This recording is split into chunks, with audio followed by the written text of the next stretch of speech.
Chapter 1, Starting Over. In the dead of night. At Green Bamboo Upper Class Area, Jinhai City. Shifeng held a folder of documents as he sat silently on the leather sofa. Gazing at the pool outside through the French window, Shifeng was filled with both frustration and unwillingness. He was the captain of Shadow, one of Jinhai City's top 4 gaming workshops. He had commanded a guild of tens of thousands of people. Even more, he was Jinhai City's famous expert. He was the sword magician. However, now the only thing he could do was drink away his sorrows inside his home. 10 years, he had spent in gaming. 10 years, he had fought in blood-soaked battles. He experienced countless trials and suffering. Under his leadership, Shadow had successfully established 10 city-states in. They were finally capable of rivaling the first-rate guilds. However, before he could enjoy any of that endless glory, a single document had turned everything into passing smoke. Once it was gone, it was never coming back. Shifeng never thought his 10 years of effort would just go to waste.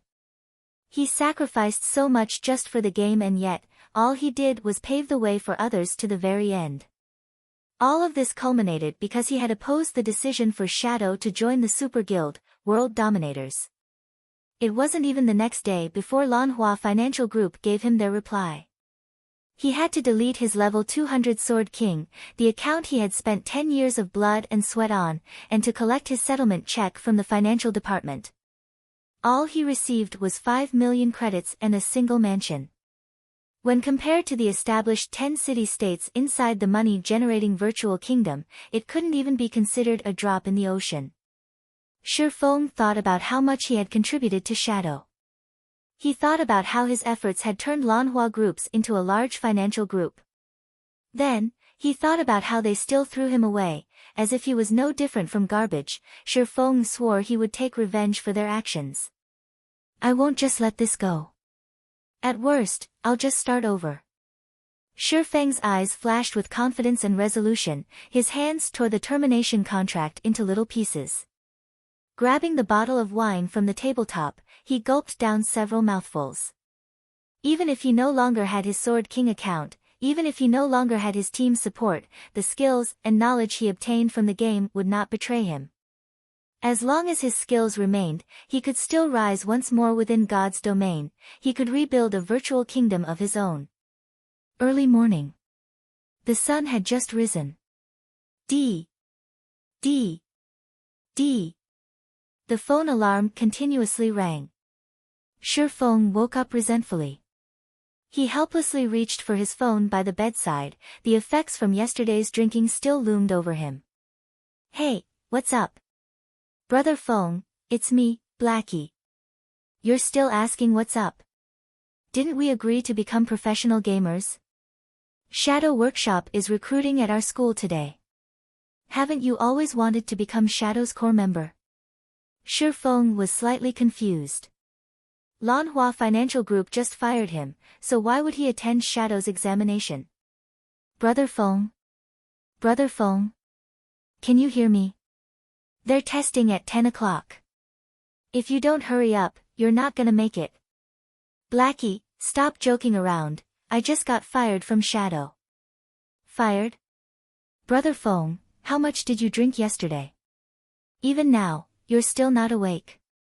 How could you be fired if Shadow hasn't even recruited anybody until now? Alright, just come quickly. Blackie had cut the call before Shifeng could respond. When Shifeng looked at his phone in a daze, he discovered that this old and broken down iPhone 6 was not his phone. His phone was the latest iPhone 12. Immediately, Shifeng inspected his surroundings. What met his eyes was a messy room, no larger than 15 square meters. All around, there were books on gaming strategies. At a corner of the room, above the study table, there was an extremely outdated laptop. Within the wardrobe by the wall, there were clothes messily piled together. Inside the wardrobe, there was a mirror that currently showed a familiar face. Shifeng jumped up in shock when he saw this extremely familiar face. How have I become young again? Shifeng immediately walked towards the mirror. Only after looking at the mirror, at the reflection shown on it, over and over, did Shifeng confirm that he had indeed become young again. He slept in his luxurious and spacious bedroom yesterday, but now he was in this broken-down place after waking up. Not only that, he also had become young again. Shifeng could still recall some memories regarding this place. He had lived here 10 years ago. For over 6 months, Shifeng rented this place in reluctance, all so that he could play God's domain while also attending university. Only after he had earned some money in God's domain had he rented a large condominium. Shifeng thought back to those arduous years. His family circumstances at that time weren't in good shape. For Shifeng to attend university, his parents had racked up some debts. Even so, Shifeng's parents still made sure to send him sufficient living expenses every month, taking on the suffering, themselves, in return. Shifeng wholeheartedly wanted to change his family circumstances. However, finding a well-paying job while the streets were filled with university graduates was tremendously hard, so he thought of the highly profitable virtual reality games. Setting professional gamer as his goal, he even bought a virtual gaming helmet, training arduously within the game to improve his skills. During that time, bread and instant noodles became his daily meals. To save money, he had also avoided participating in social gatherings held by his classmates, causing him to become an invisible existence in his class. The boys would look at him with disdain, while the girls would distance themselves from him. Every time Shifeng went shopping for cup noodles, his wallet would have no more than 10 credits. He did not even dare buy a ham sausage that only cost a single credit. In pity, the female salesperson there had offered him the ham sausage at a discounted price. However, the feeling of his empty wallet made Shifeng refuse with great reluctance. Is someone playing a prank on me? Shifeng stared at his younger self through the mirror and at the familiar surroundings. Shifeng couldn't help but shake his head, denying such a conclusion. Even America, as the world's most developed country, didn't have such rejuvenating technology. Besides, who would play such a joke with a poor old uncle like him? Shifeng looked at the time on his phone. April 19, 2129.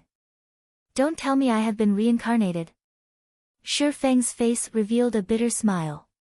He remembered today was the 5th of August, in the year 2139.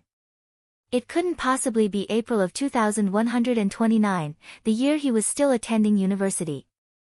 Shifeng shook his head, trying to wake himself up. Yet, deep down, he still held on to a thread of hope, wishing that he could be reincarnated, returning to the time 10 years ago. He walked towards the desk, powering up the laptop. Even if the time on his phone could be faked, the information on the internet definitely couldn't. After surfing the web for several minutes, Shifeng was utterly devastated. All the information he found on the internet showed that today was 19th of April 2129. Even the highly anticipated official release date of God's domain was clearly displayed on its official site, counting down to 6 days from now, the 25th of April. I really have been reincarnated. Did I really come back to 10 years ago? Shifeng firmly stared at the news report of God's domain, emotional tears leaking from the corners of his eyes. Shifeng's feelings were hard to describe at that moment. He felt both regret, sadness, and joy. It was as if everything before him was just a dream. Nonetheless, the chirping of insects and the cold wind blown from the air conditioner told him otherwise, that everything was real. Looking at his phone, at the family photo he took when he entered university, Shifeng never realized that his parents had white hair. The corners of his mother's eyes even had wrinkles. They were no longer as lively as before, they were truly old now. A year and a half had already passed since God's domain's release when Shifeng noticed how aged his parents were. The large amounts of debt, excessive laboring, and stress had caused both his parents to fall ill, gravely ill. Curing them required millions of credits but, during that time, Shifeng was merely a squad captain in shadow. The money he earned was far from enough to foot such expensive costs. Shifeng tried everything to collect enough money, yet it was still not enough. Even with trying his all, Shifeng's parents still left him a few months later. In his previous life, he failed to care for his parents properly.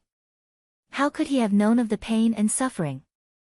After Shifeng earned millions of credits, this pain remained within Shifeng's heart for forevermore. Never would he have thought fate would play such a joke on him. He unexpectedly returned to the starting point, starting back up from zero. Great! This is just too great. Ha ha ha. Since I have been reincarnated, I have to change everything. I will earn enough money to cure mom and dad, and I will let them live a life without worries. Shifeng silently swore to himself as he wiped away the tears. Just when Shifeng was planning for his future, Blackie's call came ringing again, continuously urging Shifeng to go quickly to the university for the test. Yet, Shifeng did not rush. He dressed at a relaxed pace, tidying himself up before heading to Jinhai University. He could not be more familiar with Shadow. Shifeng still remembered. It was while he was still attending university, Lanhua Group's prized son, Lan Hailong, started up Shadow Workshop to enter God's domain. Lan Hailong also invested considerable funding into the recruitment of the student experts of Jinhai University. Shifeng participated in Shadow's examination at the time, successfully becoming a core member of the workshop, whereas Blackie became an outer member. Shifeng had been happy for quite some time after that incident. After 3 years of being under the leadership of Shifeng, Shadow Workshop allowed Lanhua Group to greatly profit from God's domain, quickly becoming a large financial group. However, Shifeng would never have thought that Lan Hailong would be the one to fire him, personally. Since he had been reincarnated, he had an absolute advantage within God's domain that others did not. Naturally, he would not be joining Shadow to become a tool that profited others. He wanted to walk a different path, a path where he fought not for others, but for himself. He wanted to remove the need for his parents to send him living expenses. He wanted to pay back all the debt they had collected. To do that, he wanted to venture, to start his own workshop, to start his own company, and to build his own virtual kingdom, all to live a better life. As soon as Shifeng arrived at teaching block 1, he caught sight of a thin and tall figure in front of the building. The tanned youth was pacing around the hallway in a panic. This person was Blackie. Brother Feng, you've finally decided to show up. Fortunately, registration hasn't closed yet, so let's hurry in and sign up. Blackie said anxiously after seeing Shifeng. Shifeng shook his head, seriously saying, Blackie, I'm not joining Shadow, I'll be opening my own workshop. Will you join me? Blackie was someone Shifeng met in another virtual reality game, and the former had pretty good skills. The two of them had faced many challenges together, and they were no different than true brothers at this point. During their time together working in Shadow, Blackie showed great talent in administration, even though he lacked the talent for gaming. He managed the 100,000 guild members clearly and orderly. If Shifeng had Blackie's help this time, his plans would be one step further. Yet, he would respect Blackie's decision regardless. It was because Shifeng had nothing right now, and Blackie's family circumstances were not that well either. Blackie had only chosen to become a professional gamer and join Shadow to earn some credits for living expenses. Blackie blanked at Shifeng's words, lowering his head in silence. It was just too sudden. Not only that, the Shifeng that he saw today felt different. Unlike his usual impatient attitude, Shifeng currently gave off an unshakable and confident aura. After a full minute, Blackie raised his head to look at Shifeng. Brother Feng, stop speaking nonsense. Do you know how much a virtual gaming helmet costs? That's 8,000 credits. You also need at least 6 people to start up a workshop. What about the workplace, salary, and everything else? Just the initial startup funds would require 70 to 80,000. There are also the follow-up investments. That's a lot of credits. Do you have that many credits right now? Blackie was very aware of Shifeng's circumstances. He knew Shifeng's household wasn't well off, so he wanted to persuade Shifeng away from this sort of crazy thinking. You're right. Right now, I don't even have the credits for a God's Domain virtual gaming helmet. Sherfeng nodded his head in admittance. It was like Blackie said. Even just 70 to 80,000 was considered a small amount. Sherfeng recalled Lan Hailong had spent over 5 million credits for the 100-man workshop he had recruited. He had also spent more in the later stages to upgrade the workshop's quality and strength. Since this is so, rather than take the risk, wouldn't it be safer to join Shadow? At the very least, Shadow can provide us with virtual gaming helmets. Otherwise, forget becoming professional players, we wouldn't even be able to play the game. Seeing that Sherfeng understood the core of the problem, Blackie sighed in relief as he pulled Sherfeng into the teaching block. Sherfeng shook away Blackie's hand, sternly staring at Blackie before saying in a grave tone, I still plan on starting my own workshop. I don't want to be controlled by others. So, Blackie, will you join me? Sherfeng would not insist to Blackie since he did not have any guarantees. He also couldn't reveal the secret that he had been reincarnated. He could only hope that Blackie would believe in him. Seeing Sherfeng's serious expression, Blackie felt Sherfeng was acting weird today. This was madness. Everyone knew you couldn't earn money during the initial periods of virtual games. Did Sherfeng have some way to make money in God's domain? Even if they did make money, it would be after a few months. They did not have that much time to waste. After hesitating for quite some time, Blackie reluctantly answered, I get it. You're the boss. I'll start a workshop together with you, but what about the virtual gaming helmets? We can't play the game without them, right? Sherfeng's tightened brows immediately relaxed as he happily clapped Blackie's shoulders, saying, now this is my good brother. Don't worry about the gaming helmets. I recall that God's Domain had a trial period available for university students. Every university has a distribution point and, as long as you show them your student identification, then, for 10 days, you can obtain a gaming helmet for free. Let's go and take a look. What do we do after 10 days?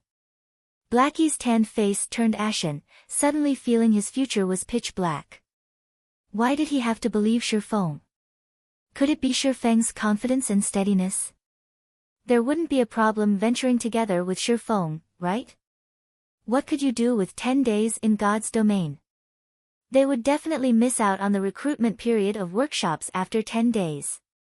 In the end, they still had to buy the gaming helmet, but where would the money come from? Not even a professional gamer with a group would be able to earn 16,000 credits within 10 days of God's domain's opening. Leave the money problem to me. Sherfeng revealed a confident smile as he clapped Blackie's shoulders. Earning 16,000 credits in 10 days was indeed a pure fantasy. However, he had his spirit as a reincarnated person. No matter what the challenges were, he would break through them all, and the release of God's domain was the starting point of his rise. Afterward, Sherfeng brought Blackie to retrieve the virtual gaming helmets. He then used all his money to buy 2 large boxes of instant noodles, placing them under his desk in his rented house. They were enough to last him for over 10 days. After briefing Blackie on some things in God's domain, Sherfeng quietly waited for God's domain's opening. 25th of April, 9 p.m. Within the dark and silent room, a few glimmers of light flickered alive. Sherfeng laid on his bed, gently pushing the start button as he closed his eyes. God's domain, here I come. Chapter 2, Sherlock's Request. To accommodate the majority of players, God's domain could be played while sleeping. Also, the time within the game was different than in reality, where 2 hours within the game was equal to 1 hour in reality. Each day within the game was made up of 48 hours, consisting of 30 hours daytime and 18 hours of night. Not only that, to allow the bulk of working-class people to enjoy the game, nighttime, in reality, was daytime in the game. Sherfeng passed through a multicolored tunnel as soon as he arrived in God's domain, arriving at a solemn golden temple. A female angel with 4 pairs of wings flew towards Sherfeng. She was only about palm-sized. Hello adventurer, welcome to God's domain. I am the navigation angel, Gabriel. I will be introducing to you the 4 main categories and 12 main jobs. Please choose the job that you like most. With a wave of Gabriel's small hand, an illustration introducing the 12 main jobs appeared in front of Sherfong. These 12 jobs were categorized into 4 main classes: Warrior, Shield Warrior, Guardian Knight, Berserker.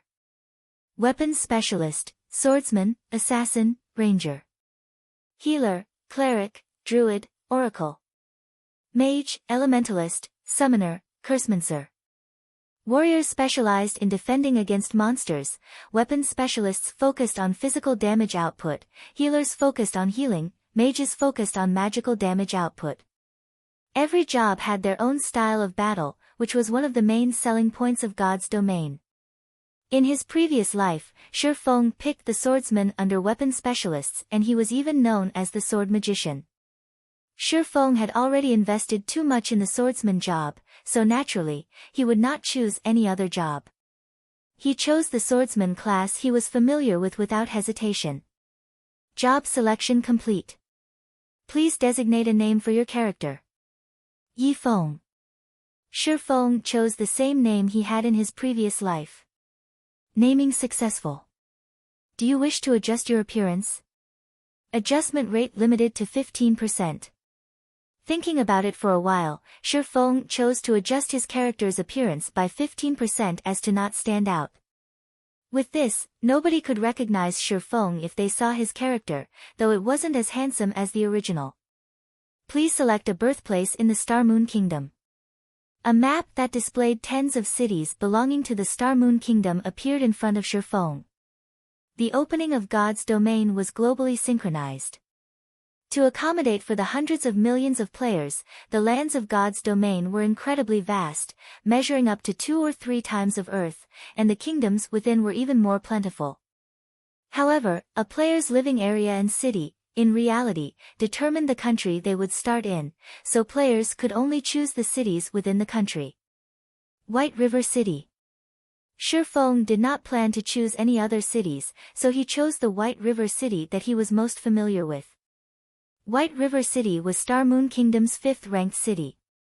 It was an important city in the north of Star Moon Kingdom. There were quite a few workshops that chose to develop there to avoid the struggles between large guilds. City confirmed. Player will arrive in Red Leaf Town of White River City in 3 seconds. We wish you happy gaming. The sight before Sherfong immediately blurred as he was sent away. Red Leaf Town. The buildings that were chaotically arranged there had a similar style to the medieval ages.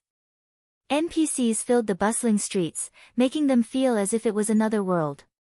Sherfong arrived at the front of a church, his new appearance resembling a penniless swordsman. He currently wore a gray novice leather armor and on his waist hung a novice sword. I still ended up in Red Leaf Town, in the end.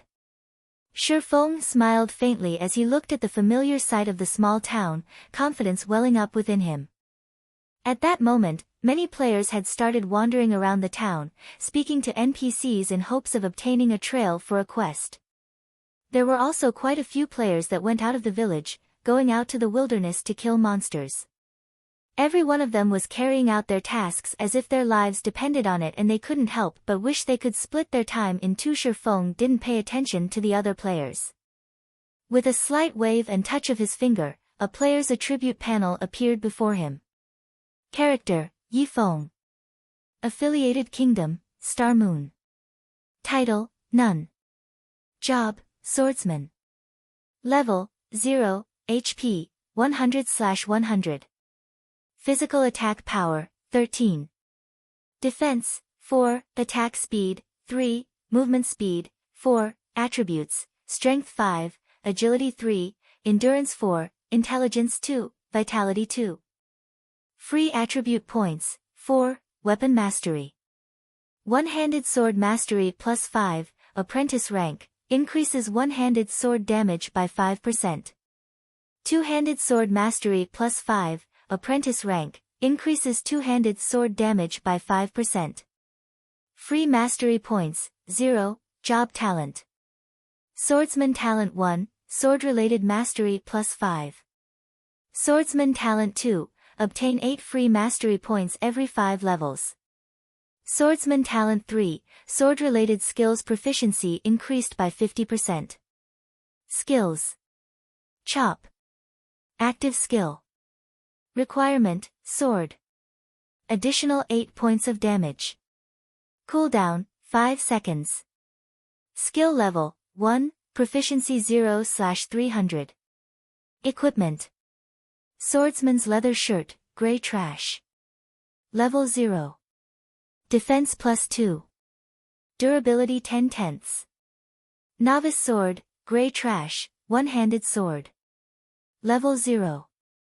Equipment requirement, strength 3. Attack power +3. Durability 15/15. Inside his bag, there were 10 pieces of bread and 10 pouches of water. Eating the bread would recover 10 HP per second while drinking water will recover 10 MP per second, and both effects lasted 10 seconds. Every swordsman started with the same attributes, the only difference being the allocation of the free attribute points. Each player could obtain 4 free attribute points with each increase in level. With each rise in level, the different ways players used these points would result in their own unique style. Strength increases physical attack power and the weight behind each attack. Agility increases attack speed and movement speed. Endurance increases maximum HP and stamina. Intelligence increases magical attack power and maximum MP, and vitality increases the recovery rate of MP and HP.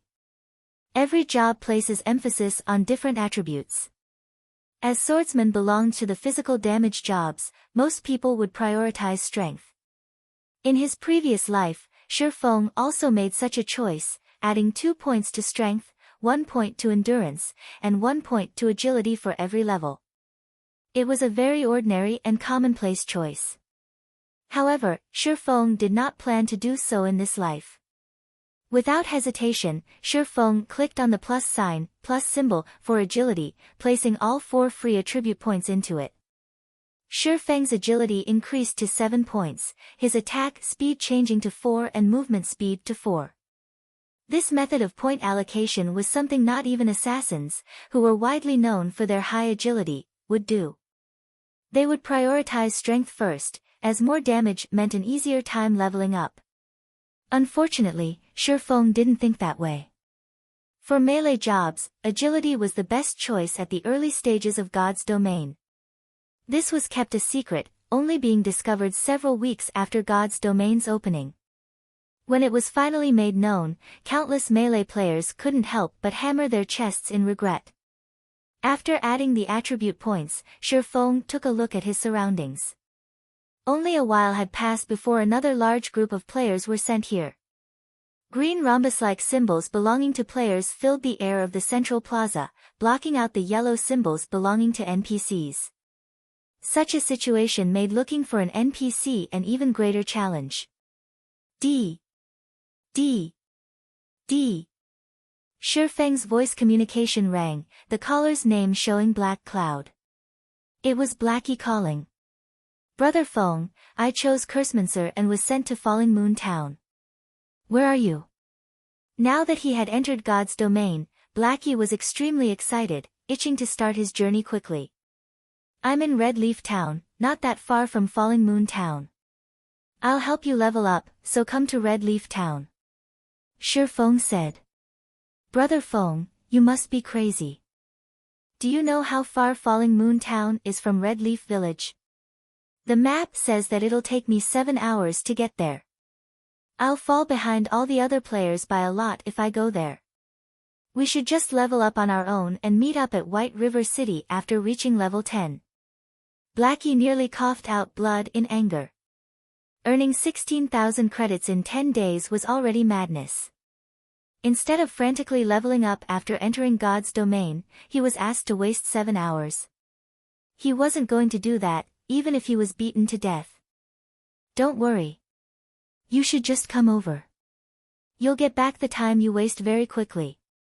Sherlock said dully. When Blackie heard Sherlock's confident tone, he asked excitedly, Brother Fong, could it be that you have a beta tester's information? God's Domain had invited quite a few people to test the game before it opened, and these people were called beta testers. These beta testers could get a hold of first-hand information for God's Domain and, although changes would be made to the game, the beta testers would most definitely know more than regular players. What do you think? Just hurry over here. Shifeng answered in a mysterious tone, laughing. Hearing Shifeng's words, Blackie knew Shifeng had reliable information, and he couldn't help but get excited, saying, "Okay, wait for me brother Feng, I'll go there right this instant." Ending Blackie's call, Shifeng walked towards a small dark alley of the town. There were hundreds of NPCs in Red Leaf Town.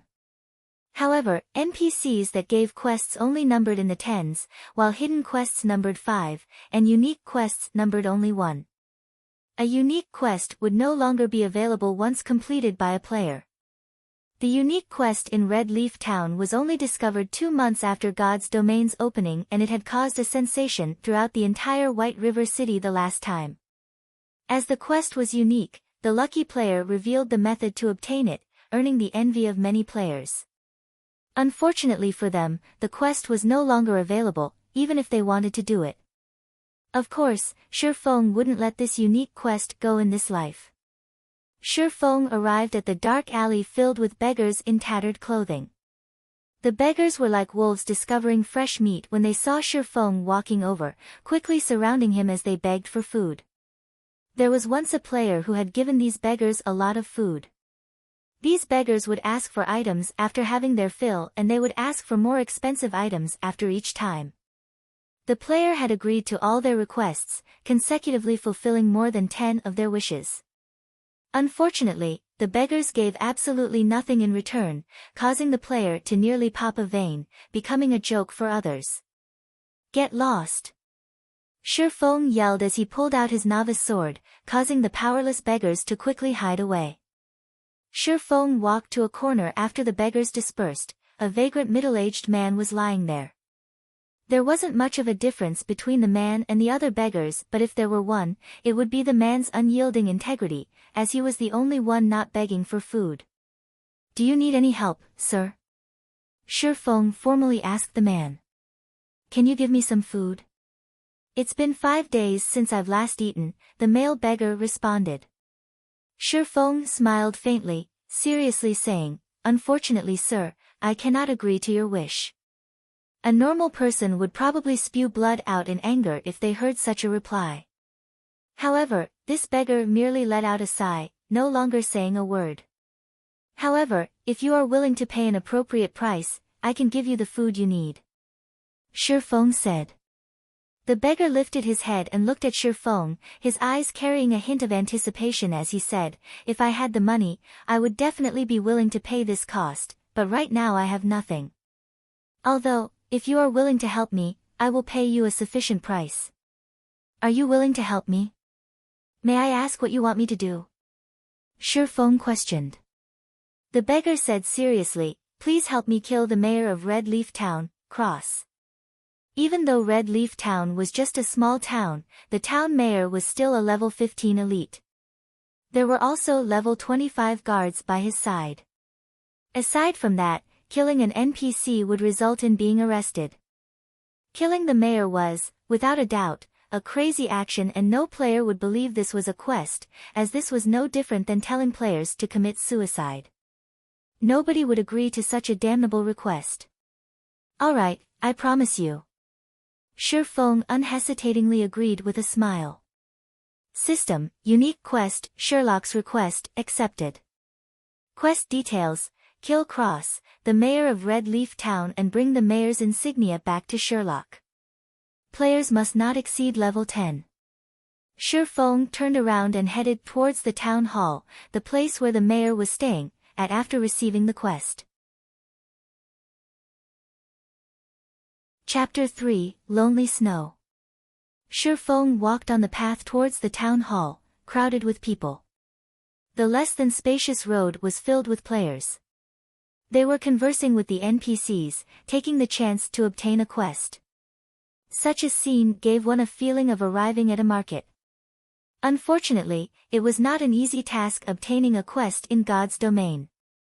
The main reason being, the NPCs had high intelligence, giving them the capability to hold one-to-one conversations.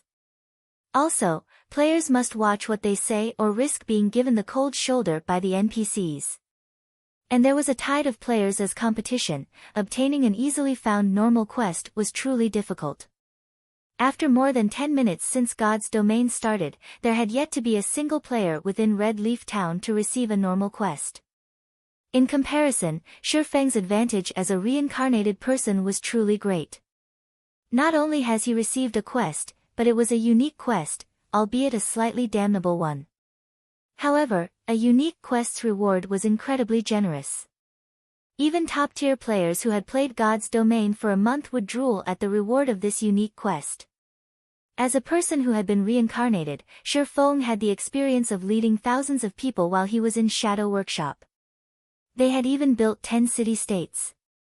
The amount of information on God's Domain that was within his grasp far surpassed what the average player knew. It was especially true when it came to strategies on leveling up and earning money. These were the must-have essentials for a workshop with thousands of players to grow in strength. Now that he had been reincarnated and was playing God's Domain again, Shifeng wanted to use this information to accumulate a significant amount of advantages. It was all to build a better foundation for his future development. So naturally, he would not be imitating the average player, wasting hours on the streets just to fight over a single normal quest. Even more so, he would not be emulating those skilled players, using their refined techniques to kill monsters in the wild, because, at this moment, there were probably more players than monsters in the wild. What Shifeng wanted to do was to avoid these piles of players, hence why he chose the unique quest which had an absurd difficulty. However, completing this quest required money, something Shifeng did not have right now. Every player would receive 10 copper coins at the start of the game. Although it was not enough to buy a weapon or equipment, purchasing HP or MP replenishing refreshments was not a problem. When Shifeng arrived at the front of the two-storied town hall, he was met with a scene of hundreds of people, queuing up into a long line. Regardless of which game it was, the village head or town mayor was unquestionably a target to receive quests from. Naturally, no player would let this chance go. "Hey newcomer, queue up if you don't want to cause a public outrage." From within the queue, a simple and honest-looking male warrior looked at Shifeng.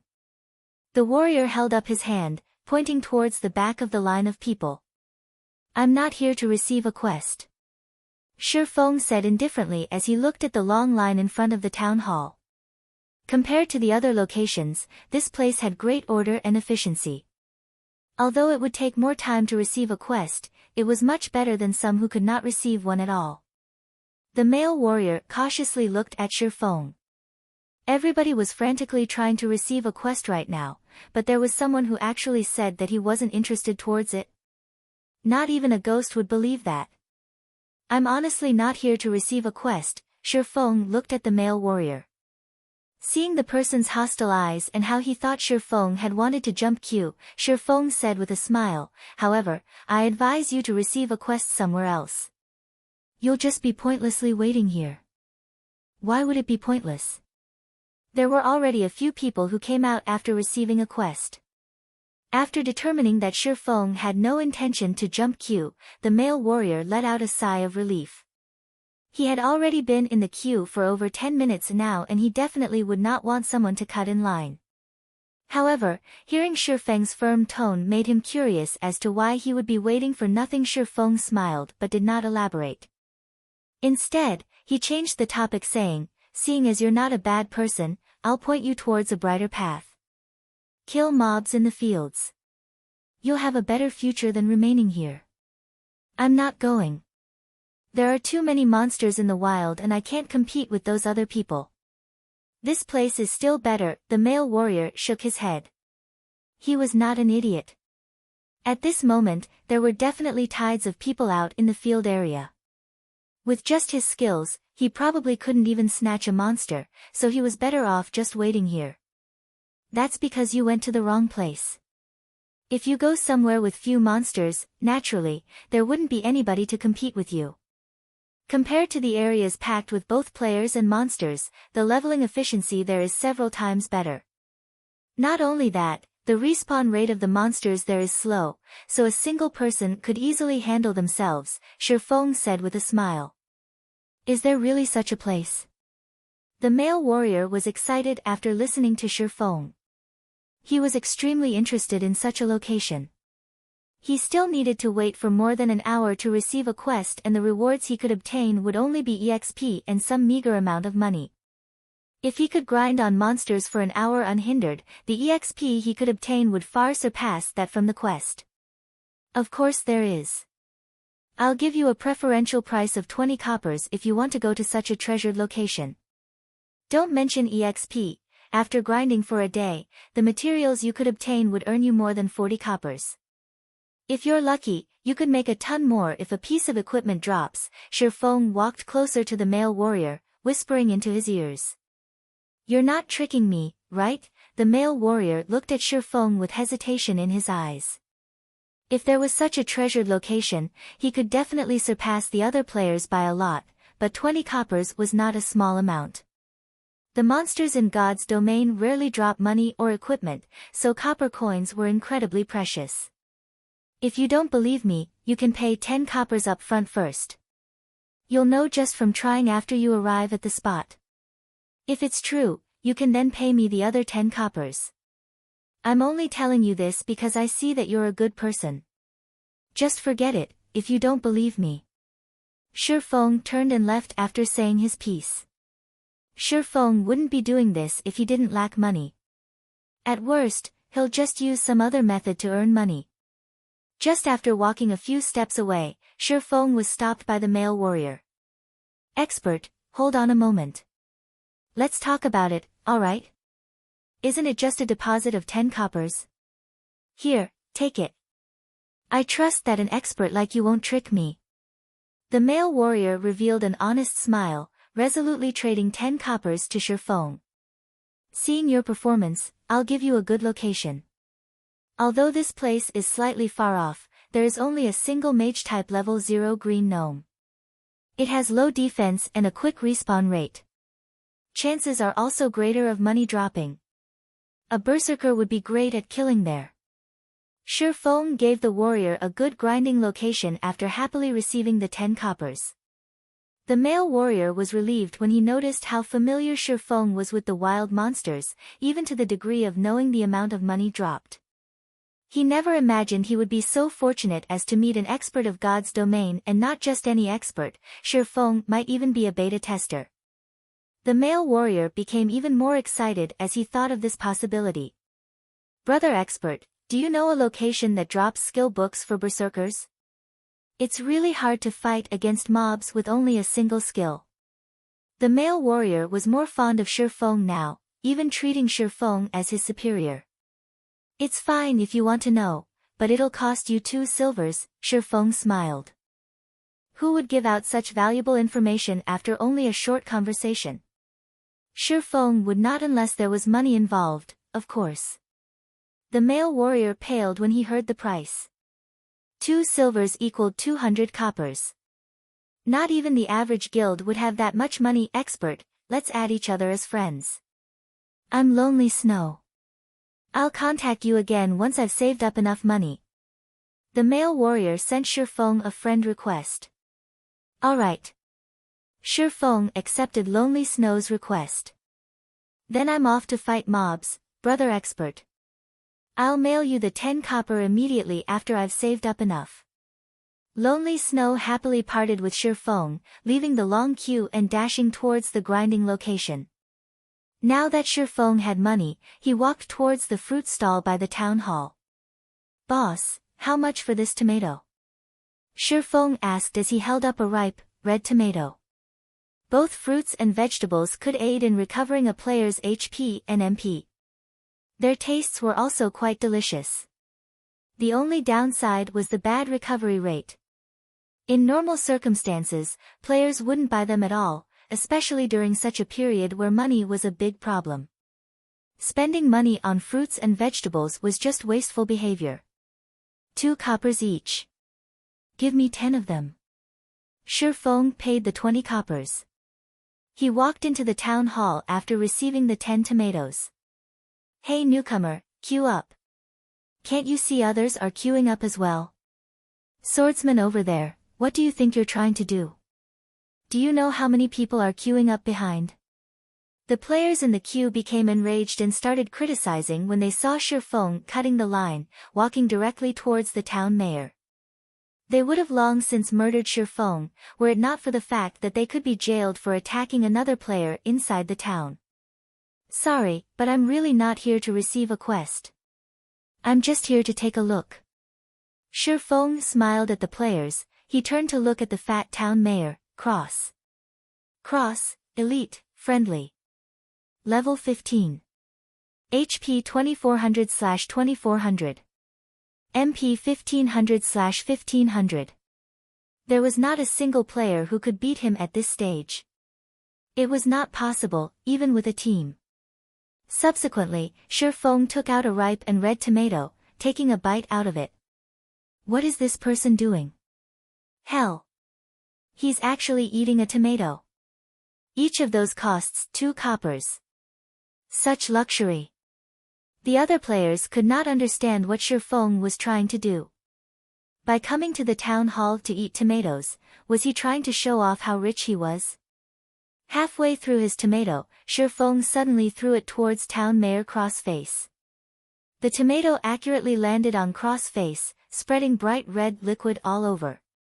System, cross favorability towards you has been decreased by 100 points. Unsatisfied, Shifeng took out another tomato from his bag, throwing it at Cross. Hypocrite. Fatty. Bloodsucker. You're not fit to be the town mayor. Shifeng kept cursing as he threw tomatoes, whereas Cross favorability kept decreasing. Cross body turned bright red as tomato juice kept flowing down his body.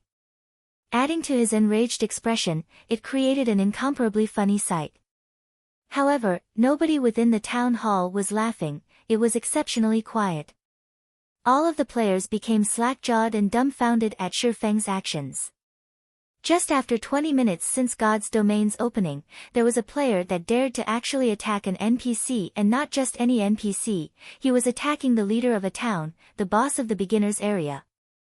This person was insane. Wasn't he afraid of being jailed until his death? Did he no longer want to stay in Red Leaf Town? Even taking your revenge on society shouldn't be done in such a way. Just when the other players were expecting the guards to detain Shifeng or for the town mayor to kill off Shifeng in a rage, none of these things actually occurred. None of the players knew that insulting an NPC was not considered an attack. Hence why neither the guards nor Cross attacked Shifeng. Shifeng's actions would only lead to the NPC hating him to the bones, and he could forget receiving quests from the NPC in this lifetime. As Shifeng's last tomato landed on Cross face, Cross favorability fell towards hostile. Cross level became question marks and the yellow marker above him quickly turned a crimson red. Damnable insect. I'll send you down to hell. The bright red cross roared loudly as he rushed at Shifeng. Chapter 4, The Sensation Caused by Death. Town Mayor Cross' furious roar reverberated throughout the entire town hall. With a high speed, Cross instantly arrived in front of Shifeng, his fists stretching out towards Shifeng. The other players were currently reveling in Shifeng's misfortune, taking the chance to gauge Town Mayor Cross' strength.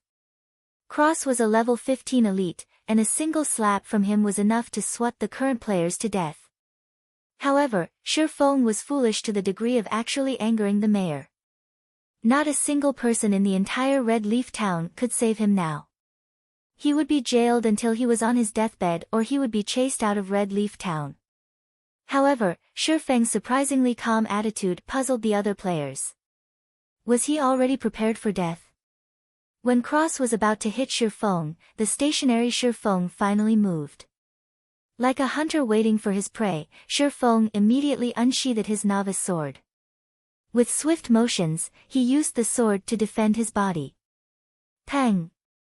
Cross fist landed on the novice sword, sending Shifeng's entire person flying. Just as Sherfong was about to fall, he flipped his body, landing steadily on the ground with the flexibility of a cat. However, his HP had instantly decreased by 84, and the novice sword in his grip trembled uncontrollably. The sword's durability had even reduced by 1 point, the weapon would become useless once its durability dropped to 0. See. All the players drew in a cold breath. Seeing Sherfang's troublemaking, they had initially thought of him as a mere rookie. However, after Sherfang's recent performance, anybody with a discerning eye could tell he was a very skillful person. Even if Cross had low physical damage as a mage, as a level 15 elite, he could still kill any of the current players in a single strike. Yet, Sherfong was alive. He had used his weapon to block the attack, reducing the damage to a minimum. He's clearly a mage, and yet his strength and speed are truly shocking. Sherfong silently marveled as he looked the lamenting novice sword in his grip. Fortunately, he had added all his points to agility, increasing his attack speed to 4. Otherwise, he would surely be dead by now, having to start his quest all over again. Die, insect. After failing his strike, Cross was further enraged. Suddenly, his clothes were ripped apart, revealing a body covered in pitch-black fur. Cross had turned into a werewolf with sharp fangs. Every player was shocked at this moment. Never would they have thought the mayor was an evil werewolf. Cross arrived at Sherfang's back in an instant, raising his bright snowy claws and slashing them at Sherfang's heart. However, Sherfang revealed a cold grin, even though he only had 16 HP remaining. Cross claws suddenly stopped, they were only a few centimeters away from dealing with Sherfang. Unfortunately, Cross was hit by a level 25 guard's charge, entering a fainted state for 1 second. Sherfang took this chance to quickly move away. Just when Cross was about to rush Sherfang after awakening, he was interrupted once more by another guard. Both of the guards were level 25 warriors. Although neither of them was elites, the damage they dished out was relatively high. A charge, coupled with a normal attack, had quickly taken 300 HP away from Cross. 2 guards had taken away a total of 600 HP, causing Cross HP to fall to 1700 in an instant. As expected of the guards, their attack power sure is high. Sherfang chuckled as he looked at Cross' sorry state. Guards were the protectors of the town. They were specialized in protecting the town's civilians and resisting against the invasion of evil beings. At this moment, the mayor had transformed into a werewolf, proof that he was not a human, but a spy for the powers of evil. The guards would naturally not let him go, killing him as if he were no different than the monsters in the wild. On the surface, the conditions of Sherlock's request seemed harsh. In reality, however, players only needed to actively attack the mayor, subsequently surviving the mayor's first strike.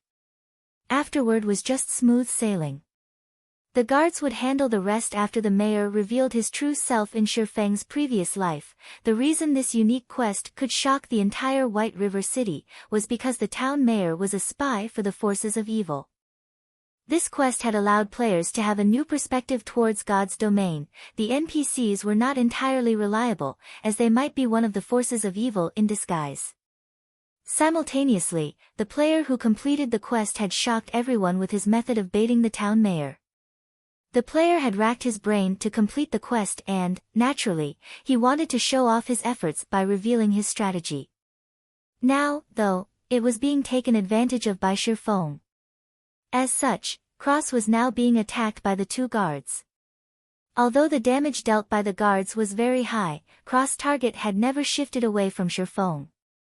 He continuously aimed to kill Sherfang but, unfortunately for him, the 2 guards stuck to him like glue. One of the guards used Bone Crusher, while the other used Thundering Strike, causing Cross' movement speed to plummet. Fortunately, Sherfang was able to escape death with his 5 points of movement speed. Just like that, Cross over 2000 HP was nearly depleted. When the other players saw Cross dying, many of them started becoming restless. They wanted to land the last strike on the mayor. They did not understand why the guards were attacking Cross instead of Sherfang but a town mayor who was also a level 15 elite. If he died, he would definitely drop some great items. Hiding someplace far away, Shifeng smiled in disdain in regards to their thoughts. Was the town mayor someone they could have ideas about? Although the mayor had become one of the forces of evil, this was only a part of the quest's plot. In the eyes of the other players, the mayor was still in a friendly state. It was not possible to attack the mayor at all. When Cross only had 100 HP remaining, all the other players started moving. All of them simultaneously rushed towards Town Mayor Cross. All of them wanted to give the final strike, snatching away the dropped items. Seeing that Cross was only a hit away from death's door, Shifeng, too, dashed out. Unfortunately, Cross still died under the guard's blade in the end. Not a single one of the players was able to strike at Cross. Although Shifeng could attack, he did not want to risk it. After the mayor's death, he immediately took away the mayor's insignia and disappeared into the crowd. NPCs within a city would not yield any EXP or loot if killed.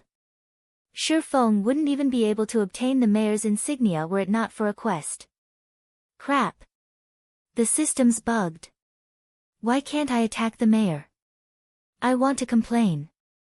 Why didn't the mayor drop anything after death? Some of the rookie players resentfully complained.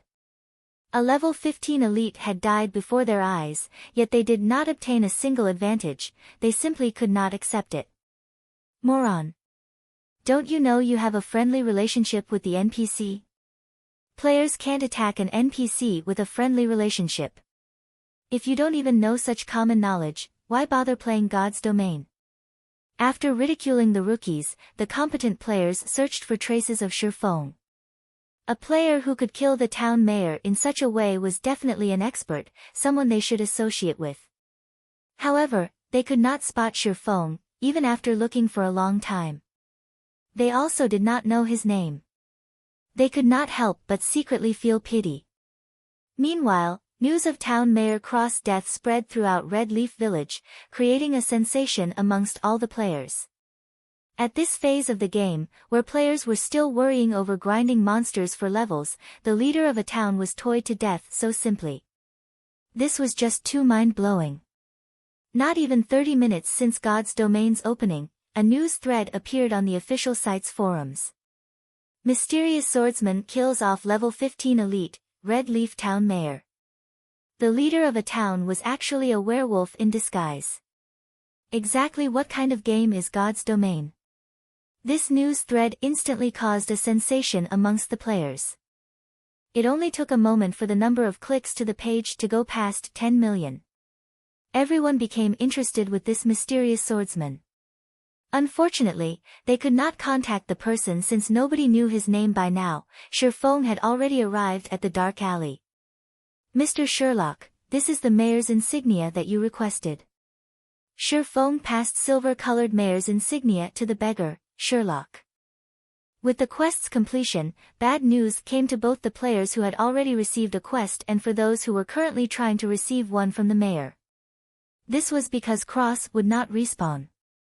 They would have no place to submit their quest even if it was completed. Red Leaf Town would also no longer have a mayor, though Shifeng could care less about that. Thank you. Thank you, so much. I have finally attained revenge for my friend. These things should be of help to you.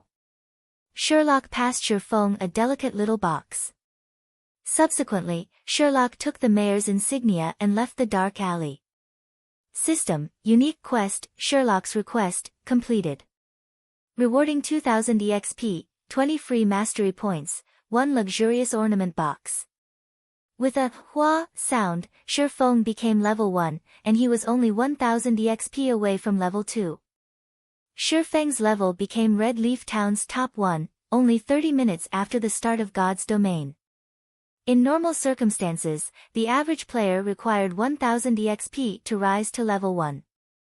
Such an amount required at least 6 or 7 hours of grinding monsters, as each level 0 monster only gave 3 EXP, time was also needed to look for monsters, to recover, and so on. Factoring in the massive amount of players at the start of the game that was fighting over monsters, taking over 10 hours to arrive at level 1 could be considered average. Why is the unique quest's reward so generous? Was it because I completed it at level 0? Shifeng became slightly uncertain, but he was still delighted with such rewards. In his previous life, the rewards posted were not as luxurious. Although the amount of EXP was the same, the number of free mastery points was not. The other person only received 10 points for it, as well as a delicate ornament box, while Shifeng received 20 points and a luxurious ornament box. Free mastery points were extremely precious in God's domain. Rarely would a quest award 3 to 5 points. This unique quest had awarded 20 points. Hopefully, it won't let me down. Although it isn't a delicate ornament box, it is still the better luxurious ornament box. It should come out. Shifeng carefully held the ornament box, a nervous gulp coming from his throat. Slowly, he opened the box. Though the EXP and free mastery points were great, what Shifeng really wanted was the item inside the ornament box.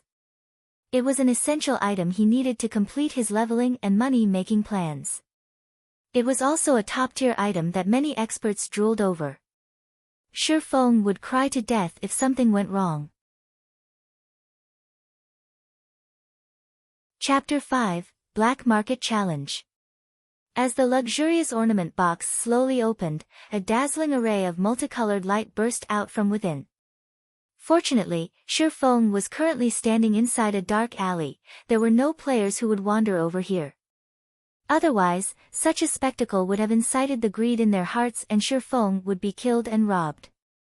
When the glowing brilliance faded, a simple silver necklace and a purple gold ring could be seen lying inside the luxurious ornament box.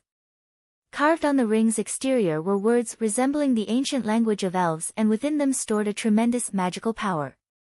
Fortunately, it is still the ring of gravity. Shifeng let loose his breath when he saw the appearance of the ring.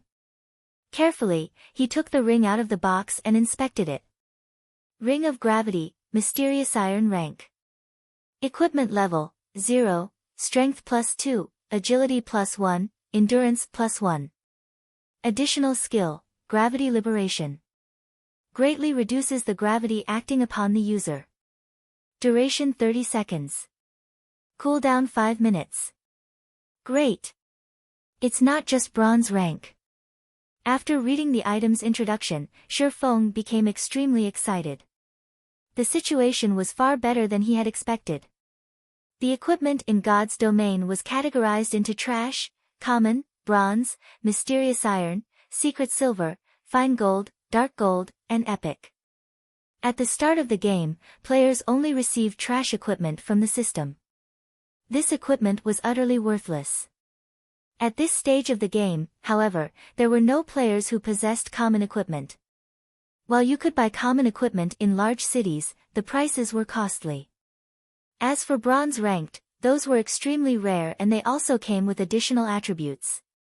Mysterious iron equipment, however, only dropped from bosses and, needless to say, they were even more precious. In Shifeng's previous life, the Ring of Gravity obtained by the player was only bronze ranked. It gave only an additional 1 point to strength. The skill, Gravity Liberation, as well, only lasted for 15 seconds. It was a surprise to Shifeng that completing the quest at level 0 would earn him a mysterious iron ring of gravity. As for the necklace, it was just a gray item. NPC merchants coveted these items and they were willing to buy them at high prices. After wearing the Ring of Gravity, Shifeng added the 4 free ability points that came from leveling up all into agility. Shifeng's agility rose to 12 points, his attack speed to 5 points, and his movement speed to 6 points. He could almost rival a pure agility assassin of the same level now. My agility will reach 20 points after rising to level 3. At that time, I can unlock the hidden basic skill of the agility system. Shifeng looked at his attribute panel in anticipation. Shifeng moved his body, feeling it become a lot livelier than before. He wouldn't be in his previous sorry state if he were to face off with Town Mayor Cross, right now. If his agility reached 20 points, the condition of his body would become even greater after activating the basic skill fast and nimble. He could even rival against those wuling experts depicted in wuxia novels. Afterward, Shifeng added 15 of the free mastery points towards his one-handed sword mastery, keeping the remaining 5 points for future use. With his one-handed sword mastery now at a total of 20 points, Shifeng advanced from apprentice to basic swordsman, and the additional damage dealt by using a one-handed sword increased to 10%. He was still 30 mastery points away from advancing to an intermediate swordsman. Regular attacks were only the basics for a swordsman. If one wanted to become an expert with the sword, skills were a must-have. The more, the better, as this would create more flexibility when in battle, thereby allowing the swordsman to dish out greater damage. Shifeng was both an expert of the sword and a person who had been reincarnated. Now that he had a special tool such as the Ring of Gravity, he needed a large amount of swordsman skills to display the true potential of a swordsman. He could then level up at a fast pace. Otherwise, it was impossible to increase the efficiency of killing monsters by relying on normal attacks. I recall there being a black market challenge in Red Leaf Town's trade area. Players who cleared the challenge for the first time would be able to obtain a skill book for swordsmen. Most skill books dropped from monsters around levels 3 to 5 and their drop rates were pitifully low. At this stage of the game, there were still no players capable of grinding those monsters. It would be a big waste of time if Shifeng wanted to obtain the other skill books for swordsmen. He also did not have the time for it. So, the Black Market Challenge was the only way for Shifeng to quickly obtain a skill book in Red Leaf Town. Trade area of Red Leaf Town. Shops filled both sides of the street. There were pharmacies, smithies, bars and more. It was extremely flourishing, just like a small market. However, the current trade area wasn't as lively as it should be. It hasn't been long since God's Domain started its operation, so most players were busy leveling up instead of enjoying what God's Domain had to offer. As a result, there was only the minority of lifestyle players staying here. They were here to learn auxiliary jobs such as enchanter, forger, pharmacist, chef, engineer, alchemist, etc. Buying herbs at a high price. Contact me directly if you have any. Buying ores, rip-offs can stay away. Sincerely buying high-ranking equipment. Price is negotiable. Willing to pay with credits. Many logistics staffers of workshops and guilds had set up a small stall by the roadside of the trade area. They were mainly here to buy items and equipment. Shifeng quickly headed towards a two-storied building without halting. High-ranking gnomes guarded the building, and above the building read, Black Market. This place was the dark side of Red Leaf Town and it was a place of entertainment built by the greedy gnomes. The gnomes' auction house could be seen just after entering the Black Market. Going down along the basement staircase led to two empty fields. One was the battle arena, while the other was the field for the challenge race. At the moment, several players were standing in front of the field. They were receiving the gnomes' challenge. Good luck. You have to succeed this time. Good luck. Stomp those gnomes. A few players were currently cheering with all their might for an assassin player that stood on the field. Their reddened eyes made them look no different than crazed gamblers. The challenge race could be considered a testing grounds for a player's capabilities. Once a player entered the trial grounds, all their attributes would be fixed at 10 points, their skills disabled, and their equipment rendered useless. Within the 30 yards long and 10 yards wide field, players were only allowed to block or dodge the incoming shots from the gnomes' muskets. A victory would ensue once players arrived at the finishing point. The gnomes gave out 3 ranks of challenges: copper prize, silver prize, and gold prize. After a challenge was completed, there would be a 3-day cooldown. There was a fee of 5 coppers for the copper prize, 5 silvers for the silver prize, and 5 gold for the gold prize. Naturally, the higher ranked the challenge, the greater the prize. There was even the chance of obtaining a dark gold equipment. However, if a player obtained the first clear for the challenge in Red Leaf Town, the reward of copper prize may be comparable even to the silver prize. In Shifeng's previous life, this first clear was obtained by a swordsman named Fierce Gale, and the person had received a rare skill book for swordsman. After a short while, the assassin on the field was struck. His body lay at the 20 yards mark, still 10 yards away from the final point. Despicable. Just a little bit more. Do you guys still have money? I'll definitely clear it the next time, the male assassin said after reviving from the field. A male cleric shook his head saying, "Boss Stabbing Heart, the 5 of us have already given you all our money. We don't have any more." By the side, Shifeng shifted his sight towards the assassin. He was shocked after hearing the 2 words, Stabbing Heart. The person's body was covered in black clothing. He had a short and skinny stature, just like a monkey. Shifeng could hardly believe that the monkey in front of him was Stabbing Heart, the assassin who ranked at number 10 on Star Moon Kingdom's assassin leaderboard. The assassin named Stabbing Heart shifted his gaze onto Shifeng. After sizing Shifeng up, his eyes revealed a gaze as if they had just found prey. With a smile, he walked up to Shifeng and said, "Nice to meet you, friend. I'm Stabbing Heart, assassin squad leader of the Assassin's Alliance. Lend 5 coppers to me and I'll return 20 coppers to you tomorrow. How about it?" Stabbing Heart was just 10 yards away from the final point this time, so he was unwilling to accept defeat. He had already figured out some of the challenge's patterns. He would be able to clear it if given another chance. Hence, he thought of using his guild's name to shock and awe Shifeng into lending him 5 coppers.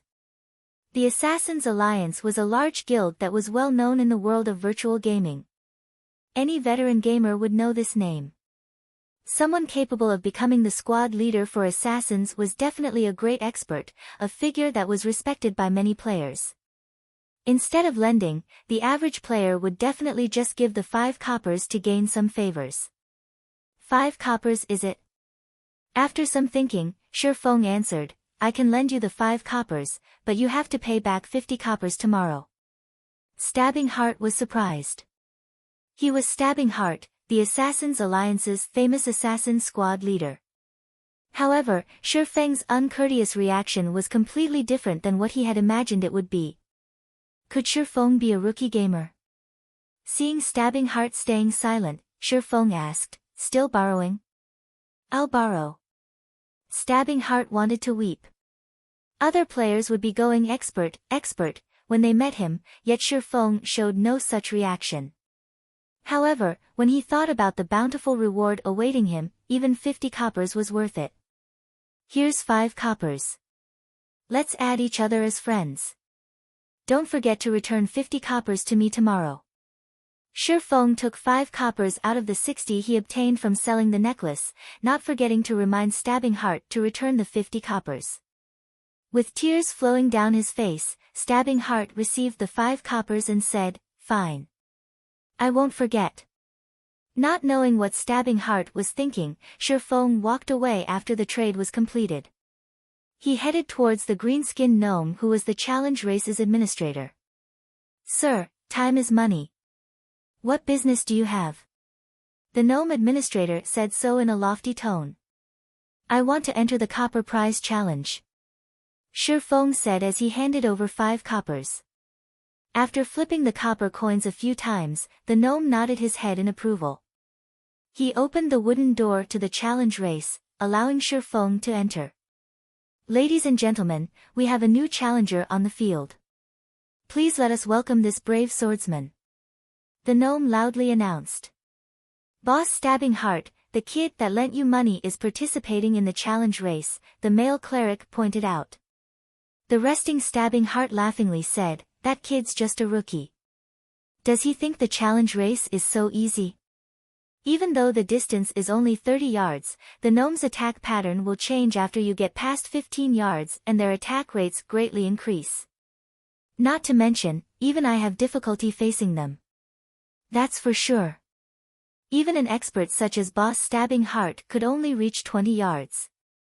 I'm guessing that kid will, at most, reach 5 yards before being done in. The male cleric nodded with a smile. Inside the field, the three gnomes standing at the finishing line readied their muskets, aiming them towards Sherfong. Above the challenge field, the timer started counting down. 3, 2, 1. Challenge start. Chapter 6, Stunning Skills. The instant the countdown ended, Sherfang's body leaned forward and his legs bent. Just like a leopard, he dashed away from the starting line with explosive force. Shio! By the time the muskets had started ringing and shooting towards the starting line, Sherfong was already 3 yards away. Subsequently, another volley of musket shots rang out, a total of 6 bullets shot towards Sherfang's path. Several green lines indicating the trajectory of the bullets covered Sherfang's body. Sherfong would become a sieve if his reactions were not keen. Just as the bullets were about to hit, Sherfong dodged to the right with a sidestep. He rushed forward once more, after avoiding the second volley of shots. Bullet casings fell to the ground consistently as the three gnomes continued to aim and shoot. However, Sherfong avoided them with the vigor of a leopard, every single time. The way he stayed a step ahead of the bullets made it seem as if he had control over them. It can't be. He's already at the 10-yard mark. Seeing Sherfong taking less than 5 seconds to reach the 10-yard mark, the male cleric couldn't help but be shocked. It was only a half of Stabbing Heart's time. Stabbing Heart became speechless by the side. He silently watched Sherfang's advance. He had originally thought of Sherfong as a fresh noob, someone that he didn't know of and someone that came to the challenge race for fun. Yet, the speed and accuracy Sherfong just displayed were like a veteran who had tempered himself for countless years on the challenge race. Every move of his was straightforward and efficient, something a rookie definitely couldn't pull off. Even Stabbing Heart himself, after going through the challenge several times, felt he couldn't do any better.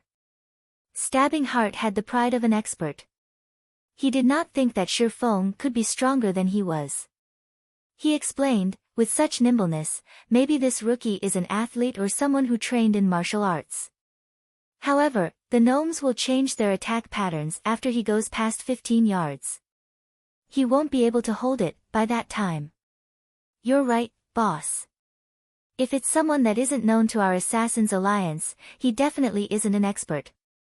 He'll surely be shocked once he reaches 15 yards. Then, he'll turn into a beehive. Right. After 15 yards, the number of bullets fired will be 12. The target would also no longer be focused on the player, himself. Instead, it'll cover a wide area. Dodging to either side won't be an option. The other members of Assassin's Alliance voiced their agreements. They, too, had already witnessed such a scene before, 7 to 8 times, at that. Stabbing Heart passed 15 yards on his first challenge. In the subsequent challenges, however, his furthest distance was 20 yards. The difficulty after 15 yards was clear to behold. He went past 15 yards, an Assassin's Alliance member commented. Stabbing Heart and the others quickly focused their sights on Sherfong, wanting to see Sherfang's performance. On the field, the three gnomes became enraged once Sherfong stepped past the 15-yard line. They no longer aimed as they fired their muskets with wild abandon. Suddenly, the bullet trajectory indicators within Sherfang's sight covered a large area. There were only 3 bullets that would hit Sherfong. However, it was game over if even a single bullet hit its mark. Finally, showing your shameless behavior, Sherfong revealed an indifferent smile. Unsheathing his novice sword, Sherfong used it to greet the bullets. In his previous life, Sherfong was always busy with work and leveling up as the captain of Shadow.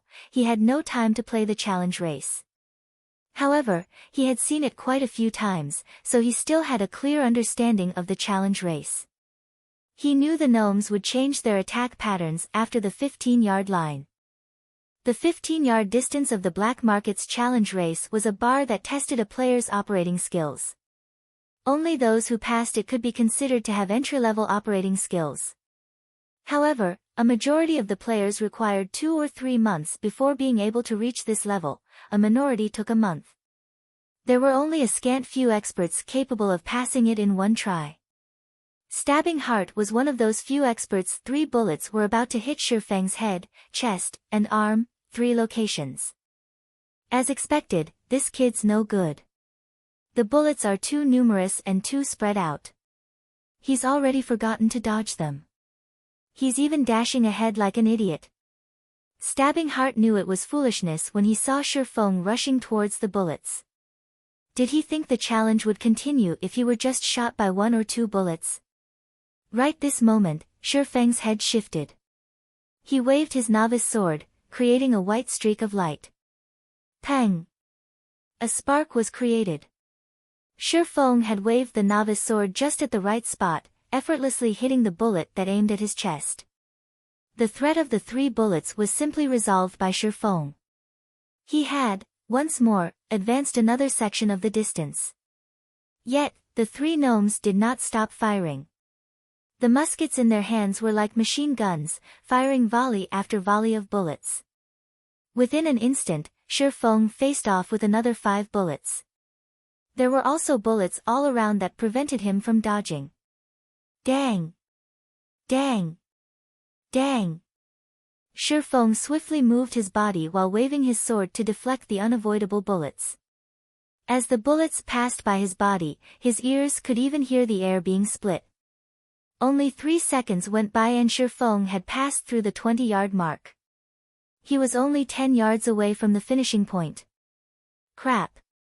Boss, who is this kid? He actually used his sword to block the bullets. The male cleric widened his eyes in surprise. Shifeng had given him an indescribable sense of shock. Although the bullet trajectories were indicated, accurately blocking them was easier said than done. Such an action required extreme precision and skill to carry out. Not to mention, the margin of error allowed was a damnable one.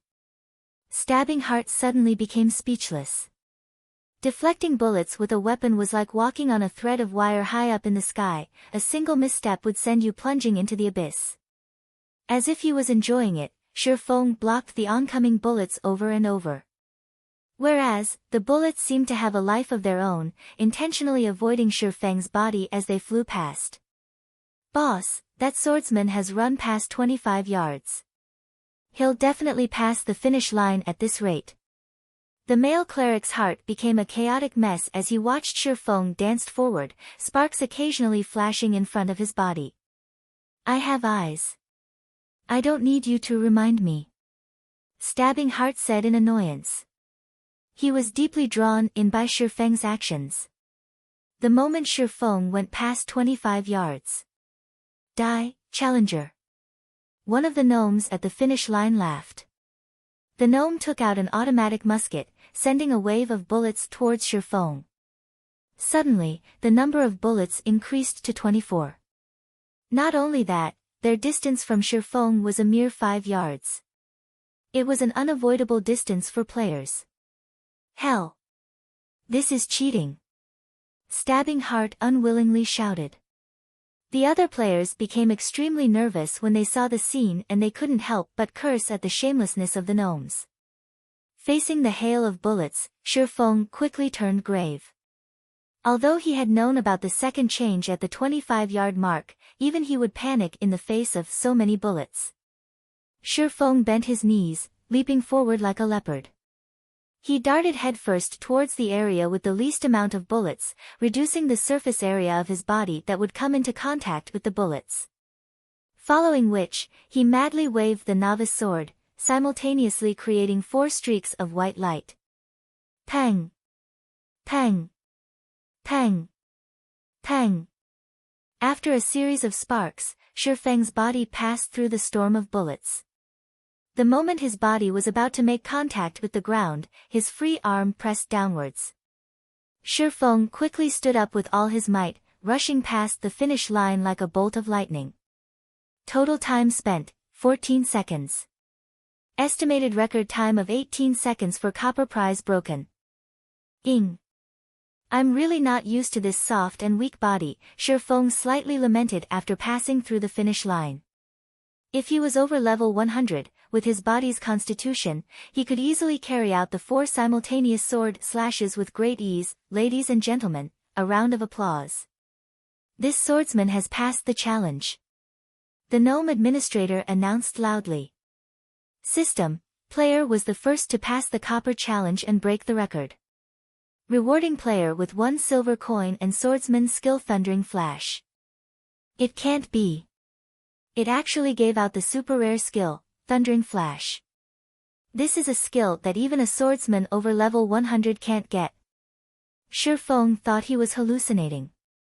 However, he was shocked when he saw the Thundering Flash skill book inside his bag. Requires, sword.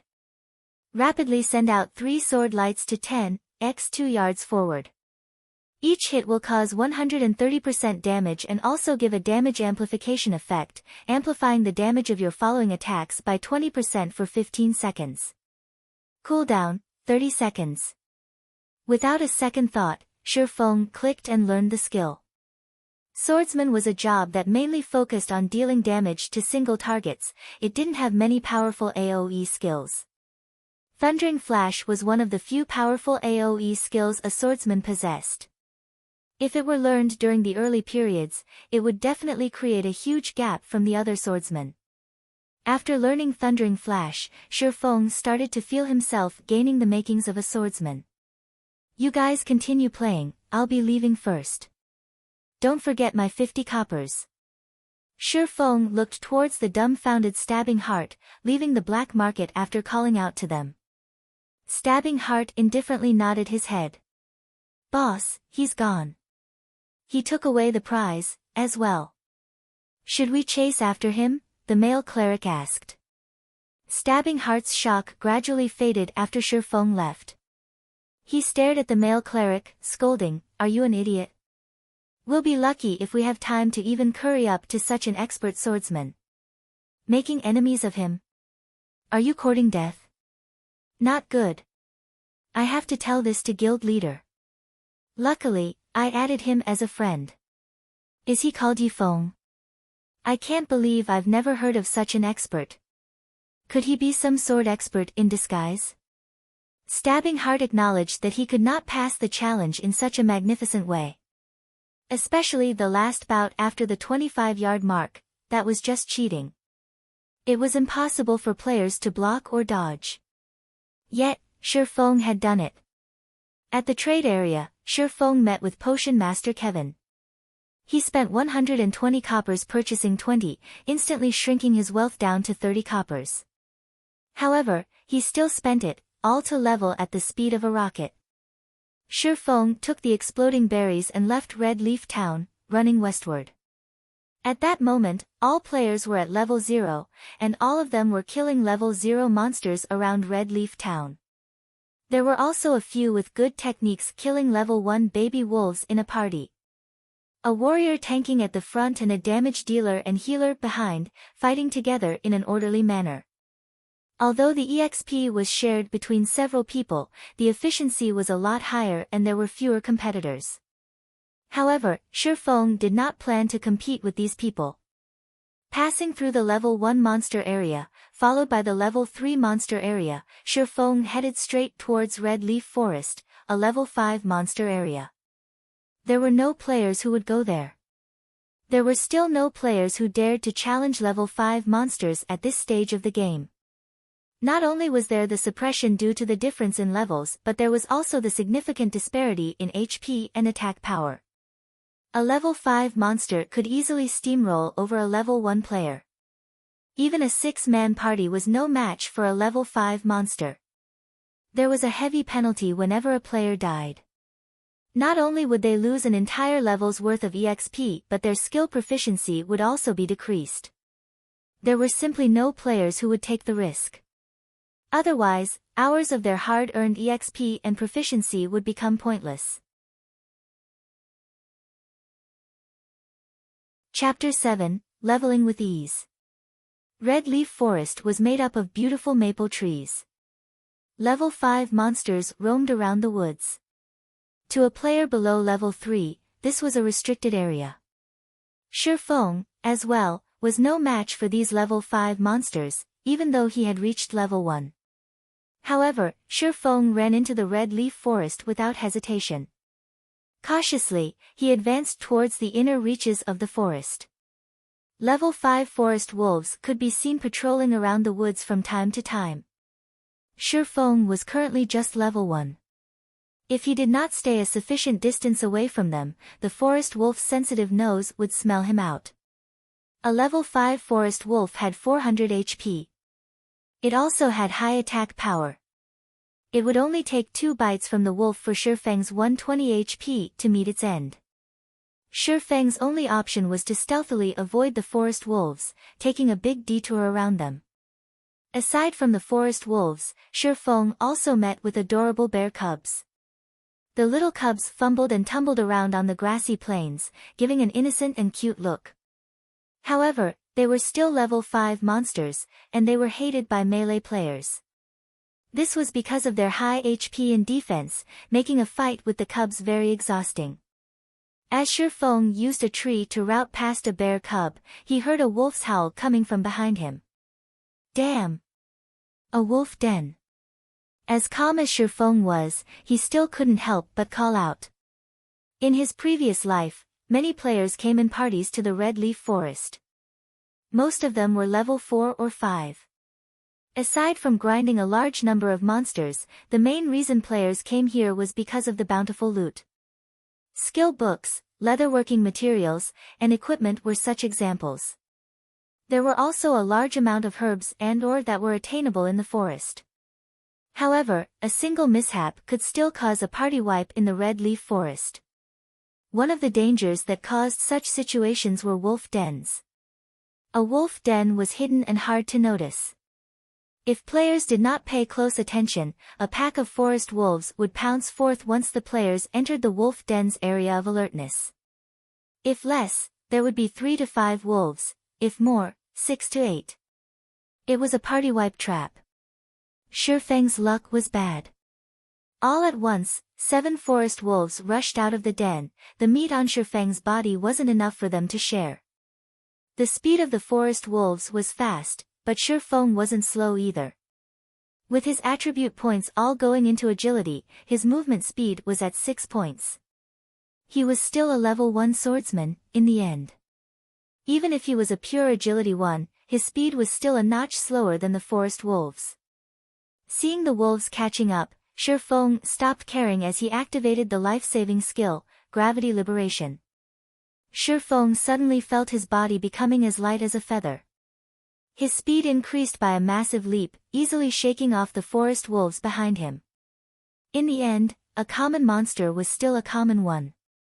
They gave up after chasing past a set area, allowing Sherlock to keep his life. After running for over 10 minutes, Sherlock arrived at a range of mountains and hills. Several mountains stood over 100 meters, located in the central region of Red Leaf Forest. The top of the mountains was surrounded by clouds and mist, creating a scene of immortal lands. Finally arrived. Sherlock looked towards the towering mountain and its surroundings. Discovering a waterfall, he walked towards it. In his previous life, players were mostly over level 20, so their attributes were naturally high. They could do much more than they could while they were low-leveled. Many loved exploring the myriad of places in God's domain. The central region of Red Leaf Forest was one of the famous places, so Shadow Workshop had sent a small party of assassins to investigate. Never would they have thought to find a treasure mountain there.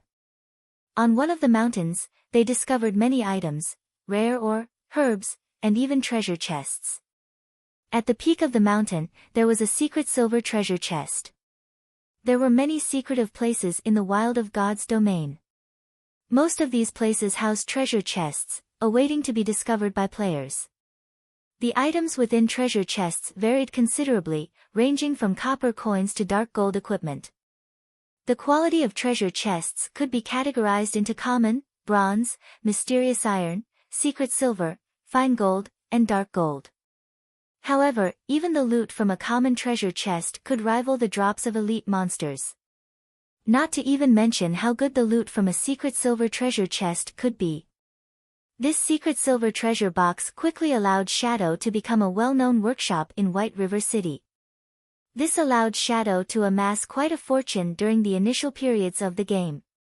More than just equipment, the secret silver treasure chest had a secret recipe for pharmaceutics and a forging design. In God's domain, the drop rate of pharmaceutical recipes was not even 10,000 to 1, it was even lower for a forging design. You could create bronze-ranked equipment using forging designs, something sorely needed by players. With it, making money would become a simple task. Shi Feng's plan to earn 16,000 credits within 10 days all depended on the design. So naturally, he wouldn't be leaving it for Shadow Workshop. However, low-leveled players without 40 agility were unable to activate the hidden basic ability Flying Steps. Without it, they had no way of climbing the rocky mountain. There were also no paths that led up the mountain, leaving rock climbing as the only option. Although Shi Feng did not have 40 points in agility, he had the Ring of Gravity. He could still climb the mountain after activating it. Shi Feng easily scaled up the mountain after activating Gravity Liberation. He was already 5 meters up after a few moments. When Gravity Liberation had 5 seconds remaining, Shi Feng found an empty spot of land to rest while waiting for Gravity Liberation's cooldown. Not long after Shi Feng sat down, the rock wall suddenly shook. A rock giant appeared with bursts of roaring. Rock Giant, Common Monster. Level 5. HP 550. That was quick. Shi Feng had long since been ready when he saw the rock giant walking over.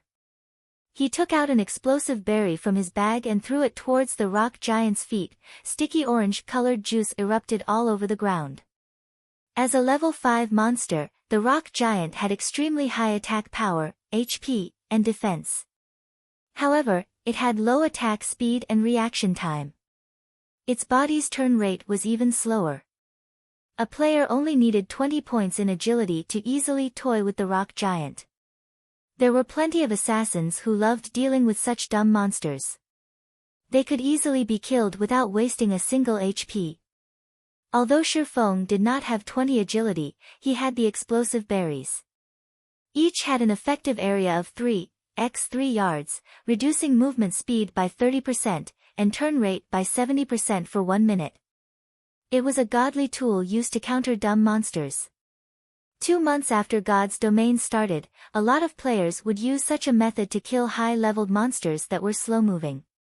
However, such slow-moving monsters existed in limited numbers in God's Domain, so grinding on them for quick levels was not possible. The rock giant's speed sharply reduced after being hit by the explosive berry.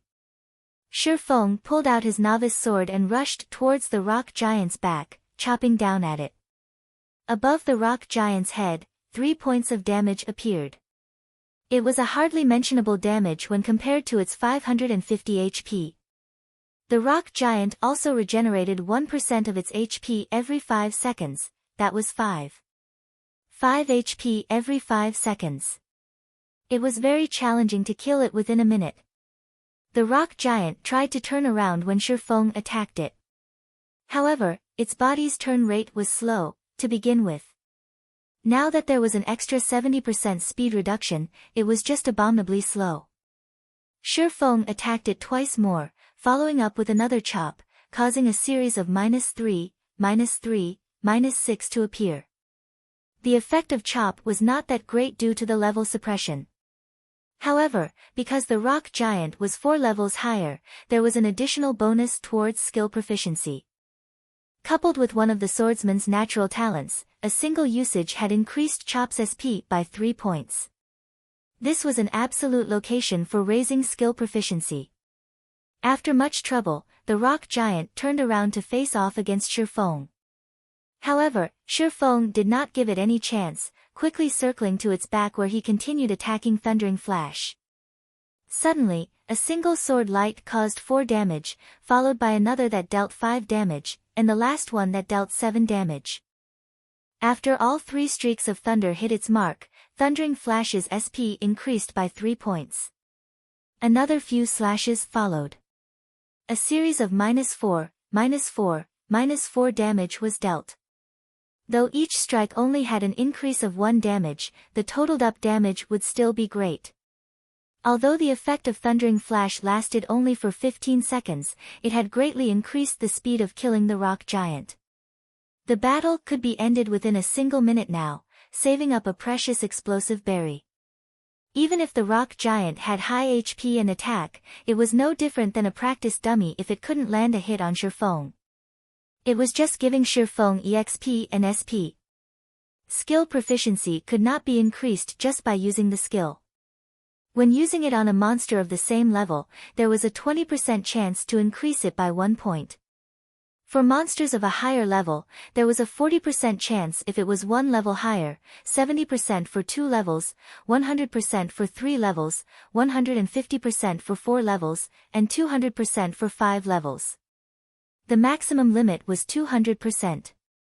Now that Sherfong was killing a level 5 rock giant, his SP increased several times the rate of others.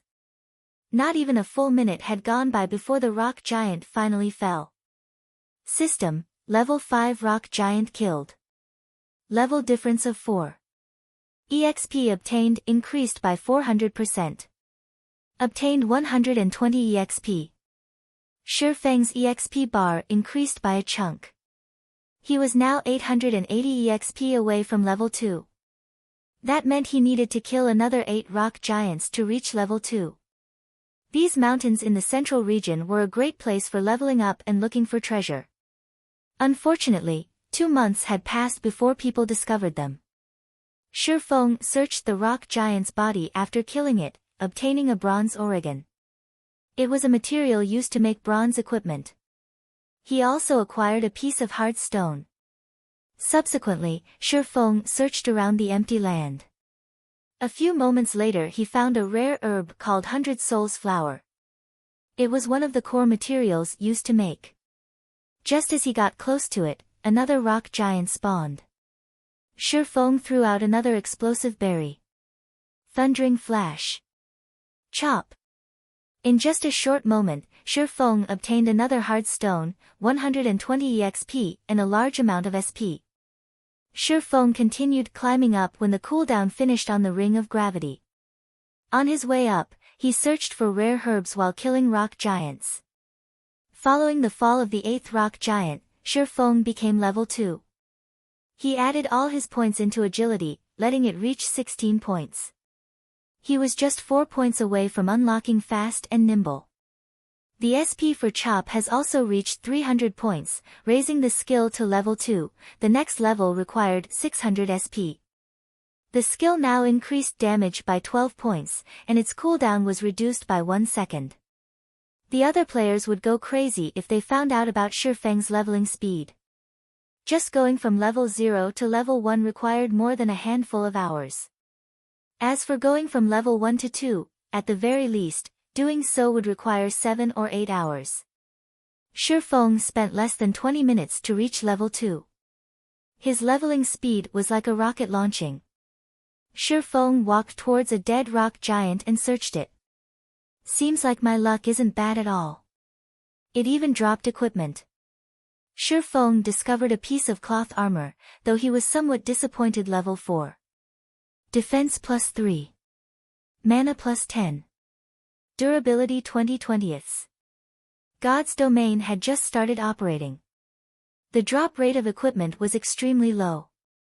Common equipment was extremely rare, especially a level 4 common equipment. There was definitely someone who would buy it at a high price. Sherfong placed the equipment into his bag. Just as he was about to continue upwards, he suddenly noticed a cave not far ahead. When he walked over to check, Sherfeng's heart rate quickened. Sherfong spotted a huge rock giant sleeping within the cave. Its entire body was made up of silvery rocks, different from the normal gray-colored ones. Level 6. HP 900. Special elites were a lot stronger than normal elites. A regular elite monster could decimate a 6-man party of the same level. However, a special elite required 12 players of the same level to deal with, maybe even 15 players. That meant Shrews required 15 level 6 players working together to kill. However, Shifeng rushed ahead without hesitation. He used Thundering Flash immediately, causing ray after ray of thunder to cut across Shrews' huge body. Damages of -1, -2, -3 appeared above Shrews' head. Chapter 8, Killing Shrews. Even though the damage dealt by Shifeng was negligible, Shrews still woke up from his deep slumber. Anybody would be enraged when they were abruptly awoken. "I'll flatten you, puny human!" Shrews bellowed. The entire cave shook as Shrews stood. With giant strides, Shrews walked towards Shifeng. Not giving Shrews any chance, Shifeng took out an explosive berry and tossed it in front of Shrews' path. Speed was always a rock giant's weakness. There was no exception even for a special elite. Shrews only had a larger size, a stronger attack, and more attack methods. Though his movement speed and attack speed were slightly faster, under the slowing effects of the explosive berry, he was still as slow as a turtle. On the other hand, Shifeng's movement speed and attack speed were very fast due to his 16 agility. Shifeng immediately circled to Shrews' back and began his fierce assault. A series of damages appeared above Shrews' head. -2, -2, -2, -2. They were followed by another chop that dealt 6 damage. It had to be said, Shrews had a frightening defense. Even with the amplified damage from Thundering Flash, a level 2 chop had only dealt 6 damage. A level 1 chop would probably only deal 4 damage. Shrews only turned around after receiving a series of attacks. It lifted its mountain-sized foot and stomped down, towards Shifeng. As a reincarnated person, Shifeng had experienced countless battles in God's domain. He did not have a thread of panic in him when facing against Shrews. With a step, Shifeng nimbly evaded towards Shrews' back, avoiding Shrews' sluggish attack. Shifeng then followed up with a series of mad cuts. When 5 seconds passed, Shrews regenerated 18 HP, leaving him with a remainder of 886 HP. Half of Shifeng's efforts had gone to waste within an instant. Compared to common ones, elite monsters or above would regenerate 2% of their HP every 5 seconds during battle. Shrews had 900 HP, so it was 18 HP every 5 seconds. This regeneration had exceeded the damage Shifeng could deal using normal attacks. Even so, Shifeng still calmly waved his sword, continuously reaping away Shrews' HP. An average player would have already given up when seeing such high HP and regeneration. Shifeng would not, though. 16 points of agility allowed Shifeng to avoid and attack with ease. His high attack speed also allowed the damage he dealt to mitigate Shrews' regeneration completely. However, killing Shrews required a lot of time. It was very dull, just avoiding and madly attacking. Dealing out strong attacks was very tiring, both physically and mentally. With each passing second, Shrews' HP continually fell. 15 seconds later. Once Thundering Flash's amplifying effect disappeared, the damage Shifeng caused sharply reduced. Each strike of his sword only dealt 1 damage, and chop only took away 4 HP from Shrews. Shifeng immediately fell into a bitter battle. Another 5 seconds passed, and Shrews once more regenerated 18 HP. However, Shifeng only dealt 17 damage within that 5 seconds. It wasn't even enough to even make up for Shrews' regeneration. Shifeng wrinkled his brows. As expected, it was hard to kill off Shrews. It was just a pointless endeavor without sufficient damage. Do I give up? Just as Shifeng was thinking so. I want to flatten you. Shrews roared as he stomped his foot. Suddenly, the entire cave shook. Sharp stalactites fell from the cave ceiling one after another, covering the entire cave. It even has a party wipe skill. Seeing the bad situation, Shifeng moved quickly away from Shrews' side, dodging the falling stalactites. The stalactites continuously fell in great numbers. Their speed was quick as well. If a party came into this cramped space, there wouldn't be any place to dodge. They would definitely be party wiped. If it weren't for his nimble body and the somewhat spacious area, Shrews would be hard-pressed to avoid these falling rocks. Shrews revealed an exhausted expression after finishing his skill. Shifeng's eyes shone, he quickly rushed ahead. Thundering flash. Chop. -4, -5, -6, -10. Suddenly, a series of terrifying damages were caused fatigue state. It was a period of weakness that appeared after a boss used a powerful skill. In this state, the boss would have both its attack and defense greatly reduced. With this fatigue state, Shrews could see the hope of killing Shrews. Shrews took the chance to attack even more fervently. -4, -4, -4. Each sword strike took away 4 HP while Shrews was under both states of fatigue and damage amplification. During this weakened period, Shrews' regeneration also fell to 1%. By the time Shrews returned to his normal state, Shrews had already taken away 15% of Shrews' HP. The subsequent battle was filled with persistence. Shrews would repeatedly attack to make up for Shrews' regeneration. Every 30 seconds, he would deal a burst of damage with Thundering Flash. Following which, he would await Shrews' use of his big move. This party wipe skill was a nightmare to player parties. To Shrews, however, it was a chance. As expected, Shrews would again use his big move after a period of time. Shrews took this chance to take away 16% of Shrews' HP. Time passed bit by bit. After using 5 explosive berries, Shrews had 32% HP remaining.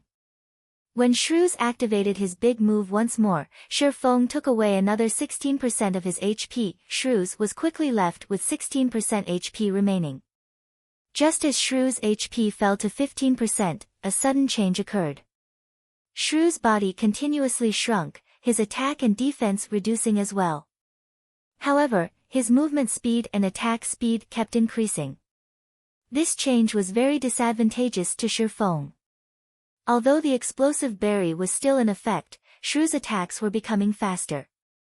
He had nearly landed a hit on Shrews. Shrews was just level 2. Even if Shrews' attack power had reduced, a single hit was enough to end Shrews. If Shrews died, he would lose a level and a lot of skill proficiency. It was not something he wished to see happen. Fight! A cold glint flashed through Shifeng's eyes as he activated gravity liberation. Suddenly, dodging became relaxing. It was impossible to easily give up on a special elite with only 15% HP remaining. Shrews continued to circle and madly hack his sword at Shrews. Every hit dealt 3 damage, slowly reducing Shrews' HP. 14%, 10%, 9%, 8%, 5%.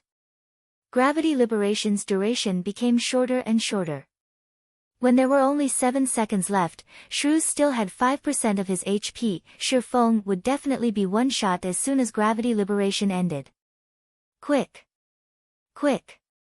Quick! Shifeng's eyes turned blood red as his sword strikes became faster and faster. Just as Shrews had only 10 HP remaining, gravity liberation ended. Shifeng's speed dropped sharply. A cold, human-like grin appeared on Shrews' face as he smashed his boulder-like fist down on Shrews. Die! The cooldown of Thundering Flash finally finished. Thundering Flash. In an instant, 3 streaks of light passed through Shrews' body. -4, -5, -6. Shrews' final 10 HP was taken away. Boom! Shrews turned into a pile of rubble. System, Special Elite Shrews killed. Level difference of 4. EXP obtained increased by 400%. Obtained 940 EXP. Shifeng's experience bar abruptly rose by 27%, pushing him a big step closer towards level 3. After killing off Shrews, Shifeng searched around in the pile of rubble. The drops of a special elite were far better than a normal elite. Shifeng obtained an equipment, a skill book, and 16 coppers. The rewards for challenging higher levels sure are good. Even a bronze shield dropped. I can definitely sell it for a high price. It would be great if I could grind it a few more times. Sherfeng looked at the blue cross-shaped shield in his hands. He could already imagine how the guilds would be willing to pay a high price for the shield. Rock Iron Shield, Bronze rank. Equipment requirement, Strength 8. Equipment level, 5, Defense plus 21. Defense rate 23%. Strength plus 2, Endurance plus 4. HP plus 30. The shield could be considered high quality with such attributes. When equipped, the shield would greatly increase defense. HP would also be increased by 110 points, this was equivalent to 1/3 of a level 5 warrior class HP. Using it to dive into level 5 dungeons was more than enough. It could even be used to dive into level 8 dungeons. The skill book was a good one as well. It was a skill that could be used by all melee jobs, Parry. It required a melee weapon to be used. It could block a single attack that came from the front, and it had a cooldown of 30 seconds.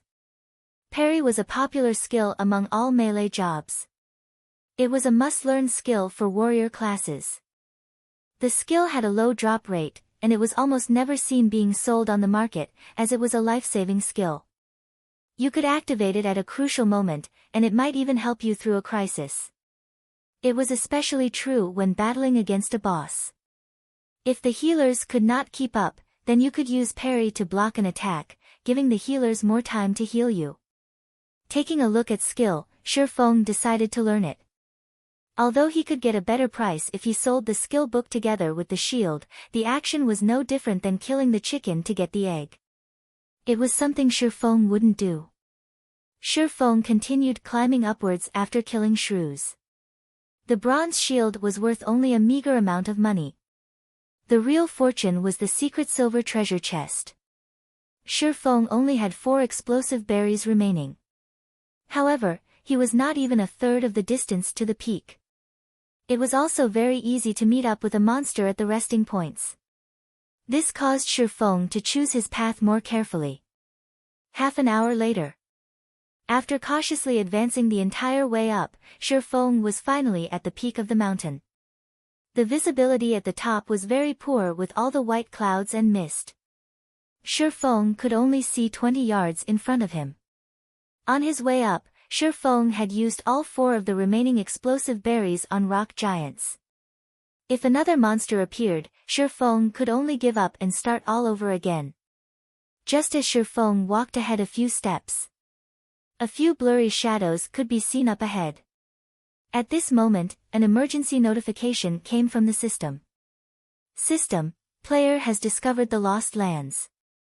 Activated hidden quest, Past Glory. Temporarily disabled player's communications to the outside world. Unable to leave the map until quest is completed. Crap, those assassins lied. Sherfeng silently cursed. Those assassins had undoubtedly kept hidden some information. The situation at the mountain peak was entirely different from what the assassins reported. Chapter 9, Might of 8,000. Although the lies of those assassins angered Sherfeng, he had to remain calm in facing this unknown situation. Even members of a workshop would have their own selfish motives. They would definitely hide some of their important discoveries, silently empowering themselves and making a fortune. There were plenty of such people in a workshop.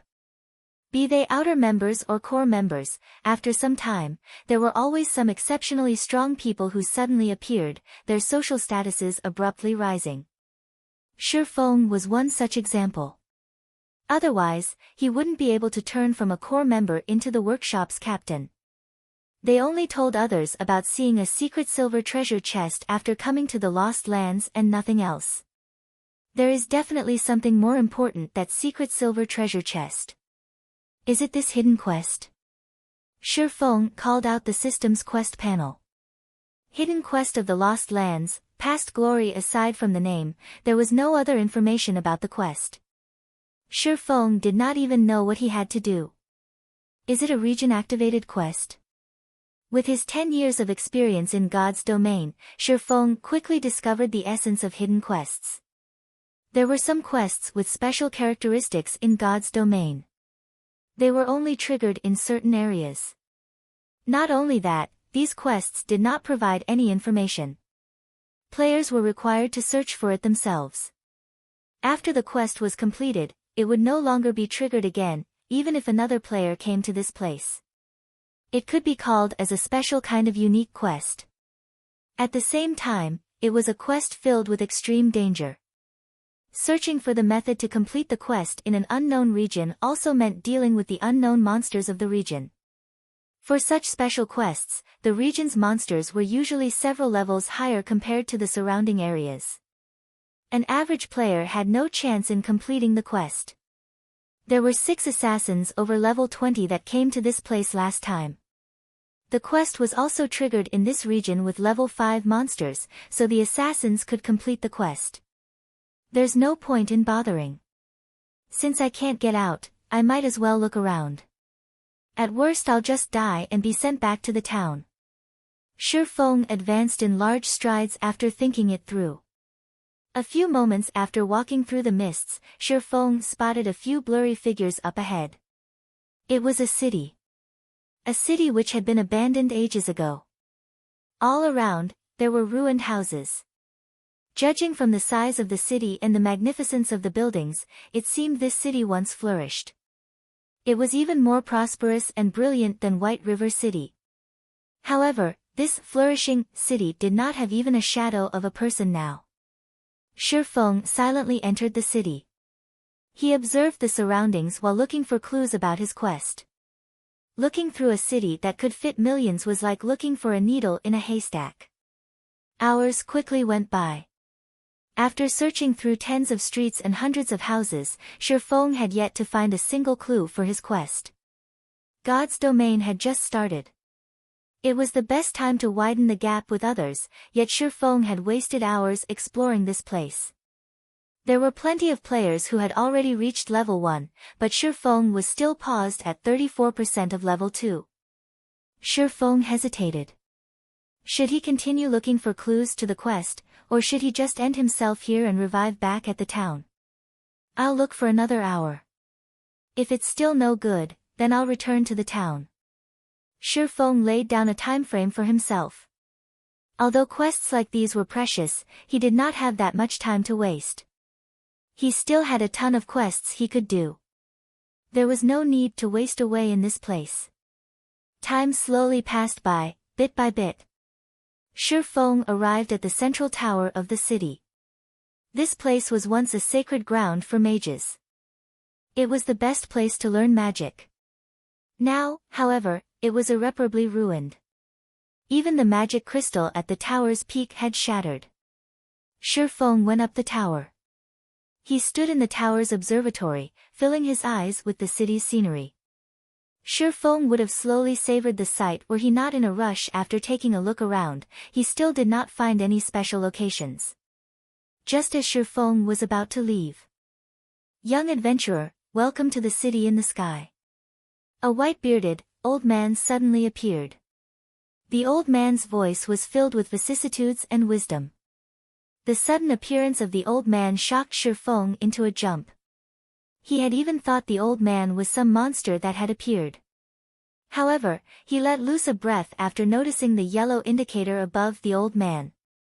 City in the sky. Sherfong became shocked when he thought of this well-known city of God's domain. City in the Sky, the name of this city had once shaken the entire continent of God's domain. There were countless legendary jobs in this city. There was even the famous demigod-ranked sword saint, Altair. It was a city which was even feared by gods themselves. Unfortunately, the city had fallen during the Third God's War, becoming a regret of God's domain. Respectful elder, is there anything I can help you with? Sherfong smiled and asked in a formal tone.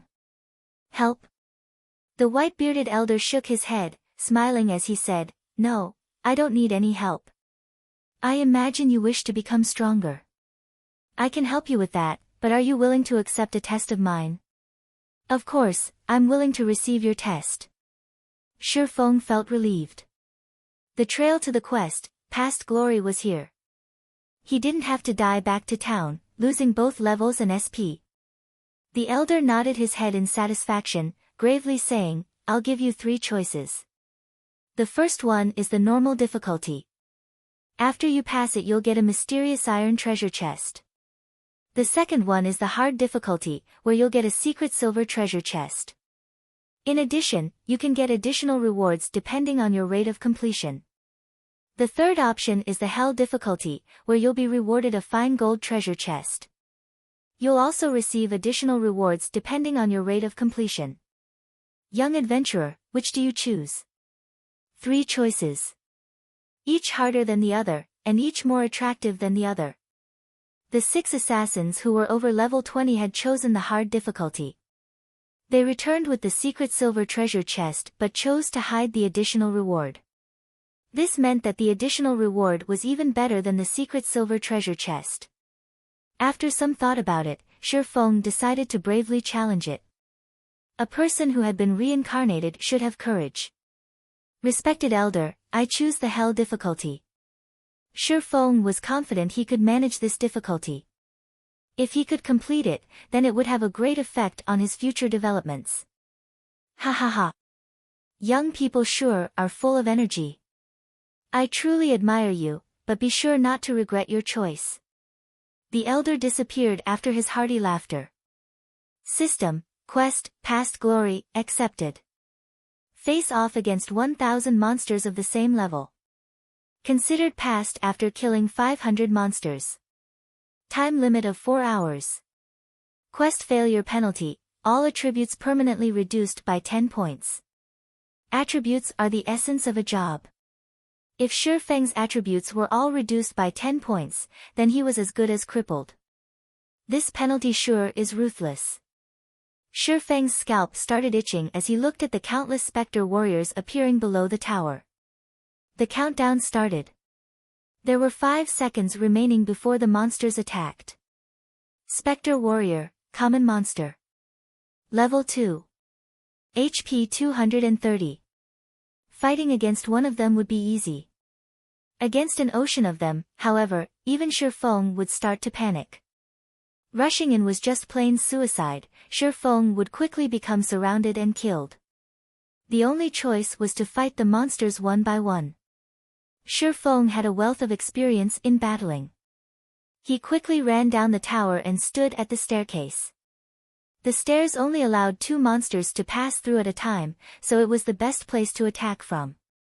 Shifeng would be able to clear this quest so long as he guarded the staircase.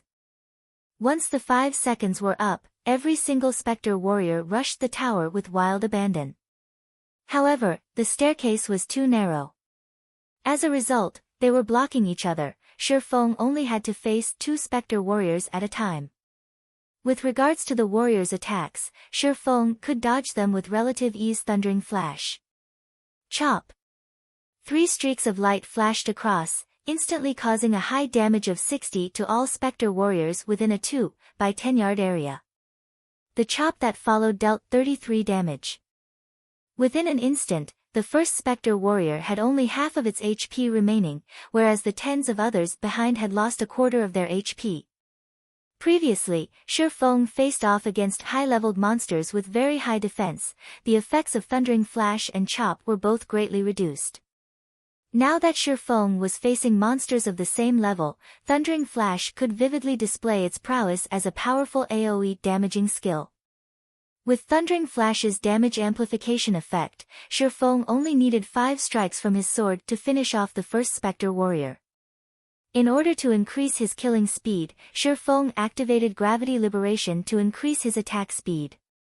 Coupled with the damage amplification, each warrior only needed 3 seconds to be dealt with. Unfortunately, the Spectre Warriors did not give any experience. Instead, skill proficiency had a 100% chance to increase by 1 point. With every death of a Spectre Warrior, Shifeng's SP continuously increased. Shifeng became very happy after seeing such a sight. The elderly NPC probably had not imagined that a level 2 swordsman would possess such a powerful AoE skill.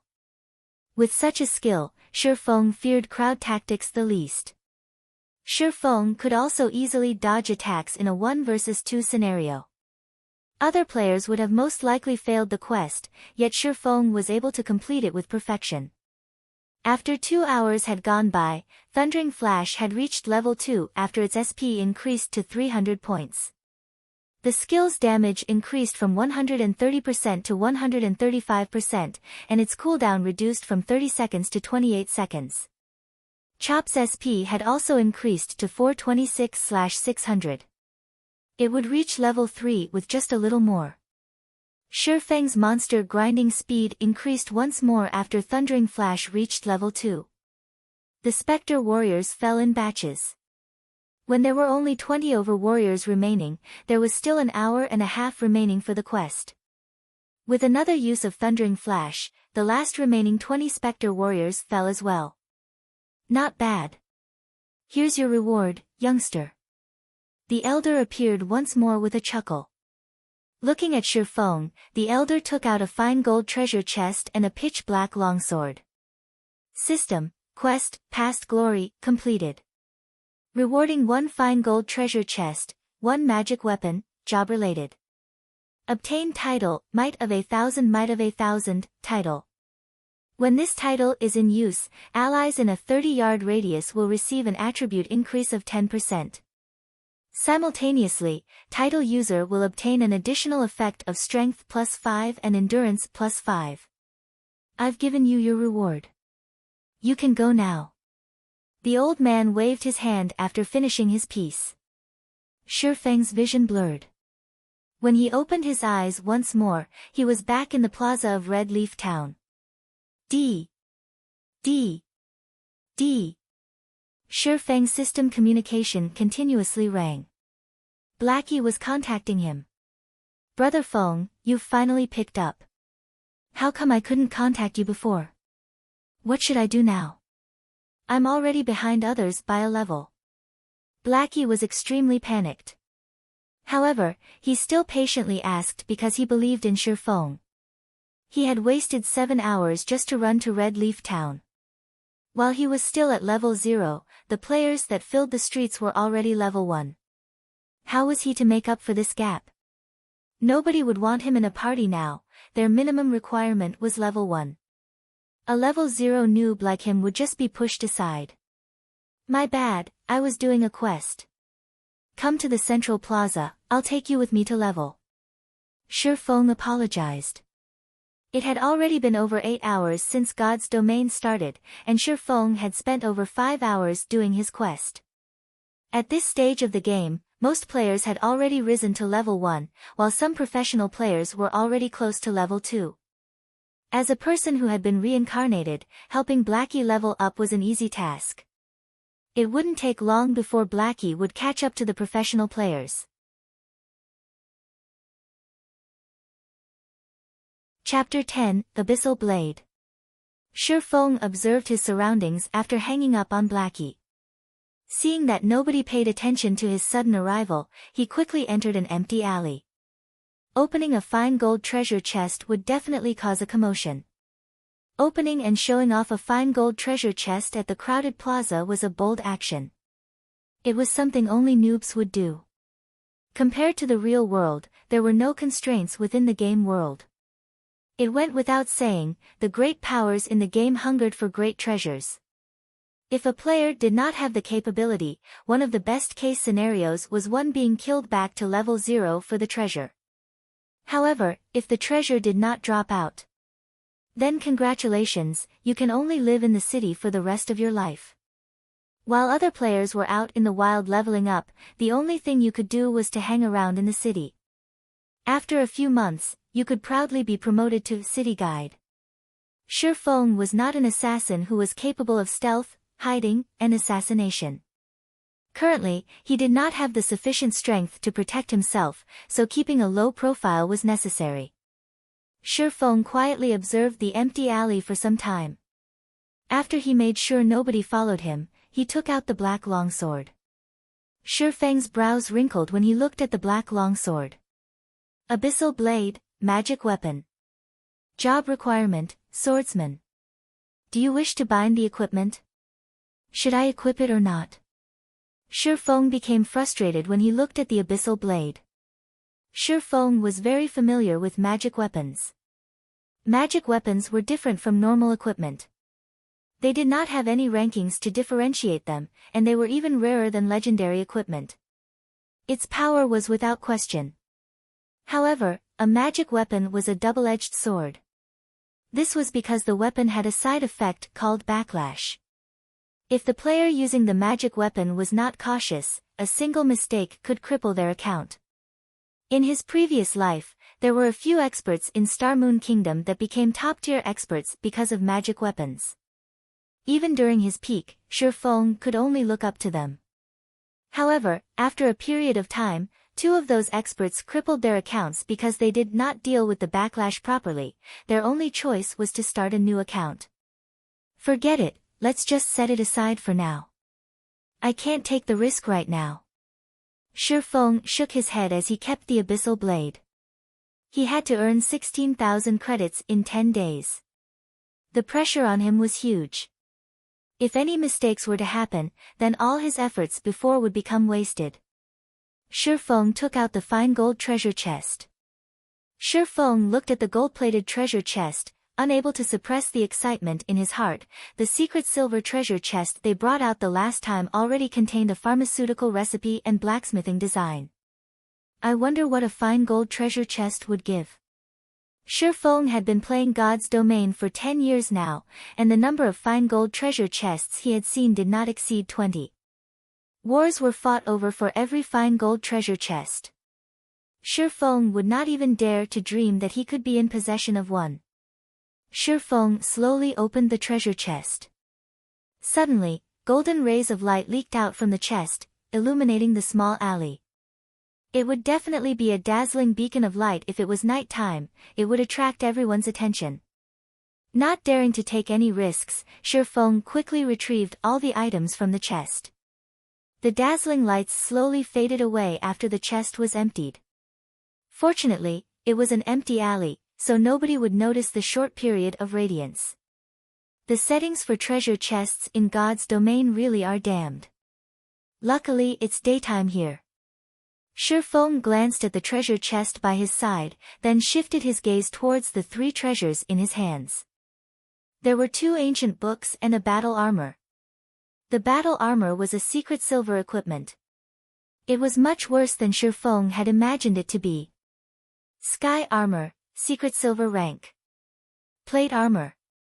Equipment requirement, strength 20. Equipment level, 5.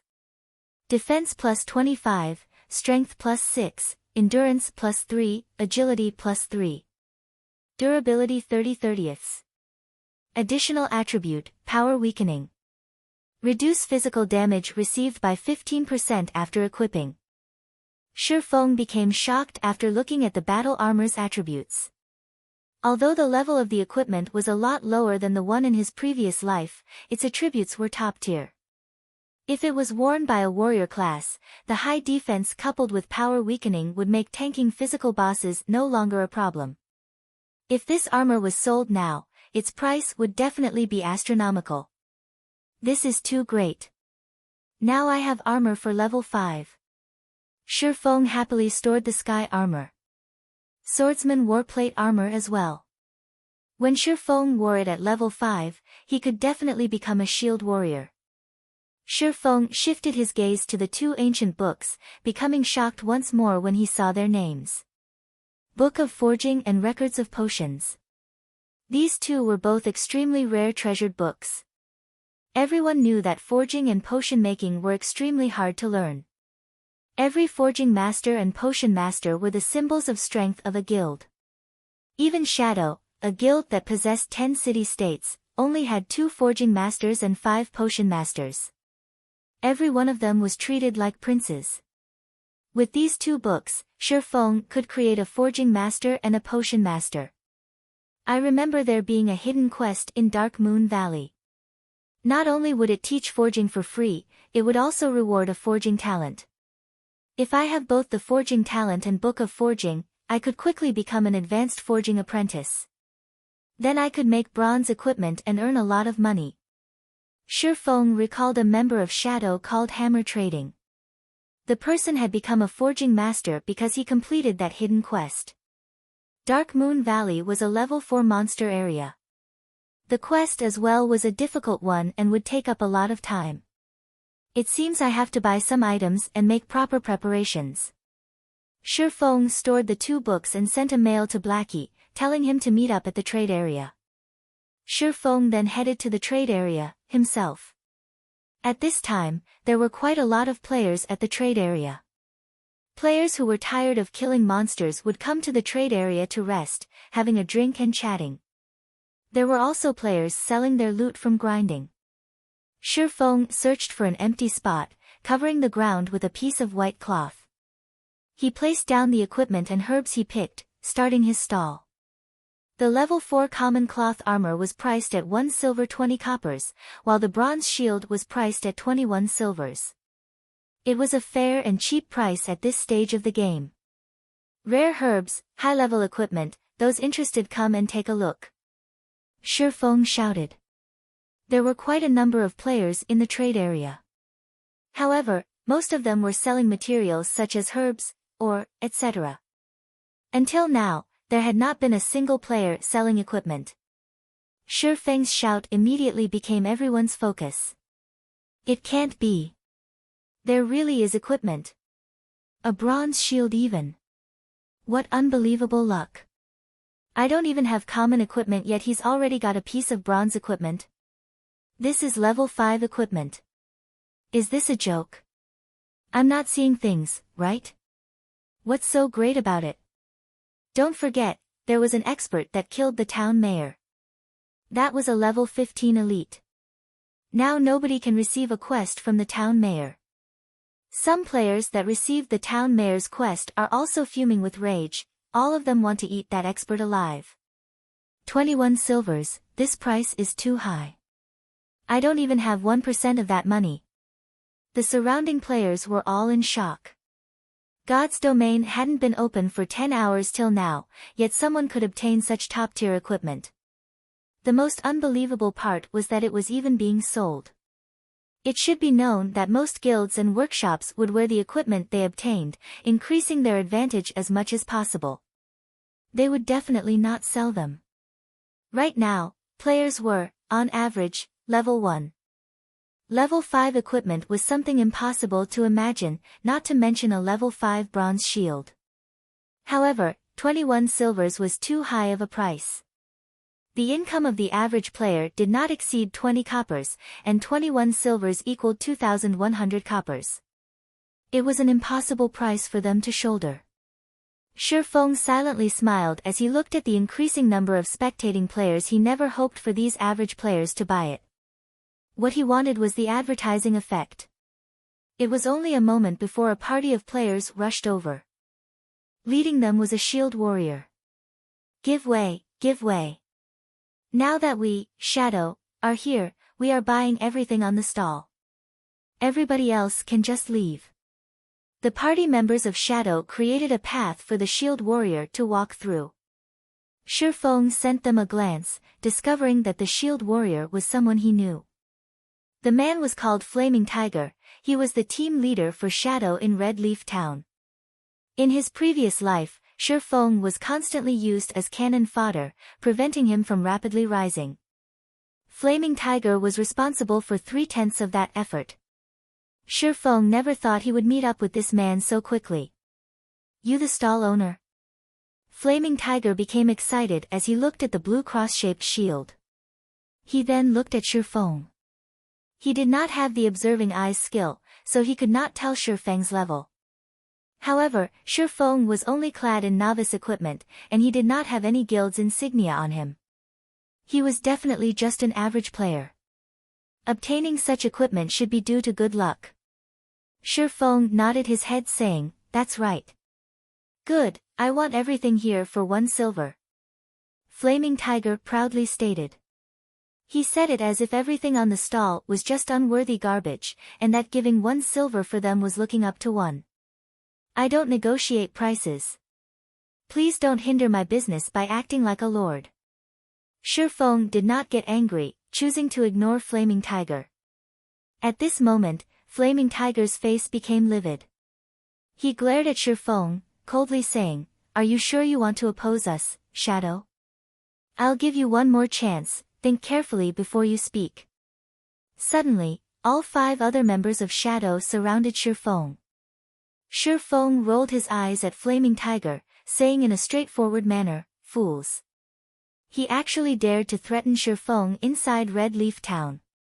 Did he not know it was prohibited to take action inside a town? "You're courting death." Flaming Tiger raged, both his eyes turning blood red. He couldn't help but want to kill Shifeng right this instant. Ha ha ha, truly interesting. A level 5 bronze shield. How could us Assassins Alliance be left out? Another group of over 10 players came at this moment. Every player wore the Assassins Alliance's insignia. The person who spoke up was Stabbing Heart. He became shocked when he saw the stall owner. He did not expect to see Shifeng, the expert who had cleared the bronze prize challenge in a single try. Shifeng had even obtained a level 5 bronze shield now, so he had definitely killed a high-leveled elite monster. Stabbing Heart became even more respectful of Shifeng. "Here's 24 silver, I want everything here. Let's become friends. The next time you have any good equipment, you must consider us, Assassins Alliance." Stabbing Heart handed over the 24 silvers without hesitation. Although it was not easy for the guild to collect these 24 silvers, it was definitely worth it if he could become friends with an expert like Shifeng. "Alright. Since you're so straightforward, I won't ask for the 50 coppers anymore. I'll contact you in the future." Shifeng understood Stabbing Heart's intention. It wasn't a bad deal if he could cooperate with such a large guild. Meanwhile, the surrounding players were shocked by Assassin Alliance's overwhelming air, handing over 24 silvers without batting an eye. Now, this was a large guild. Such an action had made a lot of players wanting to sign up for the guild. Compared to the Assassins Alliance, there was no future in joining a guild like Shadow. Everybody sent looks of contempt over to them. After being looked down upon by Shifeng, then being given a slap by the Assassins Alliance, Flaming Tiger's face became beet red. His eyes nearly crackled from anger. He called over an assassin, coldly saying, "Quiet Wolf, you keep an eye on that kid. I'll let him know what happens when he opposes Shadow." On the other side, Shifeng had long since left the scene. He was currently purchasing items around the trade area. He now held 24 silvers on his person. It was an amount even greater than the total wealth of an average guild. Now that Shifeng was an absolute tycoon, he started buying things without a single care. He bought 20 bottles of black steel beer, each costing 25 coppers. He bought 30 smoke bombs, each costing 20 coppers. He bought 100 apple pies, each costing 5 coppers. Eating it recovered 30 HP every second, lasting 10 seconds. He bought 100 magic water, each costing 5 coppers. Drinking it recovered 30 MP every second, lasting 10 seconds. Shifeng spent a lot of his wealth within an instant, leaving him with only 3 silvers. "Brother Feng, you've finally decided to show up. What are we going to do now?" Blackie had been waiting in the trade area for some time now. He wore a dark expression on his face, and his eyes were filled with resentment. God's domain had already been open for over 9 hours now. Aside from obtaining an explorer title, Blackie did not obtain anything else. He was nearing the point of dying from depression. "Let's go grind some monsters then." Shifeng smiled, sending Blackie a party request.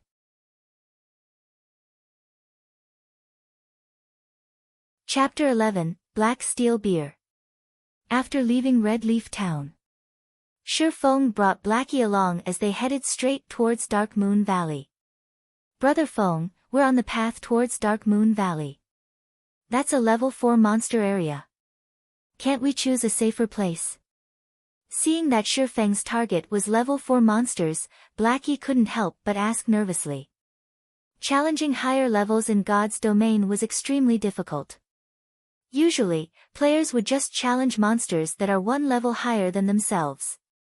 Challenging monsters 2 levels higher required at least a 6-man party for it to be possible. However, even 6-man parties wouldn't carry out such an action. Compared to exhausting themselves just to kill a single level 3 monster, it was much more efficient to just kill a level 2 monster. Sherlock and Blackie were only 2 people. Ignoring Sherlock, who was a level 2 swordsman, Blackie himself was still a level 0 cursemancer. He was just free food to a level 4 monster. Going against level 4 monsters just with the 2 of them was utterly suicide. Sherlock only smiled regarding Blackie's worries. He securely said, "Relax, can't you see that I'm already level 2? That friend of mine is an expert beta tester. If it weren't for our good relation, he wouldn't even tell me such a secret. You can just wait to get on the leveling rocket." Sherlock pushed all the problems that came with him being a reincarnated person onto his good friend. Now all his actions in God's domain could be easily answered, too. He also didn't have to explain much since Blackie would easily believe him. This was because a beta tester was the best explanation. As expected of Brother Fong, you're still the greatest. No wonder you didn't join Shadow Workshop to earn money. With an expert beta tester giving you pointers, you could definitely earn a lot of money in God's domain. The happiness of my body's lower half will depend on you now. Blackie laughingly said as he became relieved. When joined the party before, he was very surprised to see Sherlock already at level 2. Currently, there had yet to be any news of a level 2 player in Red Leaf Town. Even elites of a workshop were no exception. However, Sherlock had reached it. His leveling speed was absolutely terrifying. Blackie knew about Sherlock's standards. Although his skills weren't bad, he definitely wasn't that good. Before, Blackie still had some suspicions about the news of the beta tester. However, all his worries disappeared after seeing Sherlock's level, because only a beta tester could make something like this happen. Blackie had also started believing the possibility of Sherlock earning 16,000 credits in 10 days. Scram! This brother's straight. Sherlock rolled his eyes at Blackie, slightly widening the distance between them. However, Blackie's gaze still carried some impurities, causing Sherlock to panic slightly. "What are you thinking, Brother Fong?" "My dream lover is the snow goddess, Gentle Snow." Blackie hurriedly explained. The snow goddess? Sherlock had a very deep impression of this woman. She had performed extremely outstanding in other virtual games. Not only did she possess an absolutely beautiful face and devilish body, but she also had a proud attitude which was backed up by her excellent battle techniques. Because of these traits, she became even better received by the public. After 3 years since God's Domain's opening, she had become a top-tier expert within the whole country. She was also the top 10 berserker within the country. She was dubbed as the Battle Goddess. She had starred in plenty of commercials. Her personal net worth at that time had exceeded tens of billions of credits. Not only that, but she was also the vice guild leader of Ouroboros. Millions of players would move with her single command. During those times, Sherlock was only a minor character within God's domain. He could only look up to Gentle Snow's shadow. Unfortunately, sometime later, Gentle Snow suddenly vanished from God's domain. Her disappearance became a hot topic within God's domain for some time. "Brother Fong, look. That's an elite monster." Blackie pointed towards a snow-white fox in the distant paddy field as he shouted. Sherlock looked over to the golden fields, discovering a white-colored fox. There was even a little rabbit in the fox's mouth right now. Cunning Snow Fox, Rare Elite. Level 2. HP 450. Blackie, your eyesight and luck are seriously too good. You even spotted a rare elite. We're going to earn a fortune this time. Sherlock stealthily walked closer to the fox as he directed Blackie, "You just attack from a distance and leave the rest to me." Rare elites were a special type of elite. They had the same capabilities as a normal elite monster, but the rewards they give out were a lot greater. It would take a long time for it to respawn after being killed. Whether you could meet one depended on your luck. Brother Feng, you must be crazy. That's a level 2 elite. We can't go against it. Blackie wanted to stop Feng. Only a small party of the same level could deal with an elite. Fighting one alone, without any healing, would definitely lead to death. However, Blackie was too late. Feng had quickly circled to the snow fox's back, launching a sudden attack. Chop! A sword strike flew. The snow fox's actions were very nimble. It immediately avoided a vital hit to its abdomen, taking only 32 damage. Such nimble actions. Its defense isn't low either. Feng made a quick judgment after observing how the snow fox dodged and took damage. He had the Might of 1,000 title, so all his attributes were increased by 10%. There was also an additional 5 points to both strength and endurance, increasing his strength to 13 and endurance to 10. His agility was also increased to 17 points. Now his attack power was 29, and he had 260 HP. With great speeds, the enraged snow fox bit towards Feng's neck. It activated the skill Fatal Blow. However, with 17 agility, Feng's speed was not any slower than the snow fox. By the time the snow fox had rushed over, Feng's novice sword had already struck down towards the fox's head. Pang! Feng only had 13 points of strength. It was still not enough to block the snow fox's attack. 49 damage appeared above Feng's head, and his novice sword's durability decreased by 1 point, as well. On the other hand, the snow fox only received 5 damage. The gap between the two of them was as clear as day. We're dead. We're dead. We're so dead this time. Sweat started appearing on Blackie's forehead. He had seen damage from common monsters, but he never imagined that there was such a great difference from an elite monster. Feng was lucky he had blocked the attack with his sword, only taking close to 50 damage. If the attack landed on his body, wouldn't it be over 100? Feng had reached level 2 with great difficulty. If he died this time, he would return to level 1, his great advantage over others would be gone. Move, Blackie! Feng shouted. He really must have gone mad. Fine. Fine, at worst I'll just die once. I'm still level 0, anyway. Blackie clenched his teeth and started chanting a curse, his hands making gestures. A dark arrow shot out, dealing 5 damage to the snow fox. Blackie sucked in a deep breath when he saw the damage. He had added all his points into intelligence, yet 5 damage was all he could do. An elite monster's defense was just terrifying. Feng, who was facing the snow fox, was under even more pressure. The snow fox had very high agility. It was able to dodge whenever Feng wanted to use chop. In the end, Feng could only use normal slashes, dealing 18 damage each time.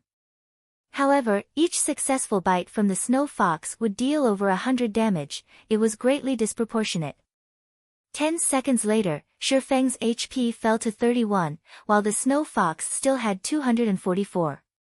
I guess there's still no way to directly face off against an agility-type elite with such a small amount of skills. Feng looked at the snow fox's half-remaining HP. If he continued to drag on this fight, he would be the one to die. He had to start bursting. Feng took out a bottle of black steel beer from his bag. After taking 2 mouthfuls, he became slightly drunk, and his vision started becoming blurry.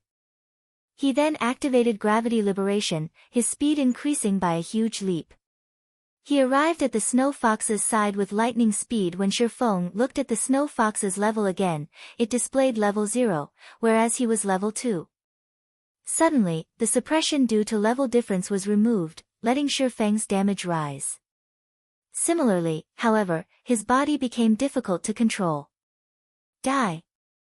Feng's eyes were icy cold, his grip around the novice sword tightened. Thundering flash. Hua! Hua! Hua! 3 lightning-quick slashes struck past the snow fox's waist, causing it to let out a tragic cry. Damages of -30, -36, -42 appeared on top of its head, instantly taking away a quarter of its HP. Afterward, another chop dealt 43 damage to it. The snow fox desperately resisted, but Shifeng's speed after activating gravity liberation was very fast. Even if he was in a drunken state, with his many years of battle experiences, Shifeng could still easily maneuver his body. This had placed the snow fox at an absolute disadvantage. Damn, what did you drink, Brother Feng? You're suddenly so fierce. Blackie's eyes nearly popped out of their sockets as he saw Shifeng's cheat-like performance. At this moment, the fierce snow fox had become Shifeng's plaything. It had zero chance at resisting. When the snow fox had 42 HP remaining, Shifeng was about to give the last strike. Suddenly, Shifeng felt a shiver going down the back of his neck. It was as if he had a dagger pointed at his neck. It was a terrible feeling. Shifeng instinctively leaped forward. In the next moment, a bright snowy dagger had slashed across his original position. Shifeng had surprisingly avoided that strike. Behind Shifeng, a figure with an extremely surprised expression revealed himself. He had already kept his presence hidden incredibly well, he did not even let out a single sound. Not only that, after he had raised to level 1, his agility had reached 10 points. However, his sneak attack had actually been dodged. What sort of intuition did Shifeng have? Friend, we have no hatred or enmity between us. It isn't good doing something like this. Shifeng focused his gaze on the newly appeared assassin as he coldly said so. If you wish to place blame, then blame yourself for angering us, Shadow. It is too late even if you regret it now. Quiet Wolf said excitedly. He held his dagger in reverse grip, paying attention to Shifeng's every movement. Quiet Wolf had been following Shifeng while also reporting his location. He never imagined that they would meet an elite monster. The snow fox's current target was Shifeng. Although Shifeng had good skills, with the snow fox holding him back, Quiet Wolf could definitely find a chance to kill of Shifeng's remaining strand of life, then he could kill the snow fox. There were only benefits for him. As for the Cursemancer on the side, he was just garbage that was not even worth mentioning. Naturally, the snow fox wouldn't care about any of this. It just knew that it had to kill Shifeng. The snow fox suddenly bellowed, its snow-white skin turning into a flaming red. Its body also increased in size and its HP rose by 20%. Then, the snow fox activated its final skill, Tearing Bite. The skill amplified its damage by 50%, also causing a bleeding damage of 30, lasting for 5 seconds. You can go and regret, now. I'll take care of this snow fox in your stead. Quiet Wolf rushed at Shifeng. He was prepared to kill off Shifeng the moment he dodged the snow fox.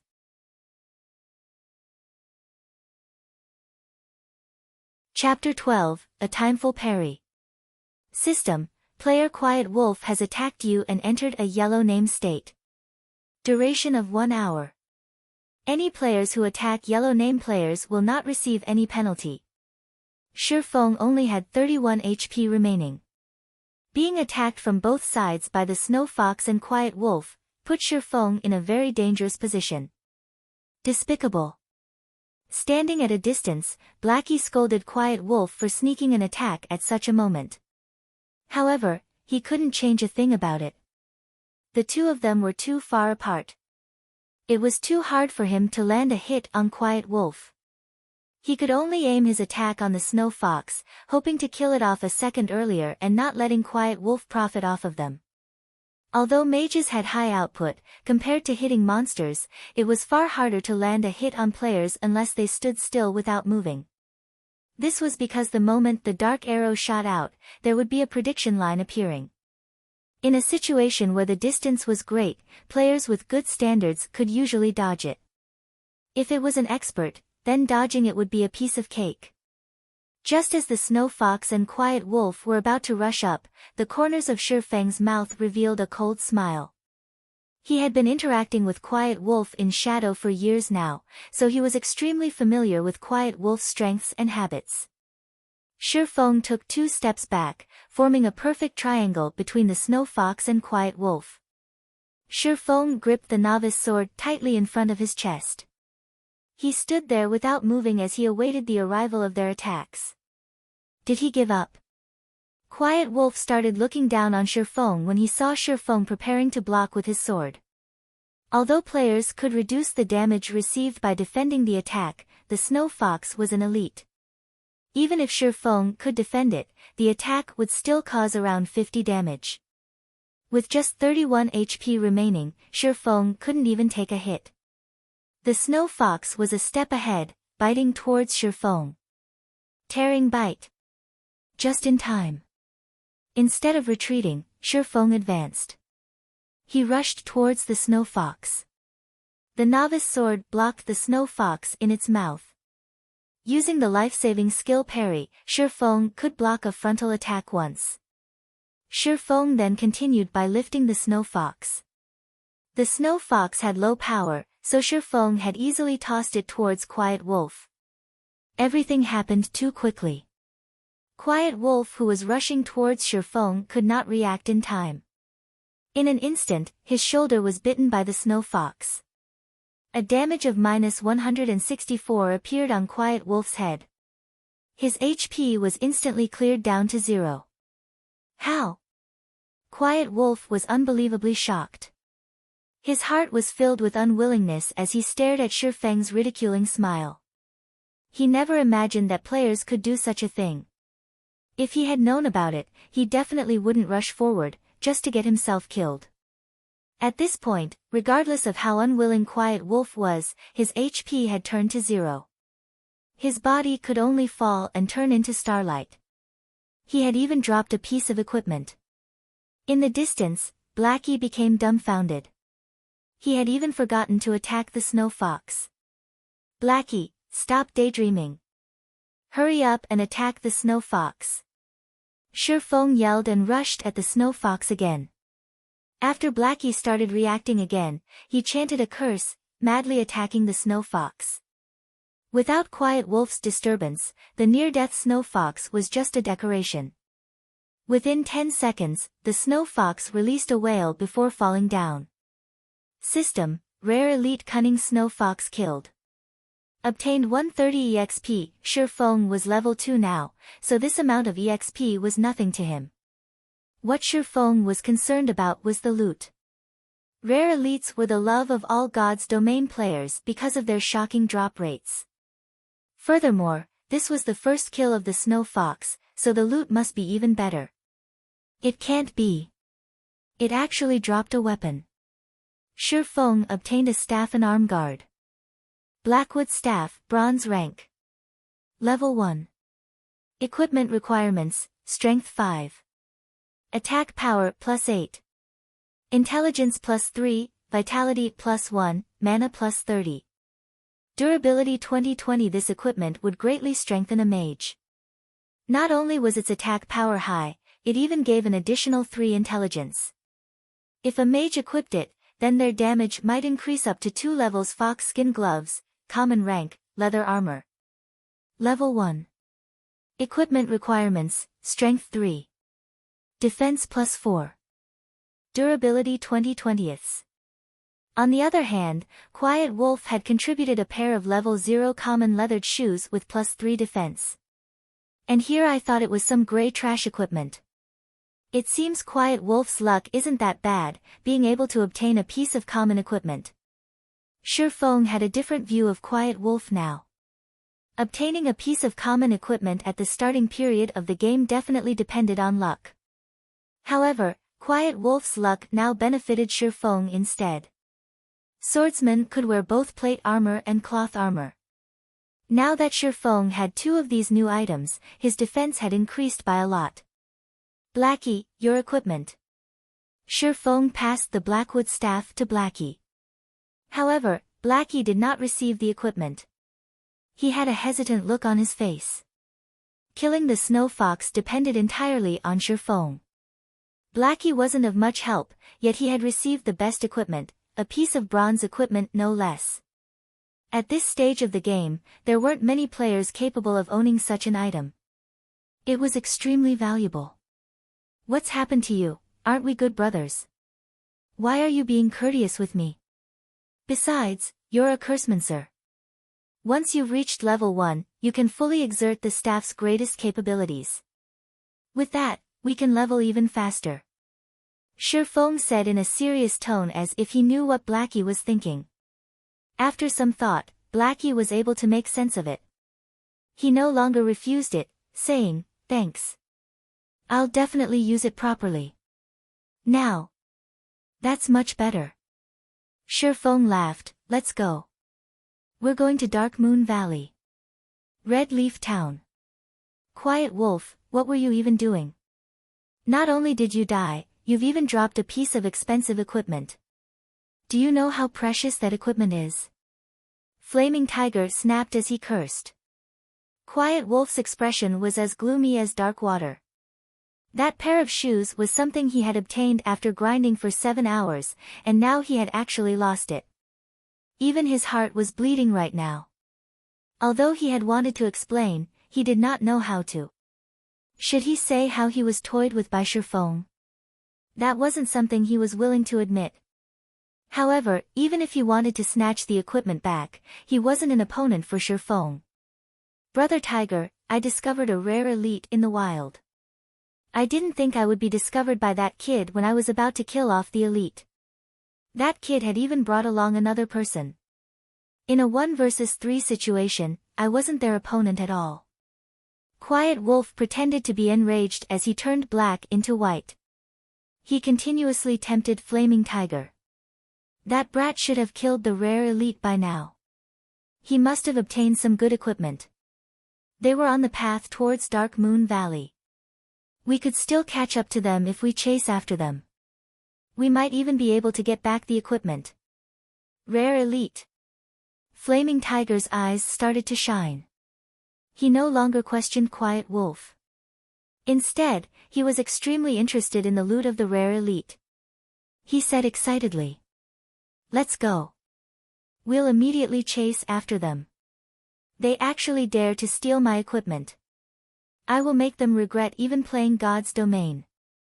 Within a short moment, Flaming Tiger gathered all the members of Shadow Workshop present in Red Leaf Town. He brought along 11 workshop members and rushed towards Dark Moon Valley. No matter what, he wanted to kill off Sherlock and obtain his equipment. At this moment, Sherlock and Blackie had already arrived at Dark Moon Valley. There was a smithy beside the flowing creek. Sherlock and Blackie quietly stood in front of it. They were looking at a bare-chested, middle-aged uncle. In his hand, the man wielded a steel hammer. Ding! Dang! He kept hammering on the crimson-red ore. Time slowly flowed by, bit by bit. "Brother Fong, are we still going to wait? It's already been half an hour now." Blackie said. "We have to wait. Without patience, he won't give us the quest." Sherlock affirmed. In his previous life, hammer trading had passed by this place on accident. He had discovered a smithy here. However, the blacksmith here didn't pay any attention to him regardless of how hammer trading talked to him. This had enraged hammer trading, so he decided to drag it on with the blacksmith. He kept standing to the side, sending death glares to the blacksmith. He had never imagined that after some time, the blacksmith would actively speak up. Not only that, the blacksmith even gave out a hidden quest. This had allowed hammer trading to learn the forging talent, becoming the forging master of the era when Sherlock thought about obtaining the forging talent, coupling it with the book of forging, advancing into an advanced forging apprentice became a very easy task. When that time came, gold coins would rain into his pockets. After waiting for more than 10 minutes, "Do you two have an interest in forging?" the middle-aged blacksmith suddenly asked. "Yes, sir. We've loved forging since we were young," Sherlock immediately said. The middle-aged blacksmith nodded his head, saying in a satisfied tone, "Then since you love forging, I can teach it to you." But first, could you help me retrieve 100 pieces of meteorite ore? They can be found on the west side of Crimson Star Mine. Of course. We would gladly be at your service. Shifeng respectfully answered. System, Hidden Quest, Road of Forging accepted. Player is requested by Forging Master Jack to obtain 100 pieces of meteorite ore from Crimson Star Mine. Crimson Star Mine was the nest of level 4 kobolds. These monsters loved ore the most. They would spend every day mining within the mines. As such, kobolds were born with great strength. However, they had short limbs. Because they stayed underground for long periods of time, their range of vision was short. They could only detect enemies within a 35-yard distance. This distance was also the maximum range of attack for a mage. At the mine's entrance, there were many kobolds walking around. An entire group of them would be attracted even if only one of them was attacked. Kobold. Level 4. HP 420. Here. First, some food and drink to fill ourselves. We'll start work after that. Shifeng brought out a black steel beer and an apple pie. Blackie didn't understand what Shifeng was trying to do, but since it was Shifeng's request, he must have his own reasons. Blackie sat down and started eating. 10 seconds after eating the apple pie, all of Blackie's attributes were suddenly increased by +1 points, the effect lasting 30 minutes. After drinking the black steel beer, Blackie's vision started becoming hazy. When he looked at the distant level 4 kobolds, their levels were suddenly reduced by 2, becoming level 2. Alright, let's start then. A bottle of black steel beer's drunken effect only lasts 30 minutes. Shifeng stood up. He took out a smoke bomb and walked closer to the mine's entrance. Then, he threw it at the group of level 4 kobolds. There were currently over 10 of them there. Smoke bomb. Able to reduce the visibility in a radius of 10 by 10 yards. Duration of 1 hour. The smoke bomb was able to reduce a monster's vision by 10 yards. It wasn't particularly useful against other monsters. However, it was great when facing kobolds. Their vision was now reduced to 25 yards. As long as a mage attacked from a 30-yard distance, the kobolds would not be able to spot them at all. They could only stand there and wait for their deaths. Attack. Shifeng pointed to the kobolds within the smoke. Blackie was half-doubting Shifeng's actions, but he still chose to believe in Shifeng. His mouth started chanting a curse. A moment later, a dark arrow shot out, landing directly on the foremost kobold.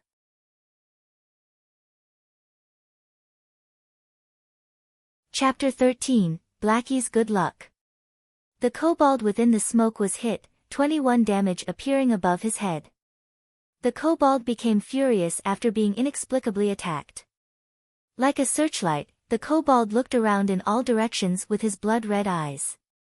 Such an action had also caused the other kobolds to start being on guard. Within the forest, Blackie's heartbeat kept on speeding up. He was extremely panicked.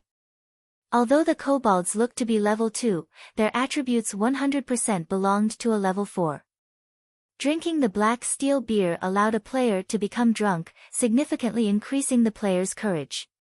As a result, all enemies seen by the player would have their levels reduced by 2. However, this would not reduce the kobolds' attributes. If these kobolds came rushing at them, only death awaited Shifeng and Blackie. Yet, Blackie's worries were for naught. The attacked kobold looked at its surroundings. However, it did not discover any enemies. After whining for a bit, it returned to its original state. The other kobolds also stopped paying attention to their deranged companion as they continued walking about. Relax. They won't attack us as long as you maintain a 30-yard distance. Shifeng clapped Blackie's shoulders as he confidently commented. He had been planning all this ahead of time. Otherwise, he wouldn't have spent that much money buying all those items. Blackie became even more courageous after Shifeng's encouragement. He continuously chanted curses and shot out dark arrows. The kobold only had 420 HP, and it couldn't withstand Blackie's bombardment at all. After receiving more than 20 dark arrows, it breathed its final breath. Meanwhile, the other kobolds by its side did not show any reaction at all. Blackie became excited when he saw the first kobold fall. He had killed a monster 4 levels higher. Although the EXP was shared due to being in a 2-man party, the amount of EXP he received was still plenty.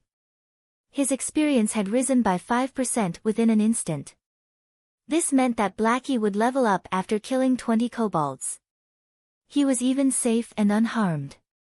If the monsters did not disappear completely, their leveling speed would be terrifying. With such a great way of leveling, they would be able to rise even to level 6 very effectively. Blackie now understood why Sherlock was so confident. Even if they had wasted several hours from traveling, being able to grind on monsters here was definitely worth it. After a while, the group of 20 or so kobolds in front of the mine's entrance was cleared out completely. Blackie had also raised to level 1. After he equipped the Blackwood staff and added all his free ability points into intelligence, his damage was increased by a large leap. He could now take away 45 HP from the kobolds in a single hit. Meanwhile, the group of kobolds had dropped 12 copper coins and a level 3 common cloth armor. There were also 5 pieces of meteorite Oregon. Blackie's luck was quite good. According to what Sherlock had known, the drop rate of meteorite ore from the kobolds was not high, only 1 would drop out of 10 of them. Nearly 1,000 kobolds needed to be killed to obtain 100 pieces of meteorite Oregon. Now, however, just a group kobolds had given them 5 pieces of meteorite Oregon. After storing the drops, Sherlock went on to lure more monsters. With the advantage of his 16 agility, Sherlock's speed was faster than the kobolds. Within moments, he had lured over 30 kobolds. He also maintained the distance of around 20 yards, but not exceeding 25 yards. When he had lured all the kobolds into the smoke cloud, Sherlock increased his speed abruptly. He quickly distanced himself over 25 yards from the kobolds, causing them to lose their target. After losing their target, the kobolds stood on the spot in a daze. Blackie, who stood over 30 yards away, took the chance to attack. The group of over 30 kobolds took less than 10 minutes to be cleared. They dropped another 21 coppers and 6 pieces of meteorite Oregon. Sherlock and Blackie's experience also greatly increased. In such a way, Sherlock continued luring monsters while Blackie continued dealing damage. Although the process felt mechanical and boring, Blackie was not complaining one tiny bit. On the contrary, he became even more vigorous with each kill. He wished he could just kill all day without resting. After an hour, Blackie's level had also risen to level 2. His dark arrow rose to level 3, and his damage went from more than 40 to more than 60. Such a rocket-like leveling speed made him speechlessly happy, giving him even more motivation to aim for level 3. Their kobold killing efficiency also increased by quite a bit with Blackie's greatly improved damage. The only downside was the increase in MP consumption following the dark arrow's level up.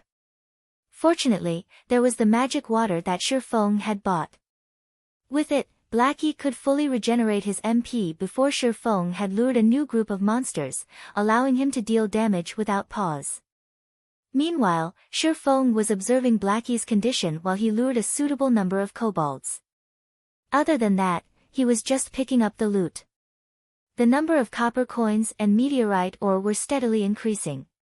After another hour of Blackie's effort, they had managed to collect 73 pieces of meteorite ore, 6 pieces of common equipment, and 264 coppers. They would be able to gather the remaining meteorite ore if they grinded for another hour.